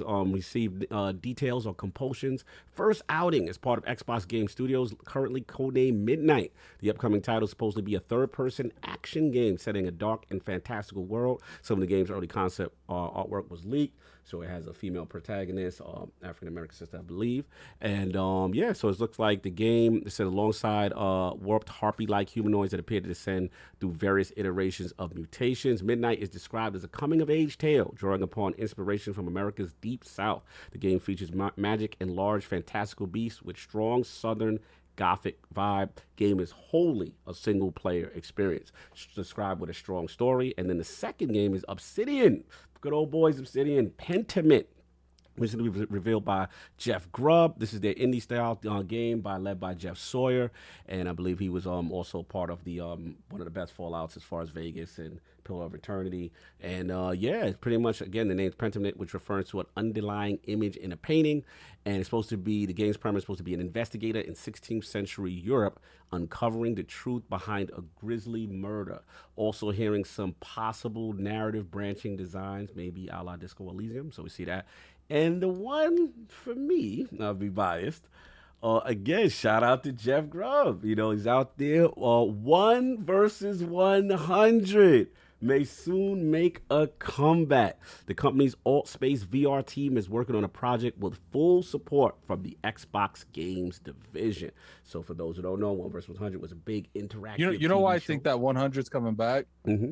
It was that questionnaire question thing they did for E3, that fan fest that completely fell apart. I feel like when they did that, they're like, we can bring 1 vs. 100 back in this same way. Wow, it would be something. So look, 3 big games. I sent some streams if that ever comes back. Oh yeah, bro, the Lord's been crazy. So let's get the MuffinMon in here, man. What are we thinking? You know, Obsidian's, Compulsion's new game, 1 vs. 100. These rumors seem strong. So what are we thinking, man, about these 3? Yeah, we talked about this on ProjectXTalk this week, but I'm excited about if all this comes true. I think it really bodes well. I've never been Compulsion's biggest fan. Their games they haven't hit for me in the past.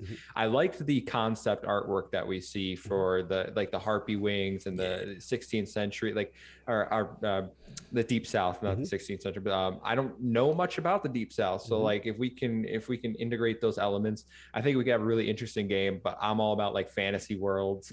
That really appeals to me. So I give them the time because they really need like a game to hit. They haven't had a big success for me. For Pentiment, yes, this is the game that I think is the most exciting for me personally, being the RPG guy.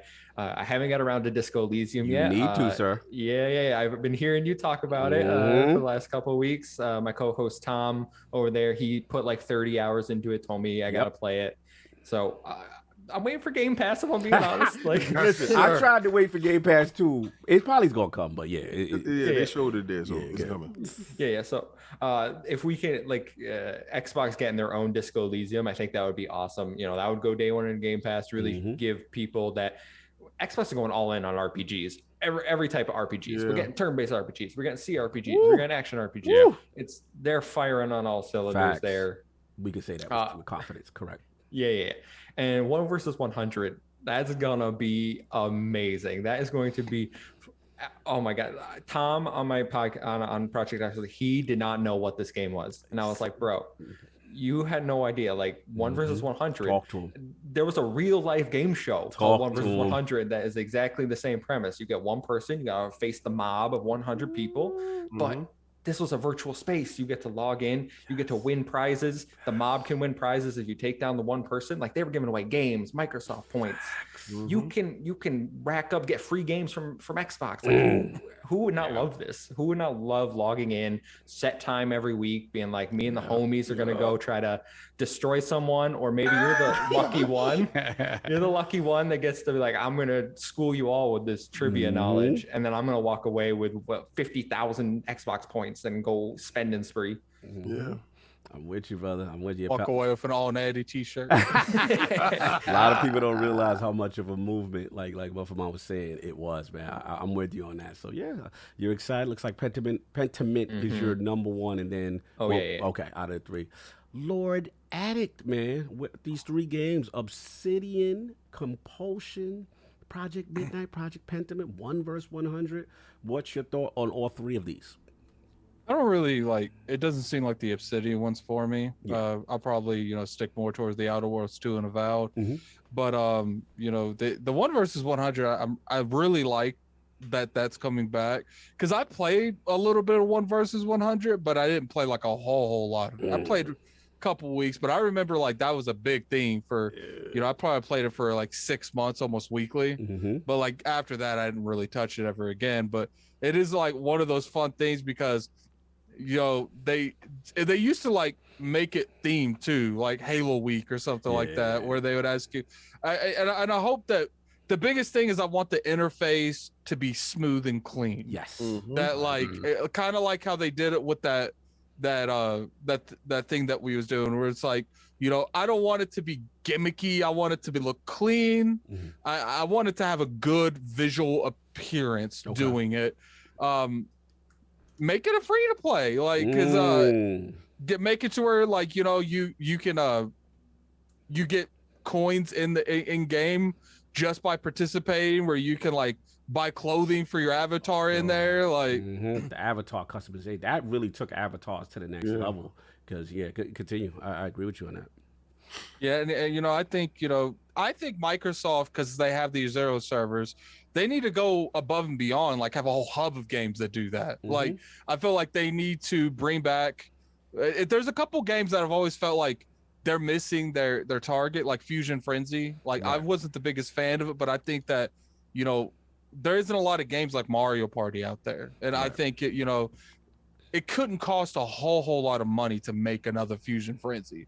And I feel like, especially something like Game Pass, put that in Fusion Frenzy and Game Pass. Like, you know, I know something like the Squid Games is really popular. Like, imagine if you got with them and was permission to make a Squid Games that was like 500 people, just like 1 versus 100, to where you had to press a button, had all the Squid Game stuff. Like, I'm at like, you would be the social network, like the place where you want to buy that console just to play those games, and all of them are free or maybe in Game Pass. Yeah, that tremendous potential. Completely agree. Solve out of the 3, Project Midnight, Project Pentiment, and 1 versus 100. Which of these 3 potential rumors? What do you feel about all 3? No, man, they're all exciting, to be honest. That 1 versus 100 was a movement. Like, it was one of those things we're like, really, we can do this, we can log, and it worked. Like, it's one of those things when you're like, all right, let's see how it works, right? Does it all chop up? Is no one able to connect? Like, and it just worked from day one. I remember, like, I got close to like the last ring, but the first time that I played, I was like, oh man, all right, so next week let's do it. And for whatever reason, you could almost tell when things started to shift within Microsoft a little bit, because they killed it for no reason. Very abrupt. It's not like it was unpopular. It was this thing that was so forward thinking, and then for whatever reason it just killed it. And I would have thought that, you know, with all this talk about, especially when you started talking about Game Pass and engagement and all that stuff, I'm like, this is the definition of engagement. This is the definition of getting people in to play something in the metaverse. Right? Yeah. So I hope this is true. If it does, I want to see what it becomes, because it never got a chance to evolve into what it could have been before. You know what we gotta do. So like, you guys gotta hashtag at the mall when that game comes out. We need King to be the first one of the 100. Yeah, my trivia knowledge is crap. So, but you can go with the mob. You can trust the mob with that. Destroy me. Yeah, I can trust the mob. You know but what? They lying. You know what would be cool too? If they open up like a private version where it's like open no. I'm gonna go deeper into this where like stuff like communities like us could set one up with our own questions in reason. Don't let them be answering like crazy stuff. Like imagine if we did like where did Crystal D come from? Imagine if we did. If they will allow like you to host your own lobby and let our community in there, and it's not about ILP trivia, and then the community at large picks one to spotlight for the week, like a specific one. That'd be crazy. That'd be crazy. So that I'm excited for that. Second, Pentiment, because when you I played Disco Elysium when it came out on PC, right? Before it came to console. That game, the 5th time you purchased it, right? Hush. we'll not discuss it. So that game is very special because it's like Cog said, it's not combat heavy. It is about you seeing the unraveling of this individual and the different ways you could take it, because the thing is, the game is all about the personalities that are inside his head. Yes. And they are either so on board with what he's doing or so against what he's doing. It is, in a lot of ways, the most special game I've played in terms of an RPG and what RPGs do for me. Yes. Now, they elevated that when they added voice to it. Because the game was great before. Next level. When they added the level of voice they added to it is great. So to think that Pentiment is in that line and have an Xbox version of those with the geniuses at Obsidian behind it, when it comes to narrative in RPGs, Western RPGs, Obsidian is kind of second to none. Like they're very, very good. So I'm excited about that. Now the last one, Midnight. Let's go. When I saw what it was, and they talked about the Deep South, I saw the protagonist. I saw the harpies that kind of looked like something out of Gotcha Man. I was like, what the hell's going on? It looked great. Now, I'm excited for it. The thing that kind of, it's just the fact that when I looked at it immediately, it looked like Forspoken to me. Oh, okay. And I was like, damn, I don't want to see those damn comparisons. And I know Forspoken is next year, and this is probably out. So that's probably, it doesn't matter. But it was just one of those things when I saw the protagonist, I kind of saw the conceit of the story or just kind of the conceit of the world. I was like, damn, it kind of looks like Forspoken. I just hope that those comparisons don't matter in the long run, because what I think they're doing over there, the conceptual stuff. Yeah. So, but what they're talking about, like a story in the Deep South with a female protagonist of color, like, and all this other weird stuff going on in the back, like Compulsion. I knew you guys were gonna come up with something kind of special and off the rails. You could tell story-wise when it came to We Happy Few, it was there. Yeah. This feels like they're gonna get that along with the action gameplay. I think you're getting your just one, Cog. Like it really feels like that's what it is. I'm excited. I'm excited for them because they're a small team, and obviously I don't think this game gonna be like a 35-hour experience, whatever. But it does feel like it's gonna be something special. So I'm excited for all of that. Everything that they talked about that leaked. Shout out to Jess. Oh, shout out to Jess. I'm excited for it. So okay. These three games, Project Midnight, Compulsion, Project Pentiment, Obsidian, and 1 versus 100. Thoughts on all three, sir?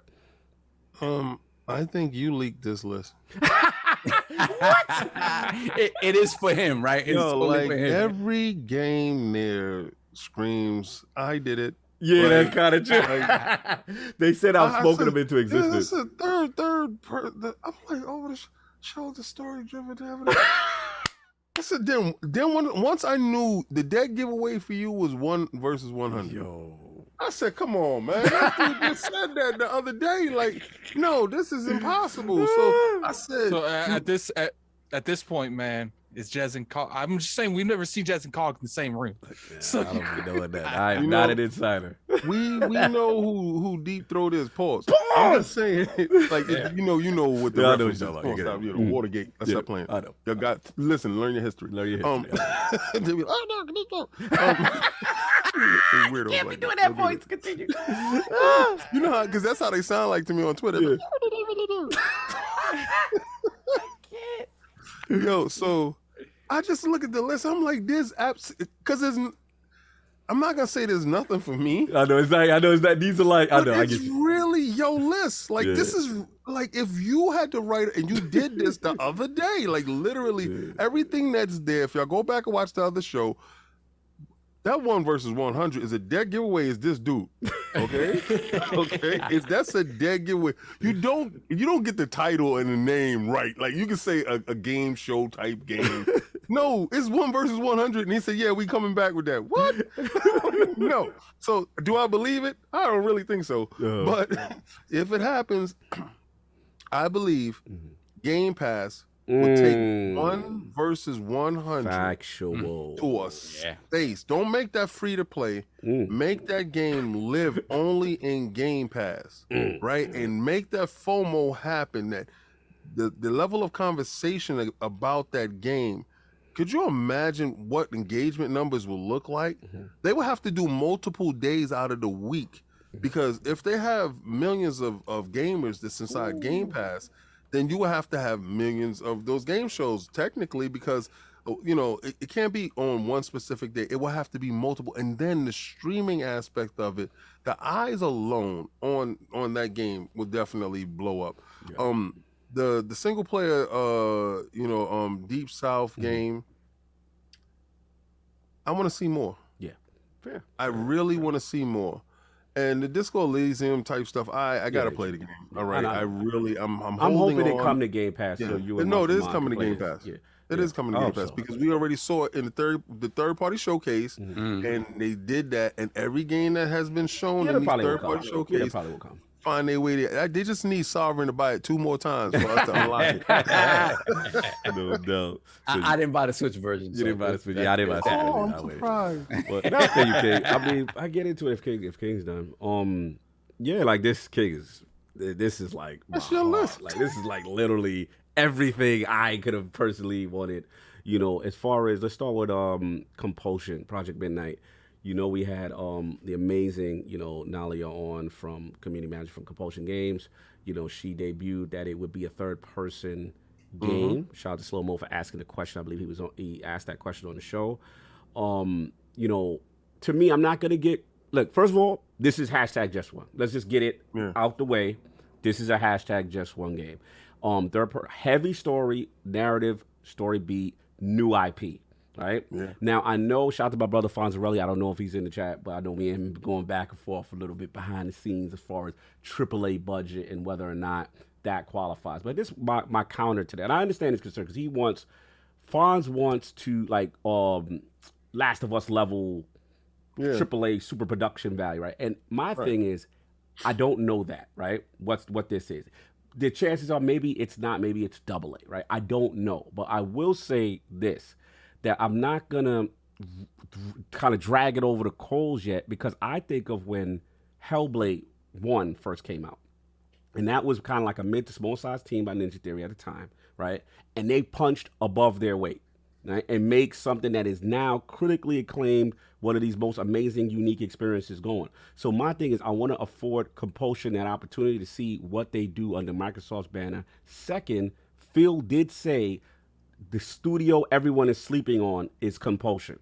They did allude that the game that they were most excited for is most likely this game, right? So, and I'm with King.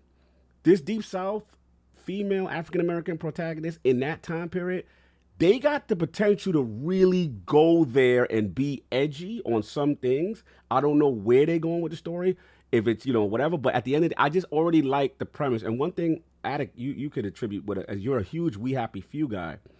The potential of people who sleep, the potential of We Happy Few was immense. It's just that this studio had been through so many trials. This studio almost closed down like 2 separate times prior to Microsoft.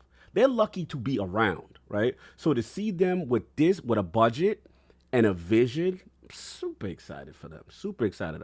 Pentiment, you already know, that's going to speak to my soul. Detective, anything resembling Disco Elysium, I'm in. Plus, it's Obsidian, Sawyer. And my only issue with Disco is I feel like it's really kind of like a PC game, the way you move around. And I feel the control could be a little bit better. So if they do a better production value of a Disco Elysium and it's exclusive, I'm in. 1 vs 300, man. Come on, man. Like this is, man. You wrote the list, bro. The potential of this. I'm just thinking about the avatars. It's interesting that the VR team is working with it. It's interesting. Did you use a VPN? I did not. When you slid. Oh, you stupid! When I got the list over the address. I just want to know, how did you mask your IP address? I got all the information downloaded. Listen to Okay, so I feel like when it comes to the Compulsion game, like, I get where Fonz is coming from, but to me, like, we don't need every game looking like Last of Us and Uncharted. No, but to his credit, I know where you're going and I know where he's going. To his credit, he wants to see money on the screen. Like, he want that triple. Get it. Just because it doesn't look like Last of Us doesn't mean there's not money on the screen. Look at Borderlands. That's money on the screen. All I want to say and it doesn't look like Last of Us. So I will say this, though. And I've talked about this in the past. I don't want, if that game, Pentiment, is the same sort of type of premise and gameplay that you'd get from a Disco Elysium, if you make it either a third-person game or a third-person game that's not that is not kind of isometrically sort of played like Disco Elysium is, I think you get more eyes on it. It's just the reality of it. Oh, no, for sure. If Pentiment turns out to be a great isometric RPG, whatever, it's gonna be great, and it's gonna have the people who love it, but it definitely gonna limit the amount of people that are interested in it just by looking at it. Oh, for sure. I mean, but this is where I caught him in my king bag, where it's like an addict bag, which is like they've got so much diversity of titles in the ecosystem right now. And I know fans don't like to hear this part, but it's like, bro, like, we not gonna act like Hellblade 2 ain't got that production value that they throw in. It's just that it doesn't fall into my little selfishness with the new IP, but that hits that bombastic. Like, when that joint was shown, and they in Iceland or wherever they at, and they do like, bro, they're throwing money at that game, so that's gonna satiate that. The crazy part is, like, I know people forget this, but Gears is a third-person action adventure too. So it's like, it's not like that. They're like, it's not like the genre is missing, right? It's just that's what I'm saying. Right. Like, look, just because new IP, right? Just because Compulsion. First off, I don't understand why anyone's logic was thinking Compulsion was going to have that realistic graphic type artwork, because they've never done that. Gotcha. With contrast, We Happy Few, their artwork has always been more of the BioShock than anything else. And I like contrast. And to me, if you thought that you were going to get like an Uncharted type of graphical experience from them, you're not paying attention. Right. To me, not to cut you, but what he may be looking for is what Coalition's next one possibly could be with Unreal Engine before they do a Gears game. We don't know if they're going to do a third-person kind of thing, but I agree. I know where you're going with that. I know what you go based on the history of the studio. I know what you continue at it. Like Compulsion, I see them more of a spiritual successor to the people who made BioShock. I can't remember their name. Right.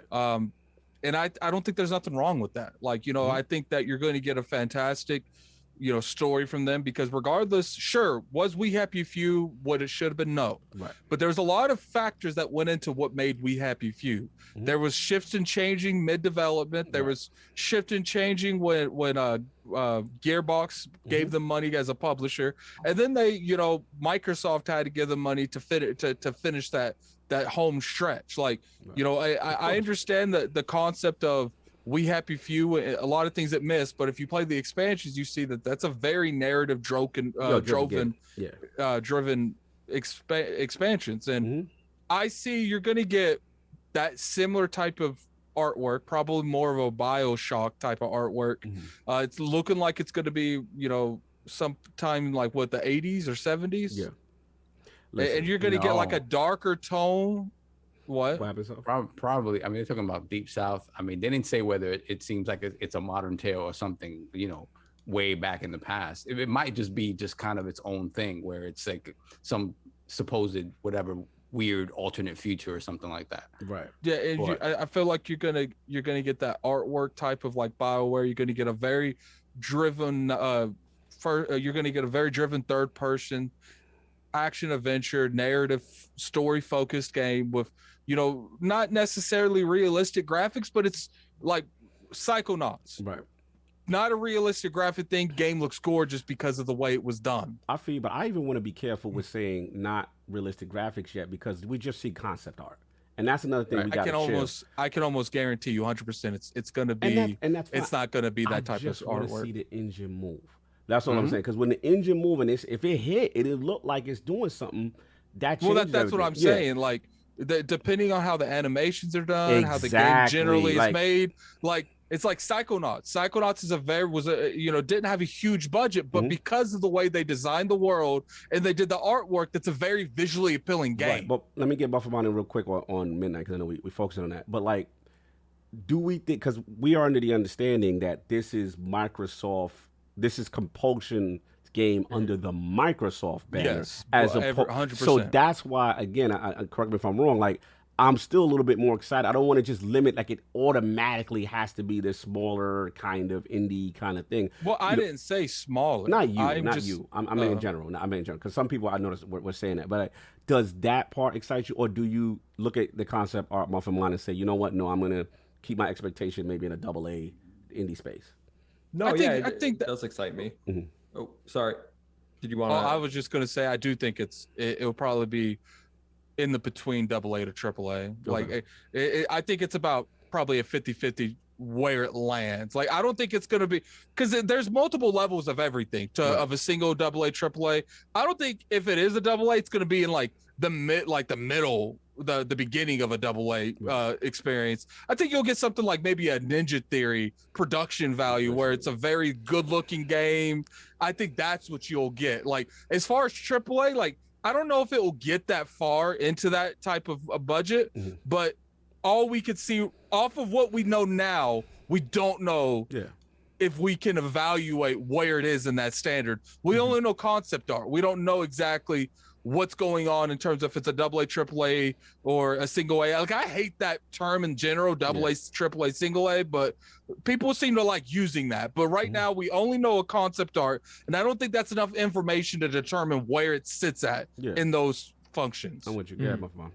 Yeah, no, I was going to echo similar sentiments and saying like, if we look at Compulsion's past games, they haven't really been those titles. It's not a AAA like The Last of Us that people are expecting. I don't think Microsoft hands them they're going to hand them a bigger budget for sure. They're going to be like, make the game you want to make. I don't think they're going to hand them, $250 million and be like, you're going to make our flagship AAA title. This is what it's going to be. No. I mean, just looking at their past games, they're like, you haven't earned it yet. Well, we're going to give you some money. If this game hits and everyone loves it, going in Game Pass, obviously, we'll see what happens there. And then next game, maybe you get a little budget increase. You keep making what you want to make, but I think they got to earn it first. And Compulsion, the only thing going for them, I think, is Phil being like, I'm super excited for their game. So obviously he believes in it and he's going to back it with some cash. Yeah. Listen, man, shout out to One Bad Mother. That's my homie. He said Xbox Era. I think Compulsion's games will surprise. They've hired people that insinuate that isn't a little niche game. And that's what I heard too. So I'm not willing. Let me get this ball. I'm not willing to automatically say it's going to be this smaller, niche kind of experience. I still think there's a lot of potential here. And my thing is this: let's not get caught up off of concept art. That's what I'm saying. Let's see an engine. Let's see it in motion. And once we see that, then we can be able to make determinations. But right now, all this is premise. What the type of game is going to be, and for all accounts, it does fall under just one. New IP, and I love female protagonists, and I'm about it. So let's see what happens first before we get to that. I do want to say one more thing before we move on. Yes. Like at the end of the day, even if this is a high production AA title, what they were doing and what they're doing now is in a completely different tax bracket. Yeah, like they were having to separate studios. Compulsion with a budget. Like that's what I want to see. They were probably doing AA work with a fraction of the money they have now. Factual. So even if they are doing a AA project, we're talking that they got a new studio, they got new technology, they got new. I've been would see that they've been hiring. Like this isn't the same Compulsion. Agreed. Where and then not to mention that they don't have that what's word for the constant worry about where the money's going to come from. They can focus on nothing but the game. Again, and I have half their studios focusing on different things. Facts. And we know the history. Guys, and we got. Yeah, I just think it's when we think about, like, they made it clear, like, they want these studios to keep making what they want to make, right? And that doesn't necessarily mean, we're going to take the small studio and add 100 people to it and see what they do, right? So it really does feel like when you talk about like a AA thing, I think it's more AA like in scope. The scope is going to be smaller, but the polish is going to be there. It's going to there's going to have these games. I think when looking at all these games that have recently come out, right, we start seeing this sort of pattern where I think the idea of the level of polish these games going into Game Pass are going to have is kind of crazy. What they are going to stick to me is the scope. Like, if this game is a 10-hour game, it makes sense to me it's a 10-hour game. Same with Hellblade 2, right? Hellblade 2 is going to look amazing. I hope they improve the combat mechanics and stuff but I think it's going to be a 25 or 30-hour game? I don't think that's what that game is, right? So the money's put into making sure that the product that's coming out is as polished as possible. Right. But I think scope-wise and in terms of what we expect from these studios, in terms of the narrative things they've done in the past and what they're good at, I think we're still going to see that. It's just going to be a level of sheen on it that we haven't seen. I think the best analogy you can use when Microsoft bought these studios is they bought these studios that couldn't be 100% efficient. because they were having to worry about this, worrying about that. Microsoft bought these studios and they're doing what they can to make these studios the best they can be.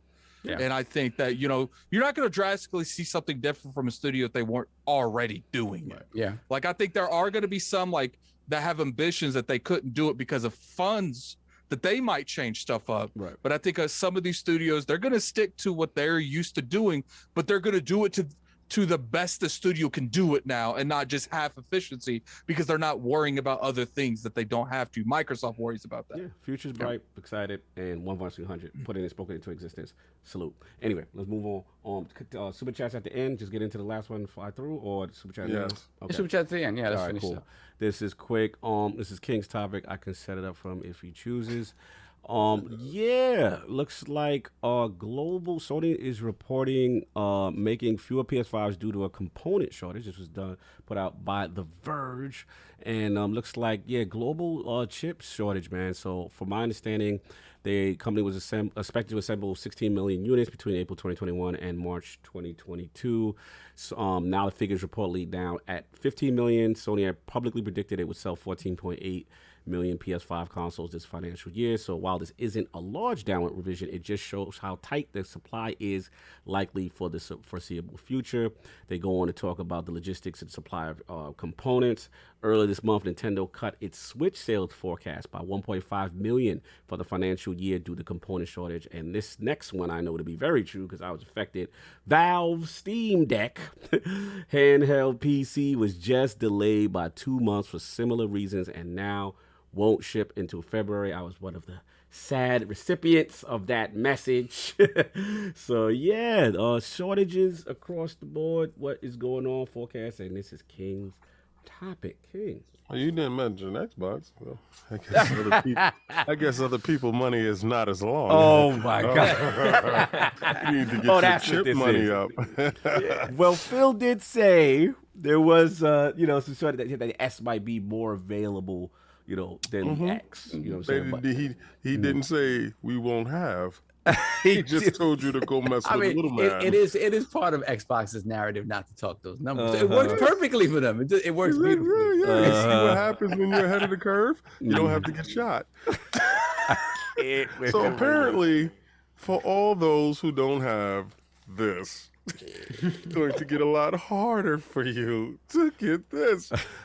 I truly believe Sony owns stock in StockX. Man,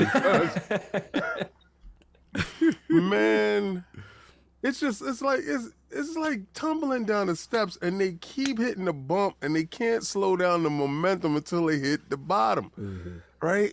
And I knew it since Kenna, right? Because I was like, oh, Kenna came out, and I said, wow, that's a fantastic looking game. And I thought it was just their joint, but then it's multi-plat now. And then it's a dry season right now, right? So you would think they would lean heavily on ramping up production and getting consoles to all those people's hands who didn't get a chance to get them last year, who's still struggling throughout the year. And to get the news that they're pulling back production, this silicon shortage is really getting out of control. Yeah, it's real. All right, because I'm gonna tell you right now, for Nintendo to tell you that we're scaling back, Nintendo don't scale back. They don't scale back nothing. Facts. So they're trying to get you as much switches in your hands with no games as possible, right? They don't care, right? But then the Steam Deck, that's when I said, buddy, because I got the same message that you got.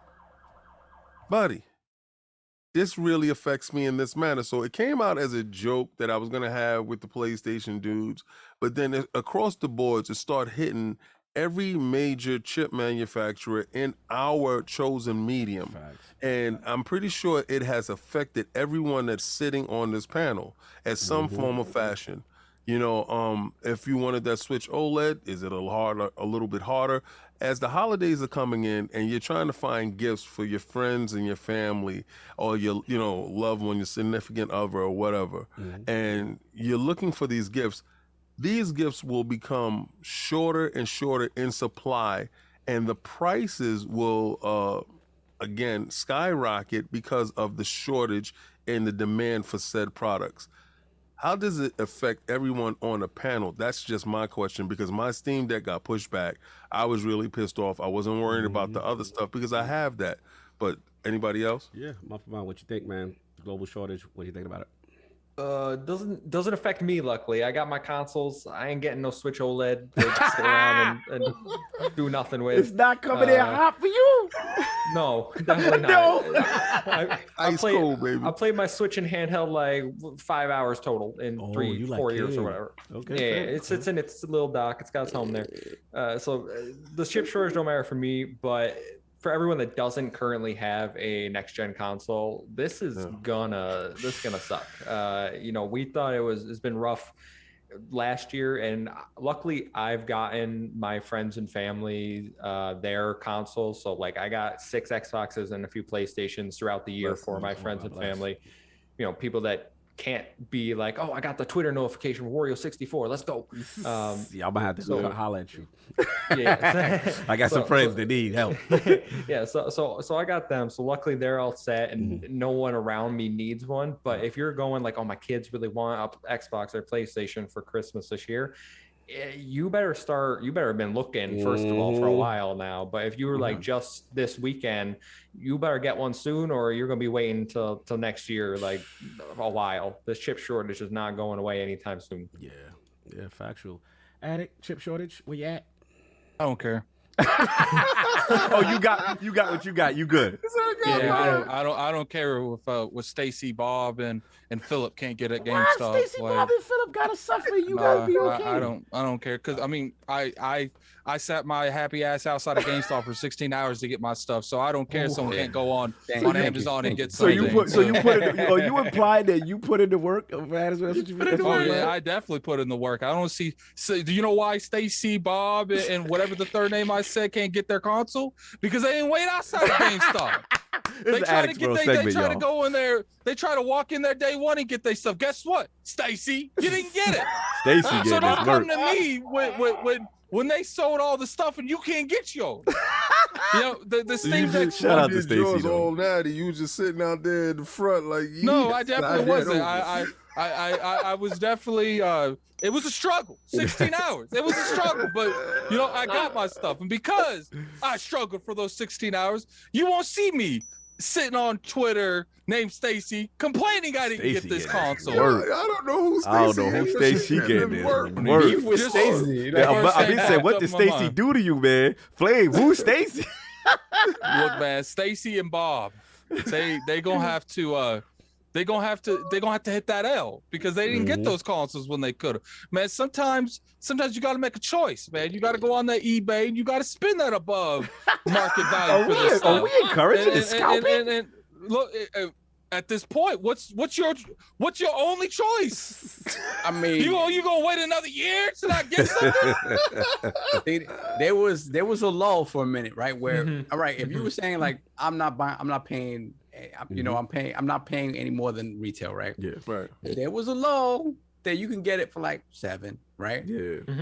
Considering where we're at, that's a reasonable price. If you really want that, go get that. Like, what's funny is time is money. Time is money. Let me tell you how extra Solve is. All right, so I had my brother was with me, and he was gonna sit there regardless. And Saul was like, "Yo, why don't you?" Because something came through with yours, right? You couldn't get yours like day one or something. So I was all right. I was like, Zachary, Saul wants to know if you sit in line for his. He's like, yeah. I was like, Saul, just send me the bread for the console. So I was like, I'm gonna send you some extra to get you some food for doing this solid thing for me. So he was outside putting that work. So he sent that extra. Then I go to the UPS right after to send him this. I'm like, yo, you want it the 2 days or the overnight? He's like, overnight. I was like, it's definitely doubling the price. Send it. Solve ain't playing no games out here. He ain't playing no games out here. I ain't playing out there. And then when I couldn't get my PlayStation, I dropped the straight grip. Like it was. Shout out to the grip. $1,000. Here you go. Thanks. Shout out to the millions. The millions out there. Because for me, my time is so limited that I set aside time to play. You're not ruining that by not being here. No, it's not happening. So I paid what I needed to pay, and I accept that. What's funny is like when I told Zachary, I was like, was like, he sent us a good amount extra for you to go get food. Zach's like, oh, so I can go because it's right beside a Walmart. Zachary went over there and got like $50 worth of junk food and was sitting there eating it in my car. Shout out to Sal for supplying the community. Yeah, I had to do that. I had to do that. Giving away the diabetes. Anyway, King, man. I mean, it's my turn. My fault. I thought you got your balls off. I don't know what's going on with Stacy, right? But beyond Stacy, I will say this. The moment, everything went haywire, right? When everybody was in lockdown, right? Because now everybody's using all this extra stuff. Everybody's online. Everybody's this. Everybody needs more electronics, right? So that all of a sudden there's a shortage, right? When we come out of 2020 and the situation in a lot of places still isn't considerably better, right? It's just going to continue to escalate, and there's going to be this sort of situation that continues just to get worse. Right. Now, all this stuff also happened at a time when you think about the new technologies coming into the market, right?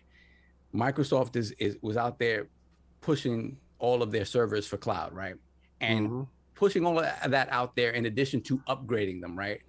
Then you talk about 5G, right? 5G was something that at that moment was the big thing. It was starting to come into its own now. So now all these devices with 5G and whatever. So it's just because of where we're at with technology and how, if you think about it, 2020, we have 2 new consoles. We have OLED beginning to be like this big thing. We have obviously all the brand new cars coming into the market. There's so many different devices that need this silicone. There was always going to be a problem. Now, when you have a health crisis, all of that becomes priority in terms of health stuff, in terms of machinery and stuff like that. And I think we're still there. So the problem is that this hit at a time when new things were coming into the world, where it obviously absolutely least needed it to happen. Right. And so now we're so behind the curve that for us to even get even, it's going to take a couple of years. So, at this point, like I said, if you really care about having a PlayStation or having an Xbox, if this is like, oh, I can't believe I'm waiting this long, they're out there. You're going to pay for them. I mean, shout out to Kid Smooth. I didn't have a PS5 for the longest time, and you guys can ask the Lords. I had the money just chilling, waiting for this thing. After enough of those queues, man, I'm every time I'm in a party, kid, I'm like, yo, you never used that PlayStation, kid. Like, what do you plan on selling? The kid finally caved. He's like, all right, I will sell you my PS5, but you gotta buy it all. You can't just buy the PS5. So I had to buy the game. He gave me a good price. It's not like it's kind of like the GameStop price where you're getting it for MSN, but you have to buy everything with it. Yeah. No, look, I'll jump in. He had to buy a bundle. I had to buy a bundle. It's just gonna get worse. Yeah, this is crazy. I've never seen it. And then Kid Smooth paid even more money to get the PlayStation 5 a month later. So, it's insane, bro. I've never seen anything like this. That's why mine's sitting there collecting dust and I'm blowing into controllers. So it's like, I've never seen anything like this. It's a year after release and it's still difficult to get. Like, this is insane. I want to shout out Tom Warren from The Verge. He said, Sony's reportedly the latest to cut back its targets from the console manufacturing by 1 million. It comes after Nintendo cut its Switch sales forecast by 1.5 million, and then Valve delayed Steam Deck. It's all due to chip shortages. Everything is affected across the board. Except Microsoft. I didn't see them name, but I remember. Shout out to the Teflon Don. I don't know. I think the X is affected, but not the S.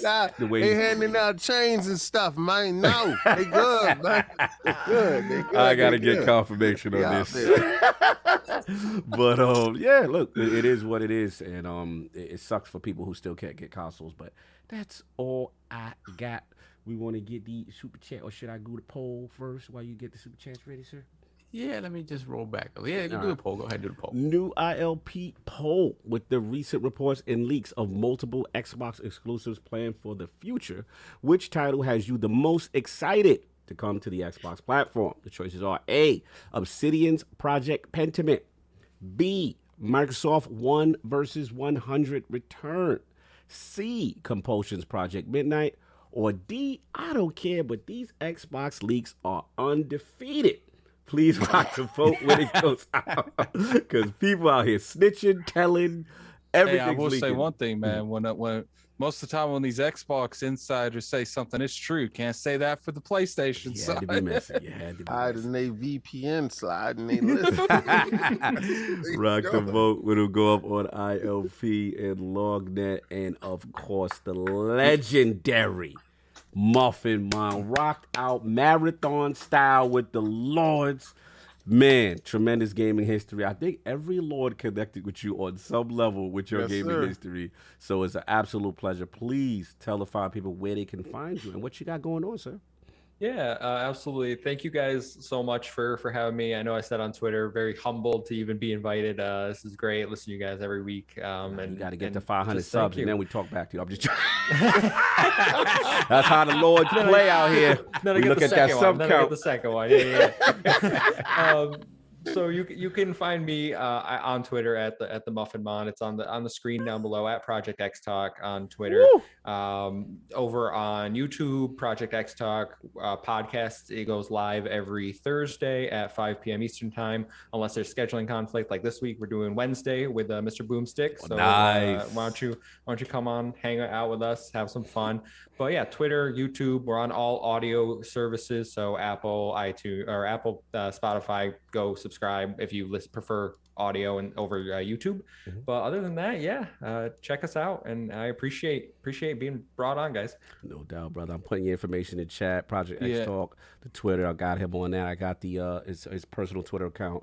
And Dominic said, "What y'all thought you was going to be done? I thought we was going 5 hours. Stop." Anyway, but MuffinMonster, salute, man. And again, love hearing new voices in the community.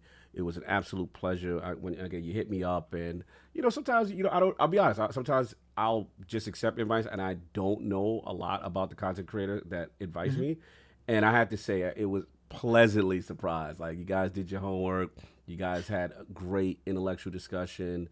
Very positive, very upbeat, and I liked it, man. So we definitely want to give back, pay that forward, and get you your time to shine in the realm, man. An absolute pleasure. We will be back. No, you don't worry about your sub count. Keep doing what you're doing. Keep grinding. You know what I'm saying? And any advice, we'll try to help out as much as can. Because even the Lords, we started somewhere, and people gave us a shot. So salute to you, brother. Much love, Lord Addict. Where can people find you? What you got going on, sir? You can find me on Twitter at LordAddictILP. You can find me on YouTube at Gaming Addict. Twitter like that? Yeah, Twitter. Twitter. We're very prestigious. This Friday, you can find me playing Shinobi on this channel. Woo! So we'll see how that goes. Yeah. 2.5 hours, man. I ended up playing on that one. I ended up playing Ninja Gaiden for almost like 3.5 hours or something like that. Like, cause that last boss, I was like, this boss ain't beating me. Like, so I ended up putting like another 30 minutes into it, just beating that boss. But you'll find me doing that. I appreciate everyone for coming through. You guys definitely have been showing up. Had like 60, 70 people watching that. Nice. Definitely. This tomorrow at probably 12 o'clock, I'll go live on the channel, because I do want you guys to come in here, and we'll get a good pre-show before this, whatever this anniversary thing's gonna do. So definitely look for this channel. Probably after the show, I will put up the link to tomorrow's show. So definitely looking for that. Nice, man. I love it. And I definitely appreciate the Muffin. I appreciate his brother for showing up today. Wait, why is he the Muffin? Why is the Muffin? And why you don't appreciate him and just his brother? I appreciate his brother from showing up, because that's who's on the show right now, is his brother. But I appreciate him for showing up. It's messy. Lord, so where can the find you? What you got going on? Sir? Yeah, first big shout out to the Muffin Man. I gotta give him props, because anybody else would have just picked like Muffin Man XXX69, whatever, something like that. He was like, nah, I'm going with Muffin Man. I love it. But he would have went with Muffin Man, but they took it. So he had to go. He had to mind. You add some numbers or whatever, then you're good, right? But no, he was like, no, I'm not doing that. I'm not doing that. Right or down. I'm making it my own. So I appreciate that. And like Cog said, man, anytime we get excited content creators coming on here, just kind of making their way in, just jumping on. A lot of times jumping on because of the influence you get from us. Like you see us from the beginning, doing this and trying it and having fun, and you're like, man, you know what? I'm just gonna do this. And to see people following their dreams in that way is fantastic. So again, much love to you and the guys on the panel over there. Yo, shout out to Mayday Barber. His brother said, shout out to me. I put in a lot of hard work on the show, apparently. He agrees with Addict. Shout out to hilarious. Mayday Barber, see, there you go. I don't know. There could be the switcheroo on I'm gonna need the picture verification. Yeah. Both of y'all need 2-factor authentication. Yeah, there you go. Continue, sir. Nah, but shout out to you guys. Fantastic what you guys are doing, and just keep growing. Just keep going and doing what you do. Keep doing what you do. For me, actually, I'm actually going to the circus later with Lady Saab. Lady Saab got some circus. Yeah, you know. Clowns. Wait. What circus you going to? Didn't they cancel that Ringling Brothers? Yeah, Ringling is gone. No, we have the small little circus over here. By you Stadium. Going to the Barrio Circus? Yeah, the Barrio Circus. Okay, watch our live chickens jump through a flaming hoop and turn into chicken wings. It's so funny though, because my nephew was going with us, right? My nephew's like, yeah, I don't like clowns. So he was like, you think you can bring the Switch with you and I can play the Switch while everybody else is watching the show? I'm like, no, you can't do this. Like, so it should be very interesting. He's forcing the clown action on the And later on, I will be recording it. Wait, what you recorded? I will be recording my impressions on the GTA trilogy with Lady April. Look for it later this week. It's gonna be an interesting conversation. Oh, I can't wait. To say the least. I can't wait. Lord King, where can people find you? What you got going on, sir? First and foremost, I want to thank Kevin. I know I'm like this dude. I follow this dude. Me, right? I'm like, Muffin Man. And then I was like, oh, the Muffin Man. Right? So he sees all my messy on Twitter. All right. So a lot of times before the guest comes on, Cog will send us some videos to watch to get some background history on the guest. I don't do it. Thank you, King, for your outstanding research. You know why? You want that organic. You don't know what mind space that person was in that day, right? So you don't know where they were at, what they were dealing with, whatever.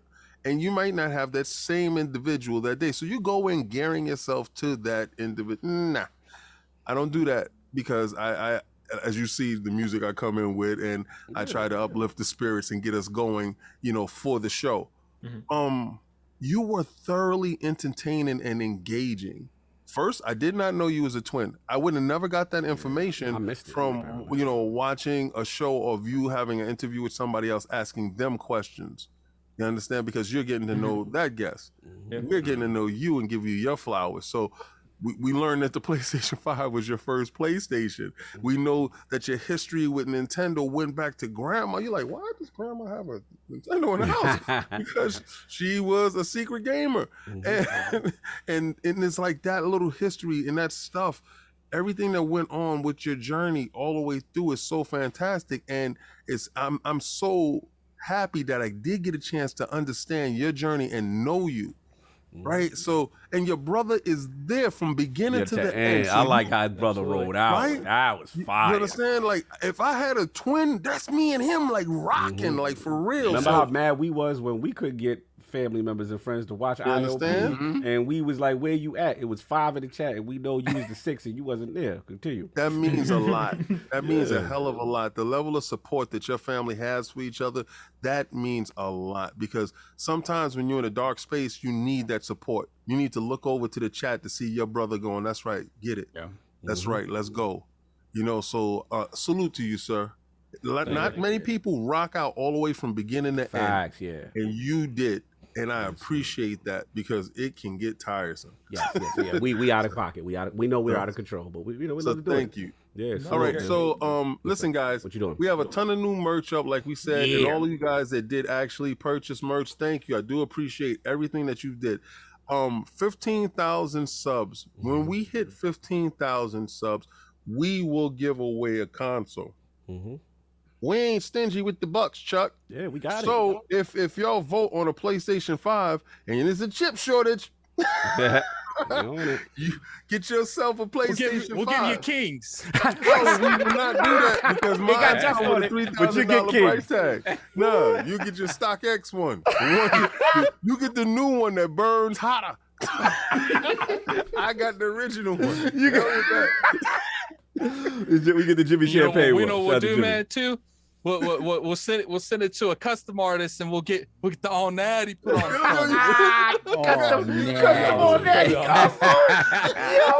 Yo, that's really where it should go. That's where it should go. On the console. We should hit up like Dodge Show, one of them dudes, Ben Kenobi.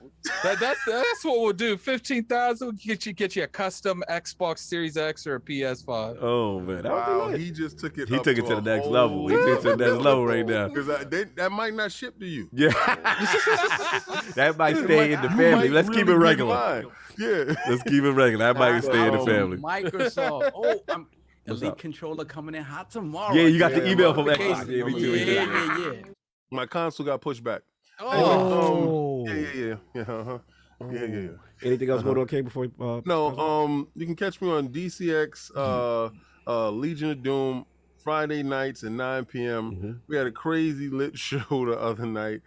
I really suggest you go look at it because we talked about the Eternals and all you frauds out here talking about, they didn't do my Eternals. You don't even know who the damn Eternals are. Oh, he coming from MuffinMonster. MuffinMonster was talking slanderous on Twitter, and I got the receipts. So you want to get at him. I wish we got a chance to talk about that because, I got the original first 19 issues of the run from the King Kirby, Jack Kirby, who blessed us with this wonderful story. But again, go watch DCX and go see that. Oh, go watch On the Real where I was with Kay Asante and Everborn and Mr. Johnson over there.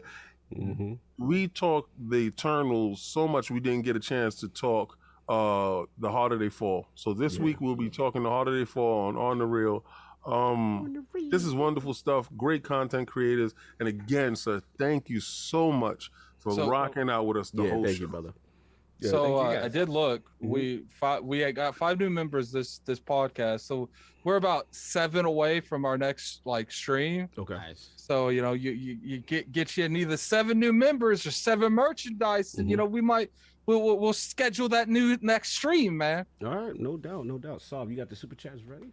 Hopefully it's Battlefield. Right. And then it's going to be Mario you Party. Can rock, or if you gotta go, because we gotta review something, we have to play. Are you good? Good. My man. Okay, hang out to the end. No doubt, my man. Wait, time out. Why the hell would it be Mario Party?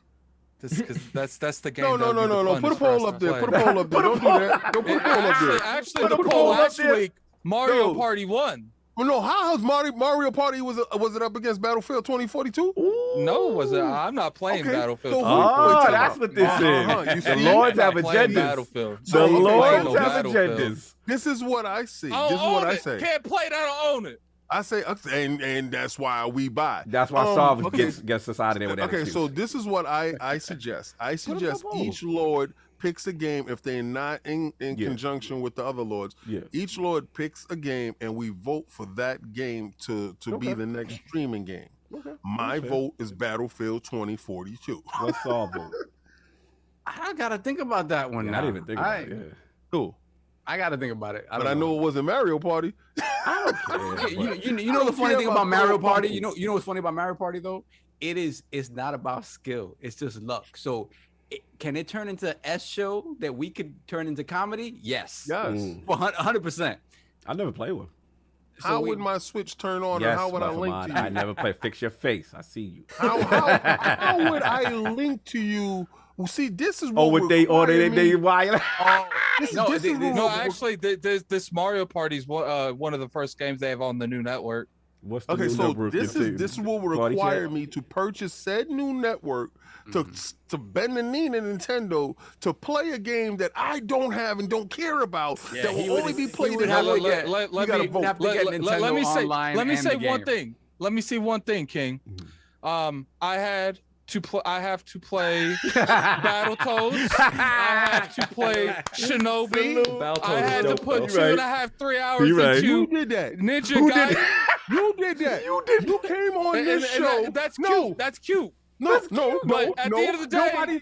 So you mean to tell me it's okay for addicts to suffer? Yo, so let me ask you a question. You jump out the window and you found out the floor hurt. Is it my fault that you jumped out the window? the thing is, I'm jumping out the window and I'm putting a little button and you coming down too. No, See, I saw you fall and I said, no. I could have easily said, yo, I'm going to join him too and play these old games. Hell no, I did it a long time ago. It's going to be one of those things where I got a bungee cord wrapped around that keychain. You coming with me? I say vote is the only way. We will vote. So okay. We will let the members and the Patreons vote on the 4 games. Yeah, let the and realm. They will be added together. Yeah, let the realm vote. With me. Oh, what King said, what you? The realm vote. I said they with me. I already know. Okay, all right, cool. So yeah, let the realm vote. Yeah, the realm will pick 4 games. You know, those who are members, those who are Patrons. I feel like we got to agree on the 4 games, man. Like, I mean, it's what the realm want. They make us who we are.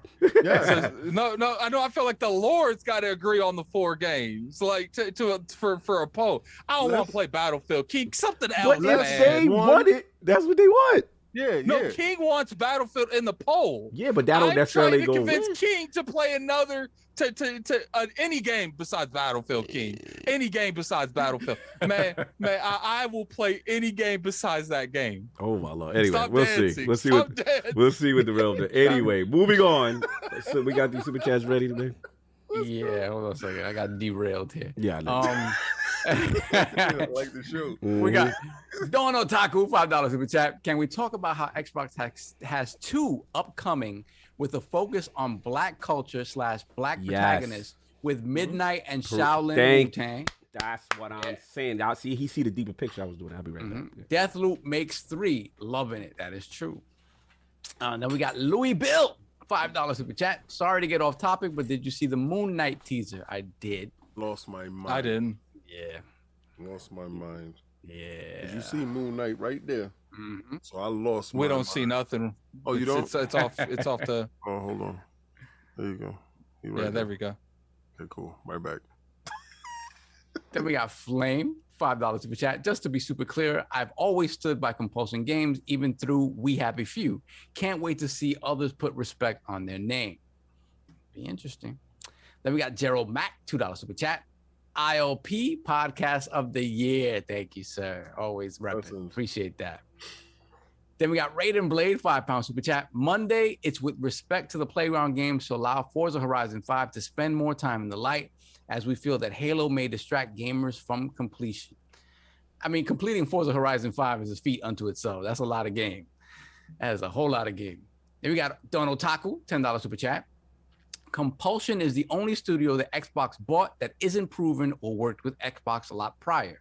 But Phil bought them on what their next project was and said that it was the most excited he was for it. So I believe it. So yeah, he did say that he's super excited for that project. So we'll see.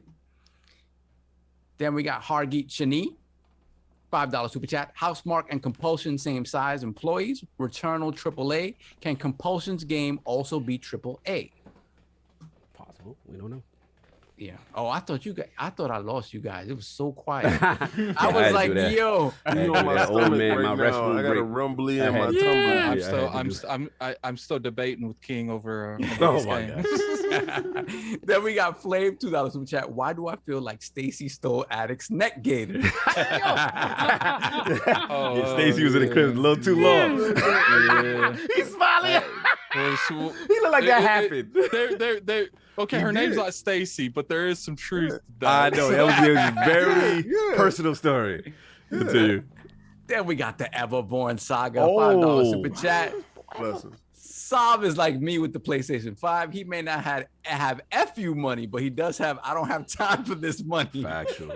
That is true. That I was like, nah, I don't have time for this. Yeah, take my money. I was in the streets.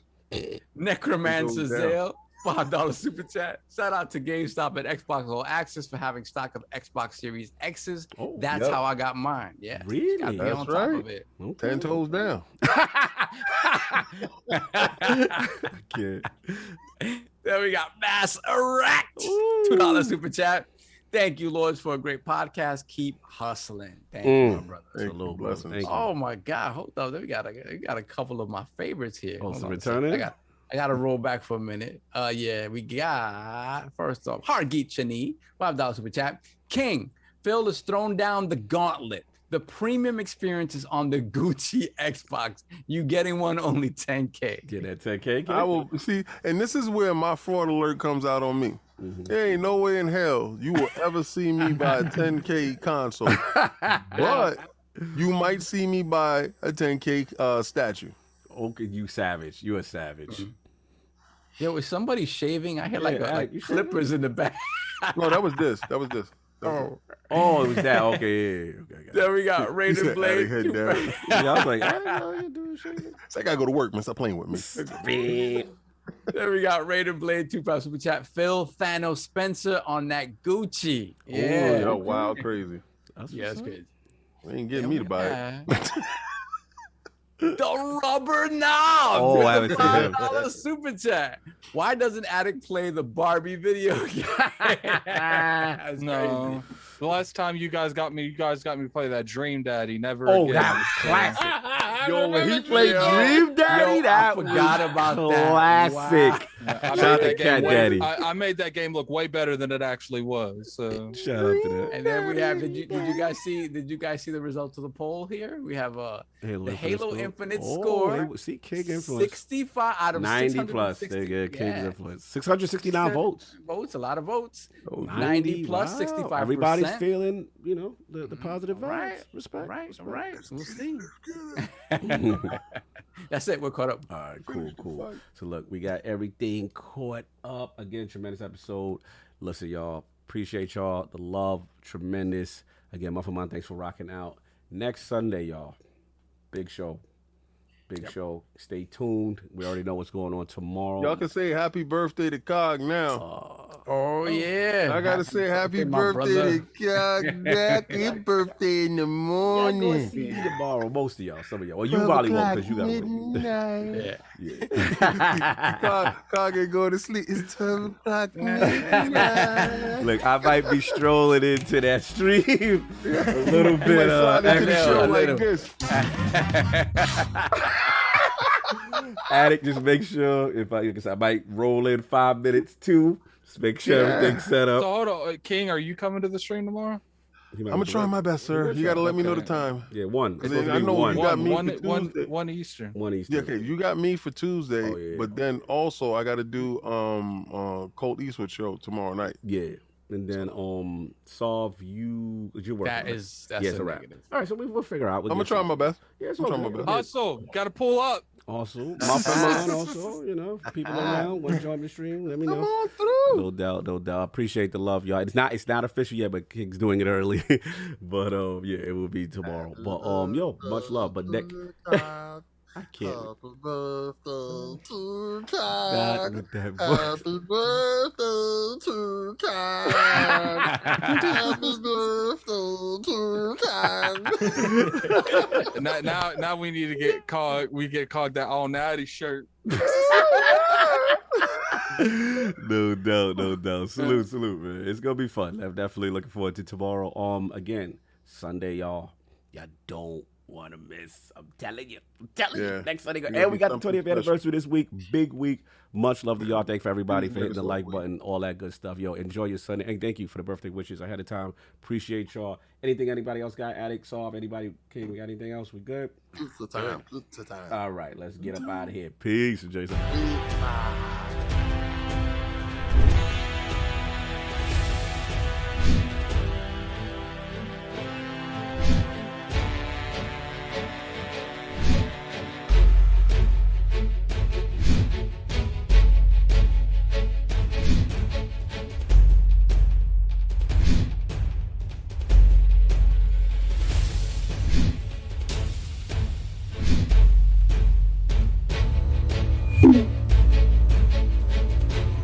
Thank you.